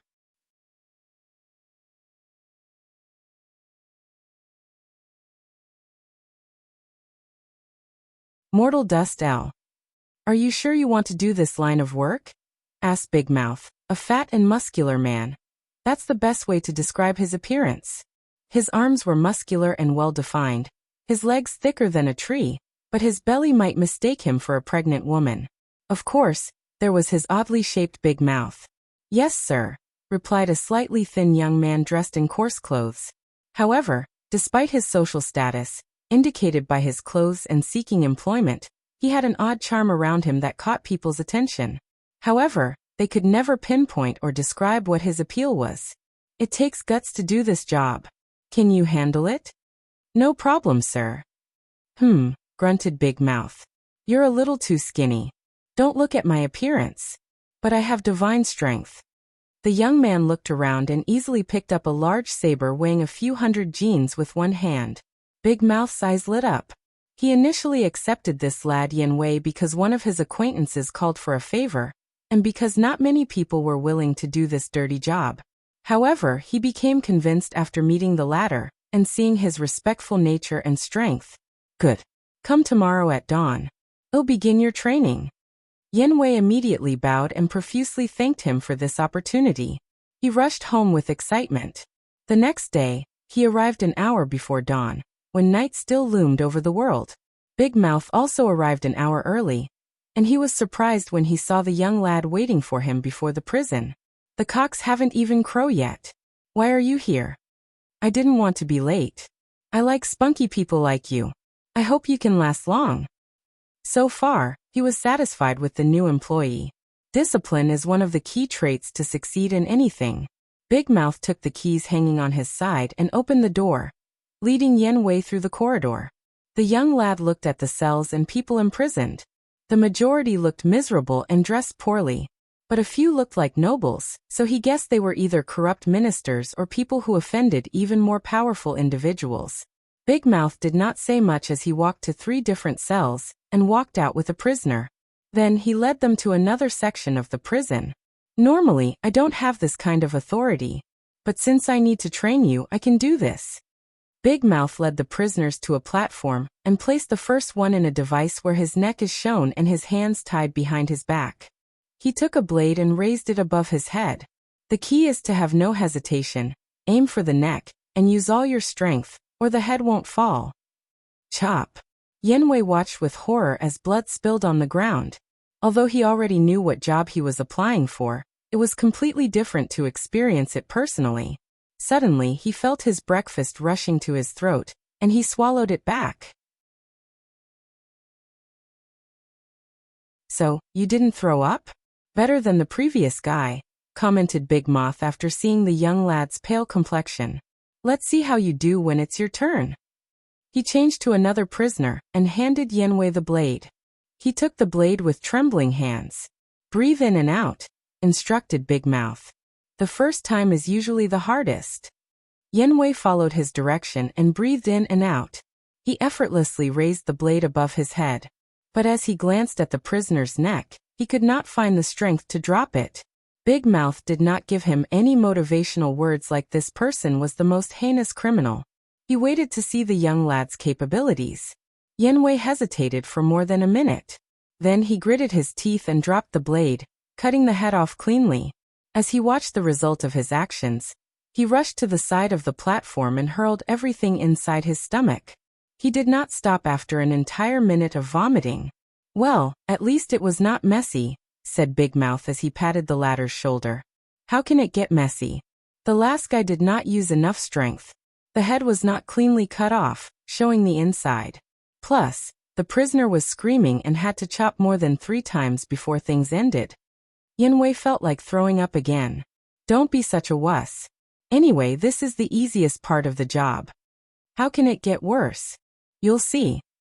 For more chapters, please visit Pan 0v.L. Yanwei did not wait long to know what his superior said. A week later, after participating in a few public executions, he began to become acquainted with this job. He still felt squeezy at the fact he had killed people, but he had begun to become numb to the sensation. Then everything worsens after that execution. Big Mouth had to travel to another city, and he was the only one left. And a big case occurred. Some ministers committed treason or something, and the governor ordered the execution of his entire family. Chop, chop, chop. At first, everything proceeded smoothly. The only issue Yanwei had was how he had to kill so many people consecutively, which was a first for him, especially without Big Mouth supports. However, the subsequent executions hunted him. "Please spare us. Our family is innocent," screamed a woman, one of the many concubines of the treacherous minister. Yanwei had to wear a mask that only showed his eyes, and they trembled after hearing this. He gritted his teeth and prepared the woman. "I'm begging you, please don't do this. Our family did nothing wrong. We were wrongly accused." The woman screamed and argued with him during the process. Yanwei raised his blade, but when he saw the pleading look in her eyes, his body once again quivered. He questioned himself, but as the supervisor of the execution asked him if there was a problem, he only shook his head before dropping the blade. It took every ounce of the strength of Yanwei's body to prevent himself from violently reacting. However, his heart palpitations did not stop no matter what he did. Amidst people's screams calling for their innocence, he mindlessly chopped people's heads. However, he was in a daze after killing that woman. His body moved, but his mind was elsewhere. It was like he watched himself from a 3-dimensional point of view, observing the actions of a stranger. However, something brought his spirit back to reality. The last people to execute were children. The youngest was only 8 years old. When Yanwei dropped that blade, something in him broke. He could not forget that child's eyes full of fear, ignorance, and innocence. In her eyes he saw a future that could have been. She could have become a great scholar, mother, healer, artisan, poet, and so many possibilities. But his blade ended these futures. In the prison, Yanwei drank non-stop while sitting beside his execution blade. He did not know how long he drank until he heard footsteps. "How are you doing?" asked Big Mouth, but he received no response. The veteran executor knew how to deal with this situation, so he left before returning with some food. He sat next to the youngling and drank with him. People should not be able to kill each other, Yanwei suddenly said. What do you mean? No one should have the power to end someone else's fate. Such power should not be in the hands of mortals. No, even immortals should not have such power. A world where people cannot be killed? That would be interesting. Unfortunately, this is not possible. And even if it was, I'm sure there would be some other trouble, commented Big Mouth. Like what? Do you think there wouldn't be any problem if everyone were immortal? Society would collapse in a very short time. Pa nd, a novel. I don't mean for everybody to be immortal. I mean that people should not be able to kill others. But dying of natural death, aging, or sickness is fine. What about criminals? They can be imprisoned and rot in jail for eternity.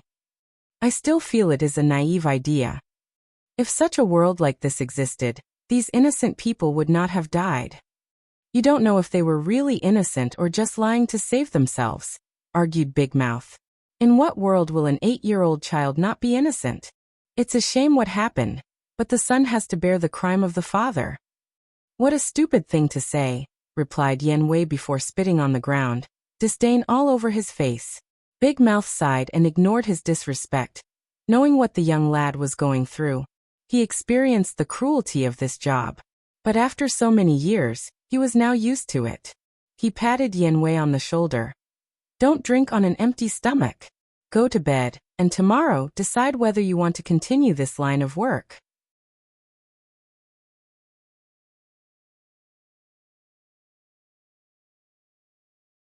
Mortal Dust LL.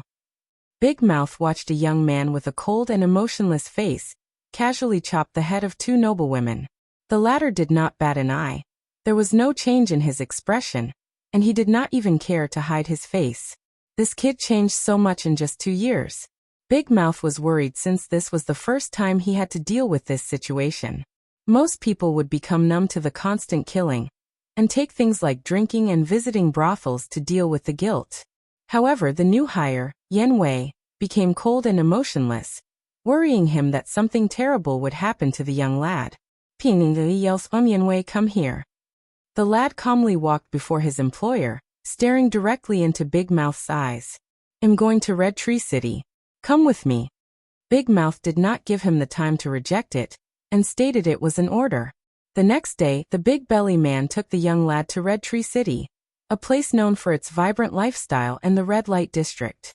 He hoped Yanwei could get out of whatever headspace the latter was on, and meet some new people. Regrettably, Yanwei remained quiet during the entire journey.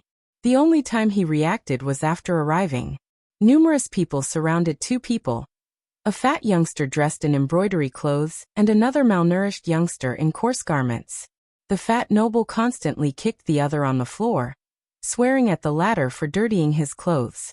Everybody watched with empathy in their eyes, but no one dared do anything. They can only pray that the noble has enough and leave the youngster alone. Don't look, said Big Mouth as he dragged Yanwei from the large crowd. Who is that? Asked Yanwei. The Lai family's 3rd young master. The Lai family is the richest family in the surrounding prefecture. Don't mess with them. Yanwei did not say anything. He followed Big Mouth around the city with the same blank look. They stayed at an inn for the night, and Big Mouth prepared to continue the tour tomorrow. He did not want to give up so easily.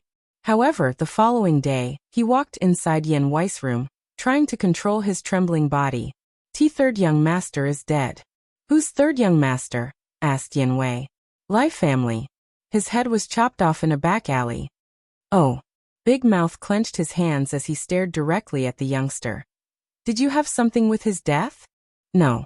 He could not tell whether this was the truth or not. In the end, he took a deep breath to calm down. The entire city is on lockdown by the Lai clan. You better hope you had nothing to do with this murder. For the next week, no one could enter and leave Red Tree City. The Lai clan searched every nook and cranny to find the killer. At first, nothing proceeded smoothly until the last day when they found a man with the blade that killed their 3rd young master. The person tried to deny it, but the evidence was in his possession. However, the clan still wanted to interrogate him to find the motive behind his actions. Unfortunately, the man died due to poisoning. The conclusion was that someone hired him for the job and eliminated him to prevent him from talking. The Lai clan had many enemies, and they concluded this was an attack on them. During the entire week, Big Mouth was on edge, fearing someone would barge into their inn and arrest the two of them. But after the Lai clan lifted the lockdown, he left in relief. Nevertheless, part of him still believed the youngster, Yan Wei, had something to do with that murder. Soon after returning to their city, Yan Wei began to learn martial arts. And soon, the latter displayed his incredible talent. He could learn most techniques after seeing them once. Yan Wei even acquired a breathing technique that absorbed spiritual qi between heaven and earth to strengthen the body. Adding his natural divine strength, he was a born martial art genius. All these improvements should have been positive, but Big Mouth could not stop remembering what occurred in Red Tree City and feared something would happen. Part of him hoped Yan Wei would quit his job and use his newfound strength to make a living. Regrettably, 3 years passed, and Yan Wei was the same. His face was cold and emotionless, always doing his job without any expression, remorse, or guilt, no matter who the prisoner was. At first, Big Mouth thought he maybe was being too sensitive, and things would return to a certain level of normalcy. However, he soon began to notice the disappearance of people in Droplet City, where they lived. First, it was nothing but criminals the law did not catch. Then it was corrupt government officials, nobles, martial artists, and wealthy merchants. Then bang! Hundreds of armed soldiers barged into the prison, surrounding Yan Wei. What is the meaning of this? Yan Wei asked before he saw someone in the middle of the soldiers. Big Mouth. I can't allow you to continue your rampage, said Big Mouth with a slight pain in his voice. He always blamed him for allowing this youngster with a bright future to fall down this rabbit hole. Don't try to deny it. The government has gathered enough evidence that leads to you. Why are you doing this? I am an emissary of fate, delivering their final judgment to these scums, Yan Wei replied coldly. Scums? I can understand your actions for the criminals. But what about the innocent people you killed? That's only because of their poor luck. I put the name of every person in this city in a bowl, and chose one at random. The selected person will receive a final judgment from fate, from me. Who are you to decide people's fate? Roared Big Mouth. Who is a nobleman to decide the fate of a poor countryman? Rebutted Yan Wei. He does it because he has the strength to. Big Mouth looked at this youngster with red eyes. He knew the person he knew was long gone, and nothing he did would change that fact. Get him. The soldiers rushed with their weapons to arrest or permanently eliminate Yan Wei. Unfortunately, his martial art was truly superb. He used the room or environment to his benefit and ran away with severe injuries. A few months later, the fate killer struck again by stealing names from the magistrate, selecting them randomly, and massacring everyone chosen. And from now this became his modus operandi. Whenever he traveled, he would repeat the same things. Unfortunately, his actions offended countless martial art sects and the government, leading to an alliance to eradicate him. Yan Wei fought a legendary battle for 3 days against the coalition of martial artists and the government. Unfortunately, his ultimate end was being stabbed by dozens, if not more, weapons. Wang Wei dug himself out from his grave. Being corrupt by the power of fate? I've never thought about that, he muttered. His goal has always been to control fate, but he never thought about the possible side effects of his actions. Well, he thought about them, but he always believed his cultivation and state of mind should be on par with the task by the time he could achieve such a feat. However, he realized this might not always be true. Maybe nothing is incorruptible, including Grand Tao, he muttered as his eyes lit up. This experience taught him that he should always be on the lookout, and be vigilant to prevent corruption of his mind when he can control the power of fate of the entire chaos universe and beyond. He disappeared before reappearing in Droplet City. He stood before a grave. Wang Wei cleaned it up and placed some flowers. An 8-year-old child. How young and innocent. He thought while also pondering whether to revive her. With his mastery of life and death, it's as easy as eating for him to revive a mortal child. However, he shook his head. He knew fate was cruel. Every day, millions of innocent women and children die because fate has determined their lives and outcome. And one day, He has to get used to that cruelty before he can bend everything to his whim. Wang Wei stayed before the grave for a while before disappearing. He learned his lesson and will approach his goal of being free and unfettered by controlling fate with more prudence. He did not want to slowly lose his mind like Yan Wei, corrupted by the power he wielded. After leaving, he proceeded to his next persona, the king of an interesting kingdom. Wang Wei hoped he could also learn something valuable from this experience. He hoped to learn something from all his persona for this mortal dust.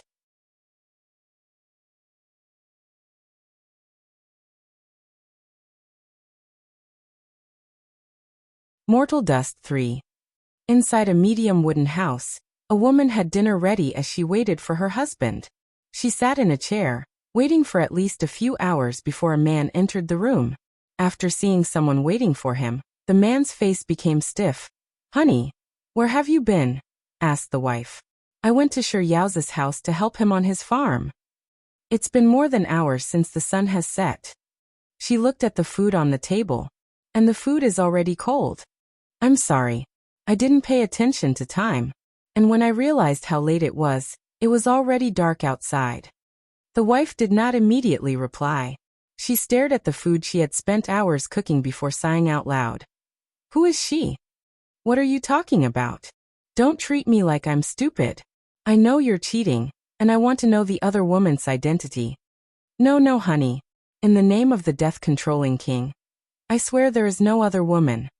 "I don't believe you," replied the wife. "I want a divorce."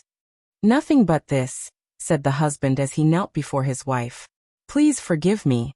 I won't do it again. I've forgiven you 3 times already. And each time, you promised me you would not do it again. But then?" The husband did not know what to say. "It's because you know I'll forgive you that you keep doing it." "Well, I've had enough," continued the wife. "Tomorrow, I will apply to the magistrate to annul our marriage." After saying that, the wife stood from her chair to walk toward the bedroom. No, muttered the husband. According to the kingdom's law, he would lose more than half of his property farm because of his infidelity after the divorce.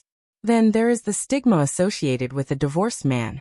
He did not want to live his life like this, shunted by his community. The husband's eyes suddenly turned red, and he lost his mind.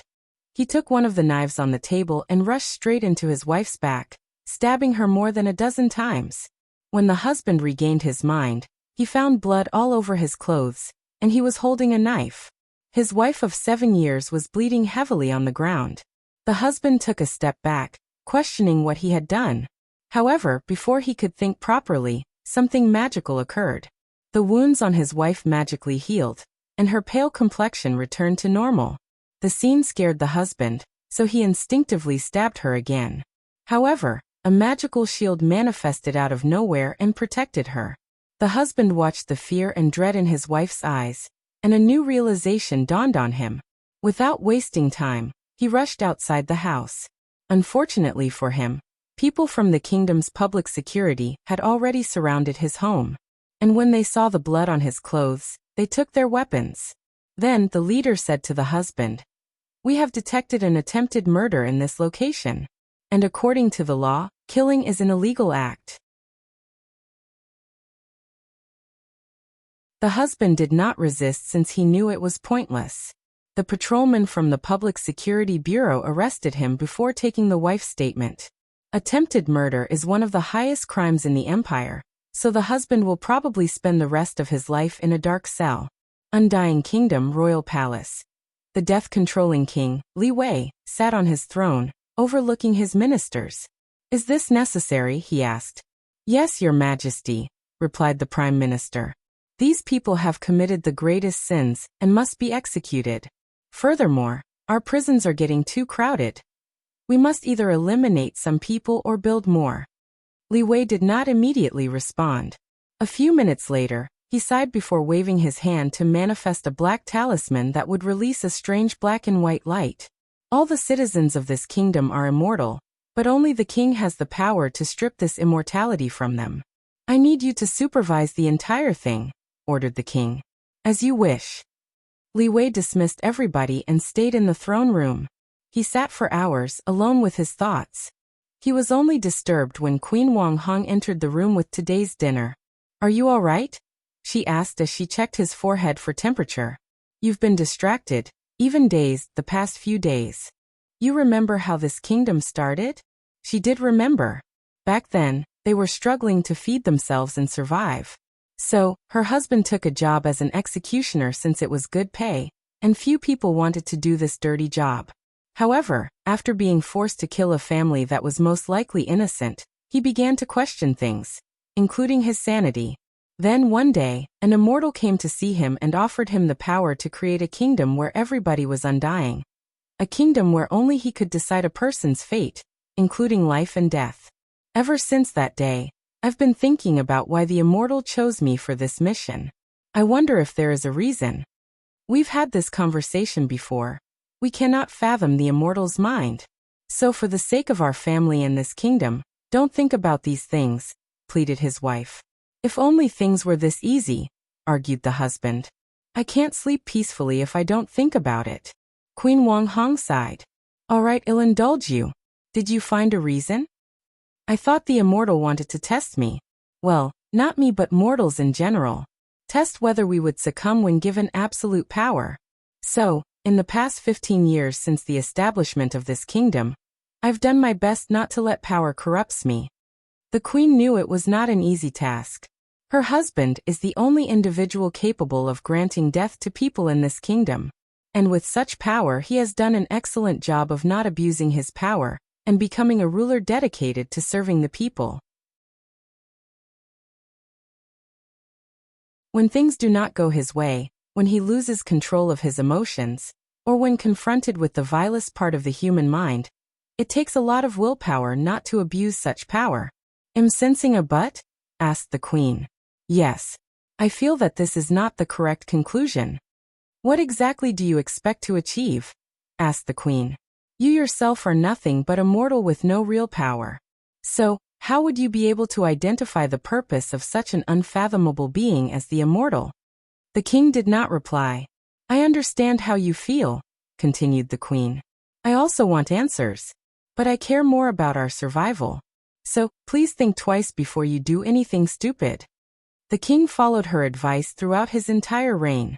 Whenever he had to make any decisions, especially regarding his powers, he would think twice. Nevertheless, he never stopped trying to figure out the purpose of his existence. Why he had such power. At 93 years old, the king lay in bed, death approaching him. The old queen stood by his side, also ready to journey into the afterlife with him. I've figured it out.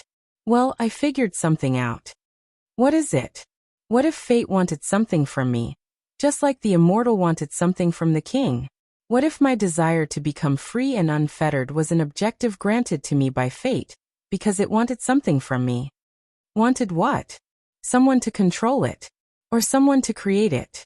After all, time is not linear. I believe you called such phenomenon temporal causality loop, added the queen. Yes. Fate created me so I can create it, muttered Wang Wei as his eyes became more brilliant. Although this might be a nonsensical idea, I need to watch out for this possibility. And how are you going to do that? Wang Wei did not answer her, but he muttered to himself. Grand Daros River of Fate, my river of fate. As he regained his memories, power, and youth, he felt something had changed because of his enlightenment. He raised his hand to manifest 9 small magnificent buildings in the palm of his hand. There was 1 in the middle and 4 on the left and right that orbited the central one. Are those your fate palaces? Asked Wu Hong as she sensed the power fate these things emanated. Yes, he replied. Something seems to have changed with them after my enlightenment, but I can't tell what it is. Wu Hong looked at them. The Fate Palace is a form of spiritual foundation connected to your cultivation realm. The reason you only have 9 is that you are still immortal. After proving the Tao, you can condense the 10th and know what the change is. Do you know something? No, but I have some guesses. Wang Wei did not continue asking, but his intuition told him the Fate Palaces became more than tools he used to achieve 5 root strength in his 9-extremity Tao foundation. He dispersed the Fate Palaces before looking at his wife. Couldn't you let me have a harem during my mortal dust? If you want to lose access to Little Wei, you can try. I won't argue with you. And better than that. Wang Wei then left for his other persona. He became an assassin tasked with dealing with corrupt officials. This person involved the concept of being the sword of fate. After spending his life as an assassin, the king ordered his execution once he was no longer helpful. He learned of his possible eventual fate if he was not careful in his path of controlling fate, especially if his theory was correct. The following persona was a person who controlled a kingdom from the shadow. Despite not being the sovereign of that dynasty, that person could control the fate of every individual in the kingdom, including the sovereign and other royal family members. Ultimately, he died after someone close to him betrayed him. Wang Wei learned how fickle fate could be. A person might think they are controlling or playing with fate, but fate is also playing with them. Finally, Wang Wei decided to use the science and technology world for the remaining of his mortal dust.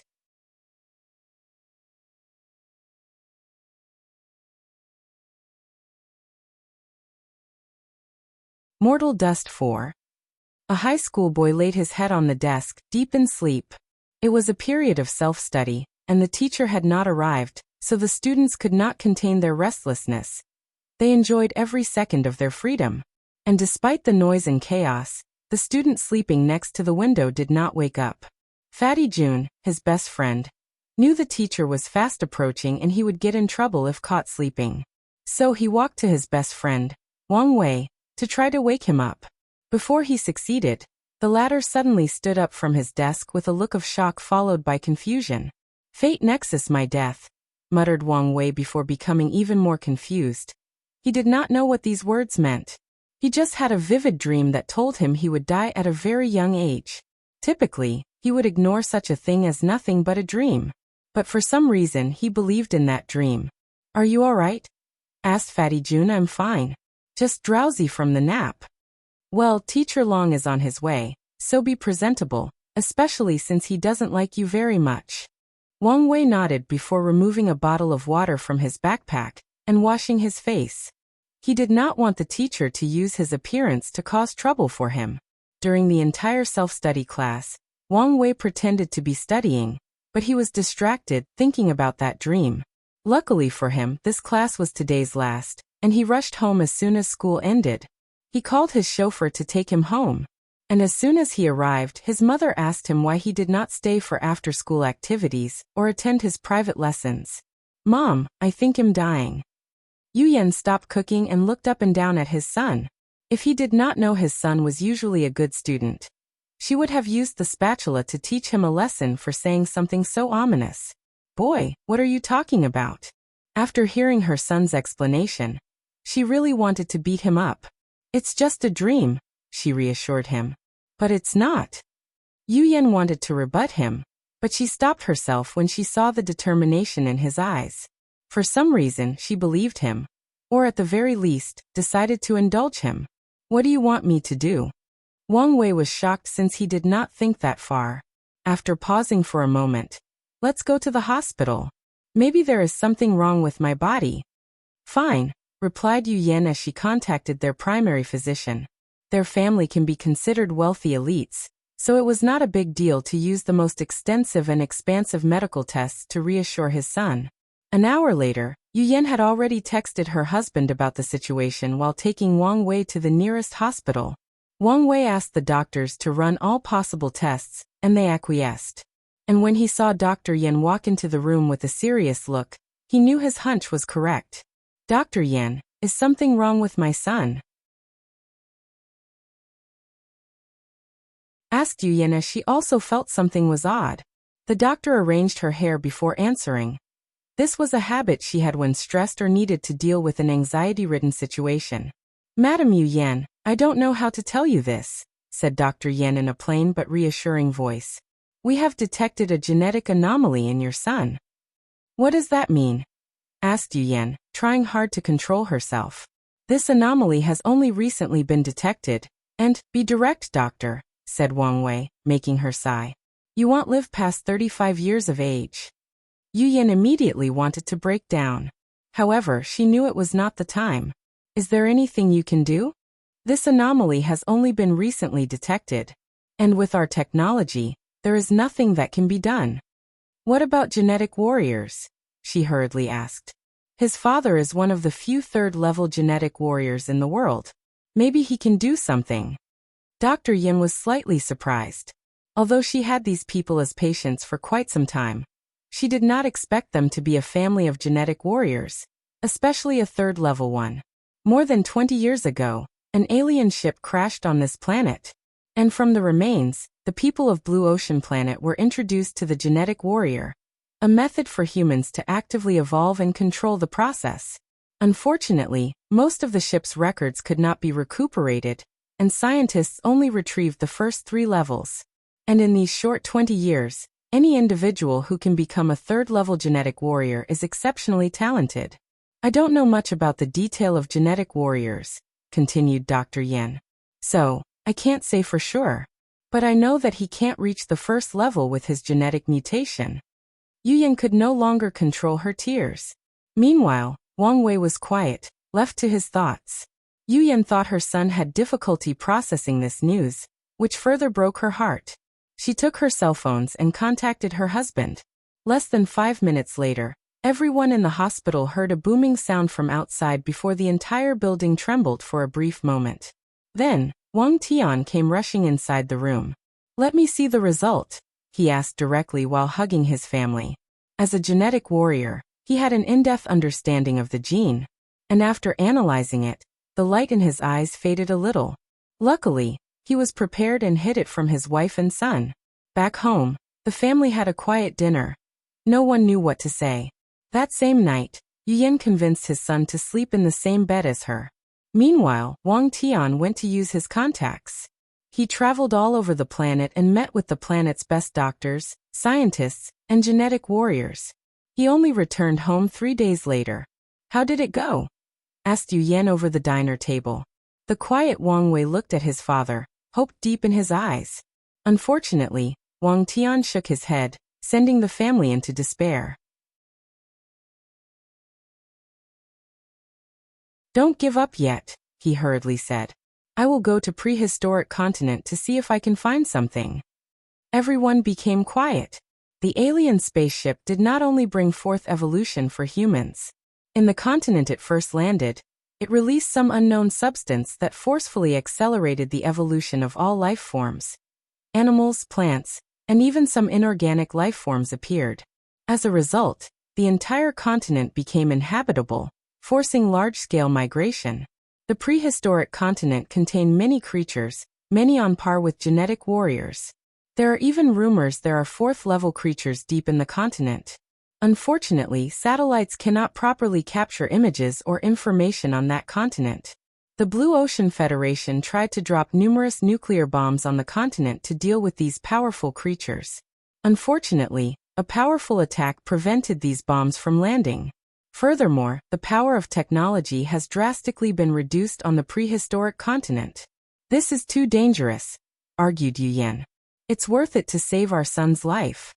Yu Yen choked her counterargument. She could not disagree with this sentiment. "In that case, I'll start training as well. If I become a genetic warrior, I can help you." "And who will stay with Xiao Wei?"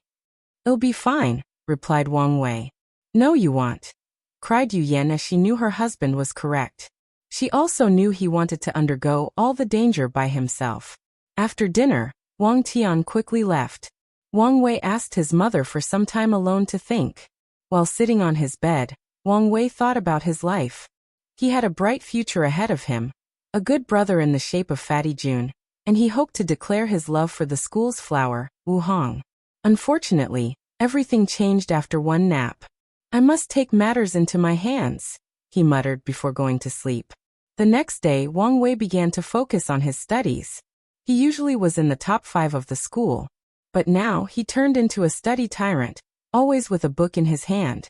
He ignored all other after-school activities. He forewent socializing or even interacting with people. He only studied. In just 1 year, at 16, he graduated high school and scored in the top percentile on the planet during the college exam. Wang Wei applied to Blue United University, the best university on the planet, sponsored by the Federation. His major was biology, with a focus on genetics. He completed a 6 years course in just 3 years, graduating at the young age of 19.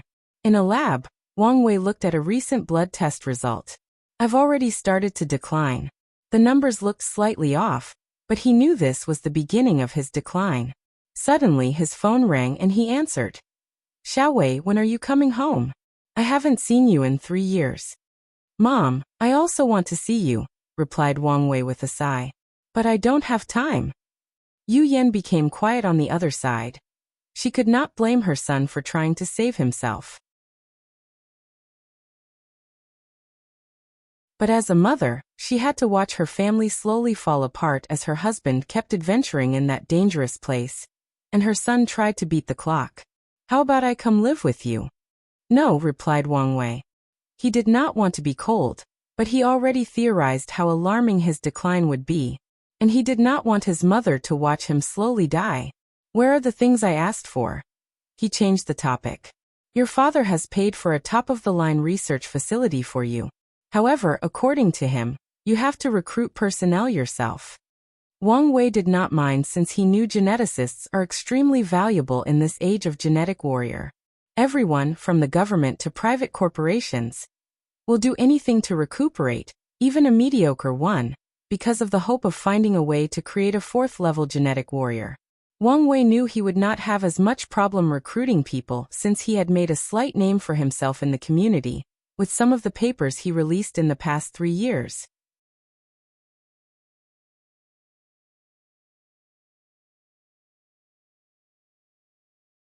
Mortal Dust v. Exploring the limits of genetic engineering, the future of genetic diversity, implications and challenges, the path of genetic medicine, discovery of the gene core, and the correlation between genes and energy lifeforms. In the past 5 years, with non-stop research and unrestrained funding, Dr. Wang Wei has changed people's understanding of the genome. His discoveries in gene medicine have reduced the threshold to becoming a genetic warrior, thus pushing the planet into a new era of fast evolution. Unfortunately, such a genius, considered a gift to humanity, does not have long in this mortal world. Maybe God or the heavens envied his talent and cursed him with such a disease. Cough. Cough. Wang Wei wiped out the blood from the corner of his mouth with a tissue. Dr. Wang Wei, are you all right? Asked one of the lab assistants. I'm fine, replied Wang Wei, his complexion paler than a ghost. While looking at the result on the computer, he took a bunch of pills from his desk and swallowed them. He coughed again, but a bit dry compared to his previous wheezing. His phone suddenly rang, and he frowned when he saw who it was. Mom, I told why. Xiao Wei. Crying. Why your father? Crying star. What's wrong with father? He hurriedly asked. Your father crying star. Calm down, take a deep breath, and tell what happened. I promise everything will be all right. Your father is missing. What do you mean he's missing? He went deep into the prehistoric continent since he heard there was a flower that could cure your disease. However, a fourth-level creature appeared in the same location he headed, and no one has heard of him since then. Wang Wei became quiet. One of the main reasons for all his success is the odd things his father brought back from that hell of a place. And as he learned of its mystery, a part of him believed that there might really be something from that place that could cure his condition. But now his hope was gone, and he might have lost his father in the process. All right. I'm taking a plane home. I'll wait for you. Wang Wei stood up from his chair, prepared to tell his assistant to get his private jet ready. Unfortunately, before opening his mouth, he suddenly felt lightheaded, and everything went black. When he opened his eyes, he was attached to a bunch of machines, and someone was resting next to his bed. Xiao Wei, you're awake, cried Yu Yan after hearing the sounds of the machines. She hurriedly called the doctor. What happened to me? Asked Wang Wei, still dazed and groggy. It was a terrible feeling since he felt his mind was not in the right place, no matter how hard he tried. I'm sorry, Profession Wang, said the doctor. Your gene collapse has accelerated. Is this why I cannot feel my legs? The doctor nodded. How long do I have? 2, maybe 3 years. Yu Yan could not control her tears. So, I was not guaranteed to live to 35. I just won't live past that, thought Wang Wei. He never forgot that dream that foretold his death. He looked at his mother, and he could not recognize her. And it was not because he rarely went home in the past 8 years, but also because the woman before him was not the mother she knew. She was thin, her skin was dull, and she had heavy bags as she had never slept a wink for years. The most significant difference was her eyes. They were listless, full of sadness and despair. "Get me my phone," said Wang Wei. He did not waste time using all his contacts to ask people for help to find his father. He offered many of his cutting-edge research, especially the gene medicines that genetic warriors sought after, as a prize for anyone who could find his father. After doing all this in front of his mother, he finally looked at his medical records. "I have no hope." That's the conclusion Wang Wei came up with. His fate was sealed, and there was nothing he could do about it. So he decided to spend the rest of his life with his mother. He left home when he was 16 and rarely interacted with his family. And in his final moment, he decided to change that fact. Sadly, Wang Wei soon regretted that decision. As his mother watched him rapidly die before her, and with his father's disappearance, Yu Yan was simply inconsolable. Many times, Wang Wei wanted to end his existence in this mortal coil. At the very least, he can go on his own terms or have some control over his fate. But he never dared to do as he feared his mother would follow him. So 2 years and 3 months later, he died in the hospital bed. And the world mourned the passing of such a brilliant mind. "Where am I?" muttered Wang Wei as he stood up, looking at all the chairs and students next to him. He looked at his youthful and powerful hand, feeling his healthy body. "Big brother, are you all right?" asked Fatty Jun. "You better stop sleeping before the teacher arrives." Wang Wei mindlessly nodded before sitting back in his seat, processing everything that had happened to him. Am I stuck in some sort of loop? Or was it just a dream? After school, he rushed to the hospital to take a whole-body test. And as expected, he had the same disease. His parents reacted the same way as his dream or first life. However, Wang Wei was different. Something ruthless awakened deep inside him, and he decided to test his theory. He did not try to cure his disease, nor did he allow his father to venture into the prehistoric continent to try to save him. When Wang Tian tried to argue, Wang Wei would be ruthless and threatened to take his own life if his father left him alone. As such, he spent the next 4 years of his life with his parents before dying a second time at the hospital. And as expected, he found himself at 16, back in the same position and in the same class. "I am indeed in a loop. And it seems the purpose is to cure this disease," analyzed Wang Wei. Then he focused on his previous experience of the past 2 lives. The approach in the first life was wrong.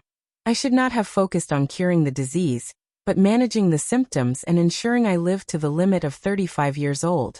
Wang Wei understood that his disease was very complex and could not be easily cured in just a few years. It might take decades, if not longer. Luckily, he appeared to have ample time. After school, he did not get tested or tell his parents about his disease. He convinced his mother to become a genetic warrior, and his father to give him a large sum of money for investment. He used that money to acquire a state-of-the-art laboratory in just over a year. And for the next 3 years he continued his research until... "When were you going to tell us about your disease?" asked Wang Tian, trying extremely hard to conceal his anger. "If it was up to me, never." "Boy, this is not the time for you to be cheeky. Look at the state of your mother." "I'm just telling the truth," he argued back. "Telling you would only make things worse. You probably are thinking about going to that dangerous continent to find a way to save me. But I can tell you it won't work." "And how would you know that?" Wang Wei opened his mouth but could not say anything. Then he suddenly wondered what would happen if he told his parents about the time loop. He did not know whether some god or devil placed him in that loop, but he was not happy that his fate was decided for him. Furthermore, he was unhappy about keeping it a secret when revealing the truth might make things easier for him. So, he decided to gamble and tell the truth. To Wang Wei's surprise, nothing happened, except for his family not believing him. However, he had many other ways to convince him, like knowledge about the future and so on. Then, his family established a code word to believe him easier and faster in his subsequent life. With his family's help, things proceeded smoother. In this third life, Wang Wei lived to 30 years old, 3 more than the first. However, he concluded that he had reached a bottleneck in his research to manage his disease. The fastest way to deal with this issue is with some faunus or species in the prehistoric continent. Otherwise, he might use hundreds of lives before succeeding.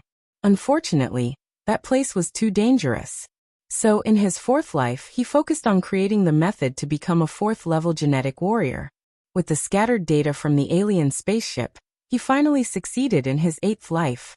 In other words, it took him 4 lives of living to 30 years. However, he only had 15 years of research for each, so he spent 60 years. With both his parents' fourth-level genetic warriors, Wang Wei had access to all the rare resources in the prehistoric continent. In his 10th life, he could manage all the symptoms of his disease and live until he was 35 years old. From his 11th life onward, he focused on finding a cure for his disease. And he only succeeded in his 27th life. And, if nothing out of the ordinary occurs, the next chapter should be the last one for mortal dust. But don't quote me on that.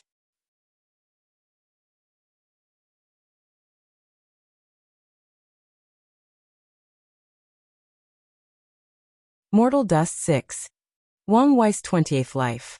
He opened his eyes in the same classroom with the same fatty June looking at him with concern. However, the difference was that he had a joyous smile.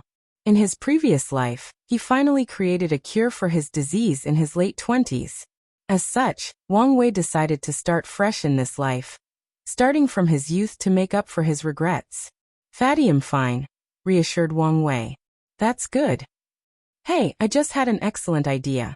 Why don't you ask Schoolflower Yin Liling out, and I will do the same for Wu Hong. Fatty June looked at him as if he was an idiot. He raised his hand to touch his big brother's forehead. Are you sure you're okay? Better than I've been. Then why are you spouting this nonsense? I just think we are only young once, so why not take risks? So, what's the worst that could happen? Rejection? Well, them humiliating us in public is probably the worst that can happen. But if that is the case, then that's only because of their poor characters. So, why would we want to be associated with these kinds of people? Fatty June felt these words made sense. At the same time, he felt something was wrong but could not find the words to argue back. Do you really think I should declare my love for her? Why not? Fatty June frowned for a moment. How about I wait until I lose some weight? Maybe my chances would be higher then. He knew many handsome and rich men in this school who lusted after the schoolflowers. Although his family did indeed have money, he lost considerably in the look department. If she cares about your appearance, then she does not deserve you. Wang Wei lied. He knew most women had a preference for physiques when choosing a partner, and that was perfectly fine. After all, some do prefer Fatty's type, and some men also prefer bigger women. However, he needed to build the little fat man's confidence. Plus, if you ever wanted to lose weight, you should do it for yourself, not to please someone else. You know what, you're right, said Fatty June, his voice a little too loud and catching the attention of the other students. The two had to continue their conversation with lowered voices. That afternoon, a piece of shocking news traveled throughout the school. 2 students asked the schoolflower Wu Hong and Yen Liling out, and they accepted. When the men discovered 2 of the top 5 schoolflowers were no longer available, they almost lost their marbles. Especially when they realized they lost one to Fatty June. The next 4 years became interesting, to say the least. After returning home, Wang Wei once again convinced his parents of the loop. Then, he used their financial means to set up a lab and acquire a few things from the prehistoric continent. Finally, he concocted a cure for his genetic disease. Finally free, muttered Wang Wei. Without the burden of death, he decided to enjoy his life normally despite his high mental age. He wanted to experience the hormonal years of high school, or the freedom of university. And he had all these experiences he missed. His love life blossomed with Wu Hong. He and his close brother, who was no longer a fatty by the 2nd year, were now the envious couple in both high school and university. Everyone wanted to be them. The only downside to his life was his terrible talent for the genetic warrior path because of his illness. Nevertheless, he did not mind since he had plenty of experience, knowledge, resources, and time. He would achieve something on this path. He became a first-level warrior at 32 when his wife and close friends were already third levels. However, Wang Wei did not care about this.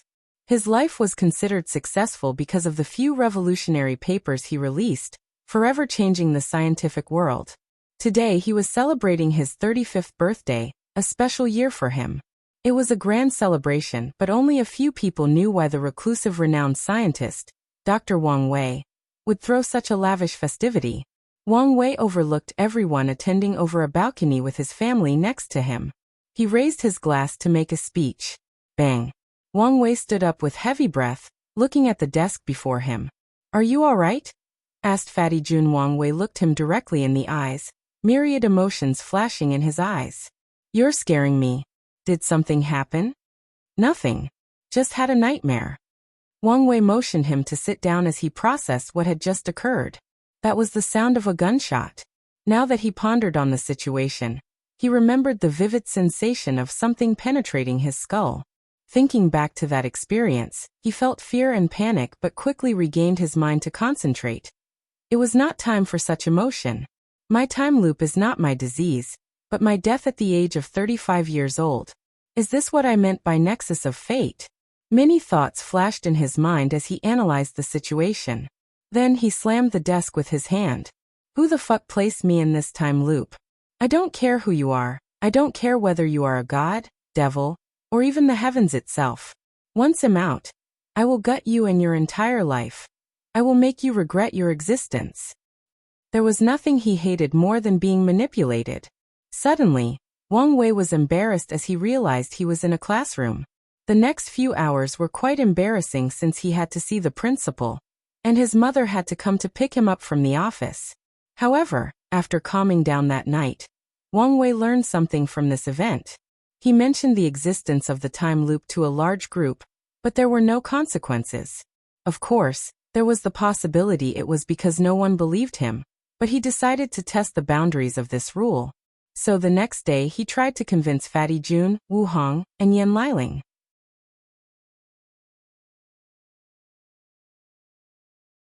He knew these people were trustworthy and individuals with excellent capabilities. They could be great allies in this unknown journey of saving his life. Convincing Wu Hong was easier than expected. After telling her a few intimate details that no one should know, she easily told him she believed him.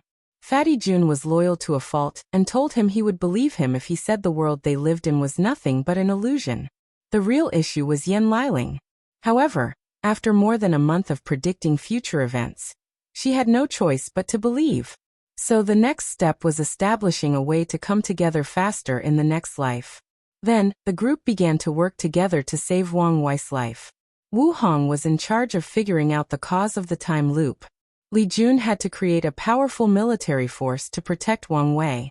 Yan Liling was tasked with finding a way for Wang Wei to transfer knowledge of their future self to their younger self, making it easier for them to work together and be efficient. As for Wang Wei, he worked to change his talent in this life to become a powerful genetic warrior. And since the others' tasks were not simple things that could easily be achieved, they would also help. He died in this life because one of his researchers accidentally brought a dangerous plant from the prehistoric continent. The plant looked like an average office plant, and she used it as decoration. Unfortunately, it released a dangerous and undetectable toxin that is deadly to all first-level below genetic warriors. With this death, Wang Wei knew for sure he was in a time loop around living more than 35 years, and that he could die in the most ridiculous way if he were not careful. In his 29th life, he successfully cured the problem of his genes and acquired an ungodly talent for evolution. Unfortunately, he died because something went wrong with his laboratory, resulting in a powerful explosion. Li Jun, Yan Liling, and Wu Hong could not save him in time despite their third level. In his 30th life, he cured his disease and the problem with his genes. And in a short time, he and his family became fourth-level genetic warriors using countless resources, and even affecting their foundation. As one of the most powerful entities on the planet, he still died. Ow. The Beast Disaster. All the creatures or odd species from the prehistoric continent invaded his region of the world. This event revealed to humans the horror of that place, with countless fourth-level creatures. Wang Wei died while protecting his mother as a creature swallowed him whole.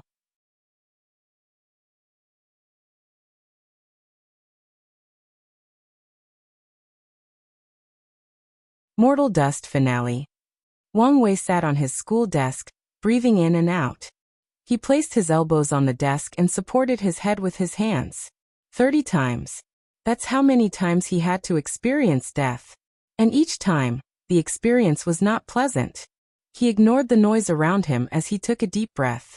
He concentrated on the sound of his beating heart, slowly alienating all the noise in his surrounding. And when he could only hear the soothing rhythmic thumping of his heart, he felt calm, peaceful, and composed.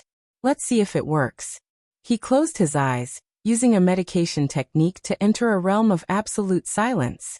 As he traveled into the depth of his mind, he soon saw 5 floating lights, and a rare smile appeared on his face.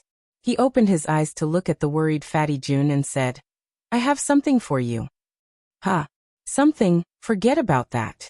Are you alright?" "You'll understand soon." Wang Wei placed 2 fingers on Fatty June's forehead as he closed his eyes. "It might hurt, so be prepared." Immediately afterward, Fatty June groaned as his eyes changed. It was no longer youthful and full of vigor. Instead, it contained the vicissitudes of life. Li Jun faltered for a moment, and Wang Wei supported him. "So I've failed," said Li Jun, his eyes full of wisdom beyond his age. "What life is this?" "The 30th. But you should not blame yourself. I couldn't protect you, so who else should I blame? We knew things would not be so simple. Anyway, we should focus on the positive sides." Liling's method worked. 4th-level genetic warriors have evolved their brains to detect the magnetic fields of the universe. And this process is often referred to by scientists as achieving a higher consciousness. Wang Wei's group theorized the further evolution of the higher consciousness in 5th and above genetic warriors would allow humans to transfer their consciousness into another body, abandoning the flesh and becoming pure consciousness creatures, to become soul creatures. So they experimented to see if they could leave a piece of their higher consciousness to Wang Wei. And when he died and restarted, whatever power placed him in the time loop could bring them with him. Separating the higher consciousness took some time to achieve through technology.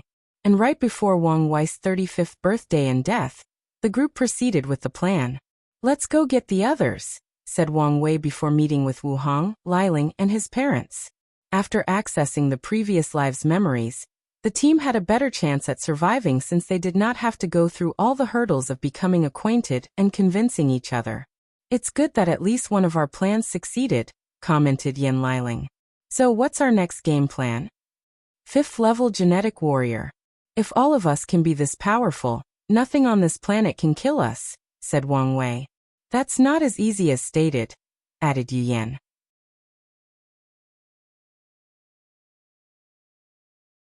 We have already theorized that further study of the higher consciousness is the way to the 5th level. But how will we achieve this stage in less than 20 years?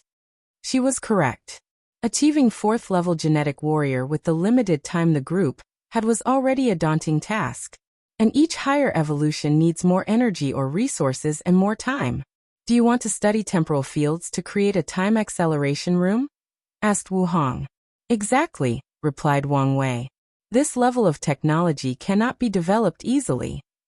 "Yes, but we have time." They did have time, but at what cost? Wang Tian patted his son's shoulder while Yu Yan tried not to cry. Then the group got into action. Wu Hong and Wang Wei worked on the temporal field, while Yan Liling and Yu Yan worked on the 5th-level genetic warrior path. Li Jun and Wang Tian were in charge of calculating all possible dangers that could lead to Wang Wei's death and preventing it. The group also did not give up trying to survive in this life. They tried to build an underground bunker to hide and pass the time. Somehow, a group of 4th-level creatures that had evolved underground ambushed and killed them. The next attempt was to build a spaceship and leave the planet with their research crew. Unfortunately, one crew got infected by an alien species that is a brain porosity and sabotaged the ship, killing everybody. The group tried again, this time with only themselves on the spaceship. They were caught by some abnormal cosmic phenomenon and died. On the 50th life, they completed their research. With time acceleration, the group became 5th-level genetic warriors. Their cause of death was the planet's explosion. Typically, a 5th-level warrior should be able to survive a planet's destruction with no issue. Unfortunately, the real cause of the destruction was a secret research program gone wrong that affected the planet's core and exponentially increased the explosion. The group tried again. They reached the 5th stage and left the planet. With their strength, they should have been able to survive in the universe. Unfortunately, they encountered a 6th-level cosmic creature. On the 59th life, they pushed the boundaries of the temporal field and created the method to achieve the 6th level. An alien empire discovered their planet, and they died fighting off an invasion composed of too many 6th-level powerhouses. From the 60th life, the group focused on using the power of time to deal with the situation. They concentrated on mastering its power to escape the time loop. Unfortunately, they could not comprehend how it operated. So they tried a different strategy: escape into the past or the future. The travel to the past was to see whether they could find any information on how Wang Wei became entangled in that time loop. Furthermore, they wanted to know what would happen if the two of them existed. For more chapters, please visit Pan Dian 0 Val. C. Unfortunately, this attempt was futile. They did not find any new information, nor did anything change after Wang Wei met his younger self. When his future body turned 35, an accident occurred, and he died. Then, they proceeded on their voyage to the future. The year that Wang Wei always died was 2136. So the group wanted to know what would happen if they traveled beyond that year. Nothing occurred. And when his biological age reached 35, Wang Wei died. Then the group realized an anomaly. If they counted the time acceleration, Wang Wei had lived longer than 35 years old. And yet, previously he always died in the year 2136. But now, after traveling to the future, they cannot understand how exactly his death time is calculated. They tried to use this information to their advantage. However, they soon gave up on this idea since they no longer knew the rules and regulations. Without knowing the exact time Wang Wei would die, the number of variables that needed to be considered dramatically increased. 100th life. Wang Wei walked on a beach, lost in his thoughts. He stopped and turned around. "Why are you guys following me? We are afraid you'll give up." "Give up, huh?" Sigh. He turned around and continued walking. "Is this what I need for this to stop? Accept my fate and give up?" thought Wang Wei as he looked at the sand. Tui. He spat on the ground with disdain in his eyes. He refused to just give up. He promised himself that he would punch whoever it was that made him suffer through this. And even if it is out of spite and hatred, he would never stop until he succeeded. He took a moment to calm down and analyze the situation, taking into account all his previous experience. This feels like a sick, twisted game. He felt that way because of the events in the future. It was like he went outside the boundaries of the game, and without knowing the rules, it became even harder to win. So I need to play the game to win, play within the confine of the rules. He then looked at the entire situation like he was playing a game against an unknown entity. Let's call it fate. He drew his name against fate on the sand before drawing a line. At one end, he wrote 16 and the other 35. He then crossed the 35 and placed the year 2136 underneath. My greatest move was that high consciousness transference. Wang Wei wrote the name of his name against fate. That move granted him the support and help needed to continue this battle.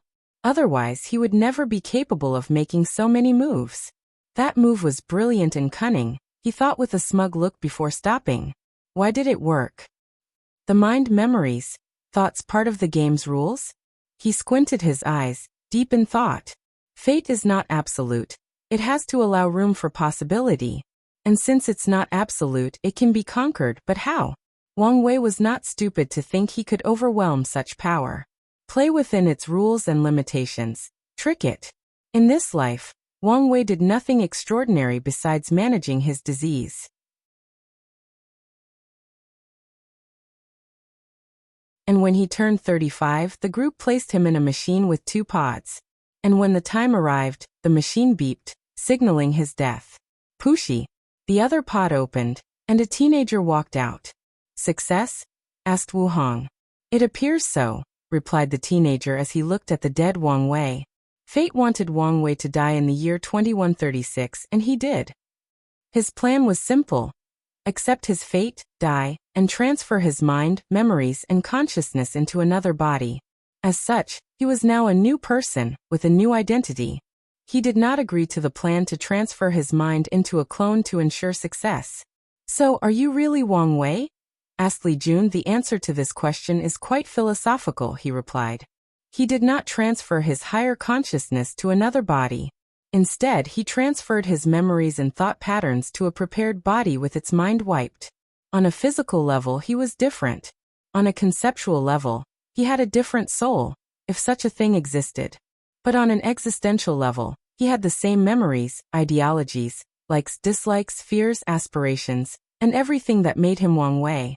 After thinking about this, Wang Wei suddenly smiled as his eyes and hair turned gray and his face changed. Meanwhile, his family dispersed since they were only projections. This was an interesting experience.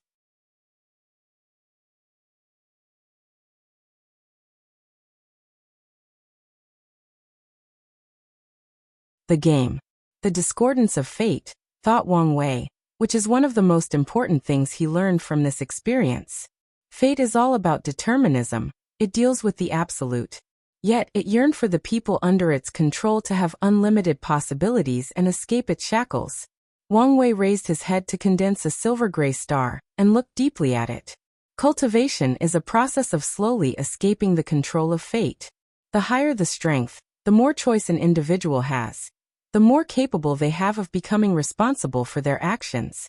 Then there are the fateless, people born outside the control of fate. They are the blessed few. A better way to describe them is that the river of fate does not register them. Finally, there is another group of people that he just learned of. People who have condensed their fate star. When a mortal break free from their fate without outside influence. The influence includes finding a cultivation technique and becoming powerful. To condense a fate star, they have to be similar to the mortal dust Wang Wei, using their intelligence, resourcefulness, and willpower to fundamentally alter the course of their life or a specific event. This is not as easy as it appears, thought Wang Wei as he looked at the planet he created in a corner of the science and technology world for this mortal dust. I can control the fate of everyone present to a scary level, he thought before looking at two couples walking in the street. If he wanted, he could determine the very genetic components of this couple's descendants 100 million years from now. He could control the air particle their descendant 234,987 years from this exact moment would breathe. Wang Wei could determine the precise molecular composition of every mortal that will exist on this planet for up to a few billion years. He can determine their personality, choices, trauma, success, failures, and so many more. The river of fate should be more even horrifying than I am. So, how difficult is it for a mortal to condense their fate star? Wang Wei could not fathom the difficulty of achieving such a thing. Even he only defeated fate because he had unlimited time. There should be some people who succeeded. And if these individuals walked the cultivation journey, they would be scary. He shook his head before dispersing the fate star since it was not real. Anyway, he was still a fateless, and to his knowledge, the star granted similar capabilities. Wang Wei then teleported to the beach, where he had his epiphany. He looked at the sand deep in thought. In the grand scheme of things, it does not make sense for fate to allow any being possibilities to become free. It undermines its core concept of absolute control, unless someone needs it to do so. Grand Tao, he muttered out loud before writing its character on the sand. The entire chaos universe is like a game, and cultivation is a way to level up. Based on the player's location, they can choose different classes: Emperor, Tao, and Immortal. In some locations, the Emperor class is not available. Wang Wei felt his understanding of fate, especially order-disorder laws, increase at an alarming rate. In this game, there are technically 12 levels. There are many rules and regulations reinforced by game masters, Heavenly Tao. Once a player does something outside the game's cognition or becomes too broken, the game master will place limitations on them. At the same time, the higher a player's level, the more rules they can learn and break.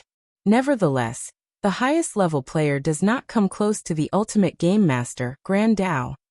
Wang Wei's eyes became more brilliant. Not everyone in the game can be a player. Some people have to be NPCs. And when an NPC becomes a player, those are the people who give birth to their fate star. Meanwhile, fateless are people born with some small bugs. Maybe there is a better analogy for them. Wang Wei placed a pin on the fateless analogy before continuing with his train of thought. After level 12, there is no way to move forward. No, some players have gone beyond that level. And in that realm, they seem to be able to compete with the ultimate game master. Wang Wei remembered when Hanjun protected him from Grand Dao and allowed him to break one of the game's rules, a taboo. From level 12 to 13, there is no path. Players have to create their own method. And upon success, the players will acquire some of the powers of game masters to bend the rules of the game, or even establish them themselves. His mind became clearer as he understood his next step after becoming a peak paragon. The ultimate game master wants players to level up, and maybe even challenge it. But why? Did someone program it that way? Or does it benefit in some ways as a result? For more chapters, please visit Pan, DN0 Val. COM Heavenly Dao's goal is to make their world stronger. Then the same could apply on a large scale. Maybe Grand Dao desires the infinite chaos worlds floating in primordial chaos to evolve, strengthen, and give birth to even more powerful cultivators. Or it could be something more sinister. We are stuck in a cage, raised like pigs to be slaughtered. And of course, the pig has to fatten up first. Wang Wei squinted his eyes and took note of this possibility. However, if that was true, he was only level 8 and could do nothing about such a thing now. The ultimate game master has many modules to help him in the game, and the most powerful is the River of Fate. But what are the others? His innate paragon soul began to function rapidly. Every one of his spirit particles acted as one Wang Wei, boosting his comprehension speed. Grand Dao Source, River of Time, Source Chi Space. Wang Wei frowned as he felt there were more critical modules. For example, the True Power Dao Realm, but he was not sure. It seemed his comprehension was not enough. It's fine.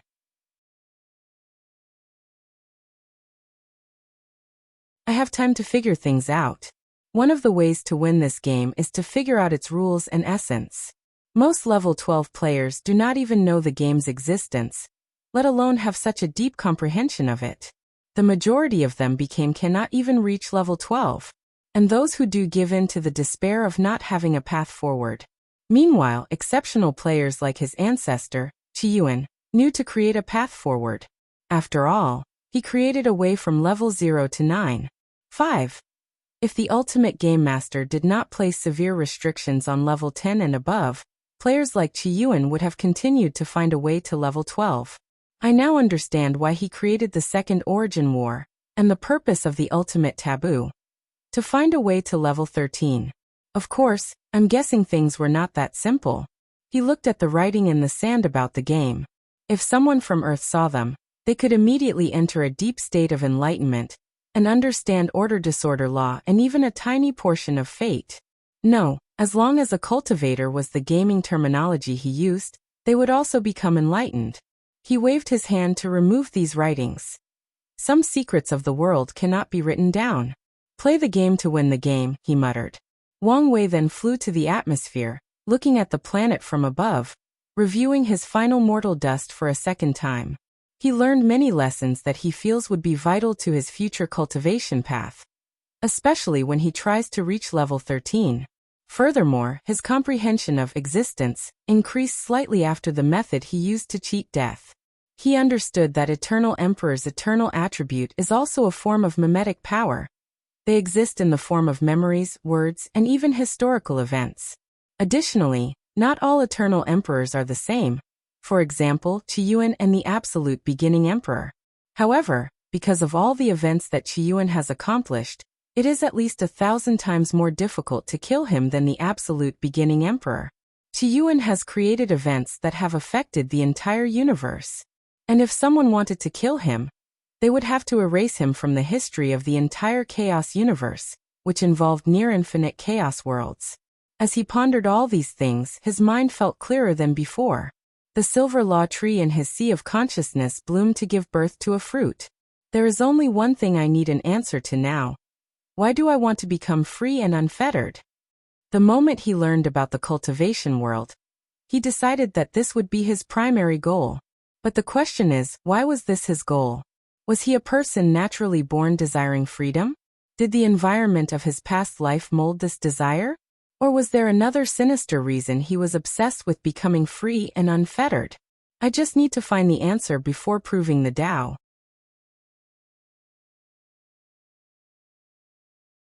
Wang Wei connected this planet to the rest of the science and technology world before leaving to enter the Supreme Realm. You're tuning in to the Li Mei's Wuxia Whispers YouTube channel. We're so grateful for your support, and don't forget to subscribe to join us on this incredible journey through captivating stories. Your generosity through donations truly makes a world of difference, as it's the primary source of revenue that allows me to expand and enhance this channel for you. Thank you from the bottom of my heart for being a part of this adventure.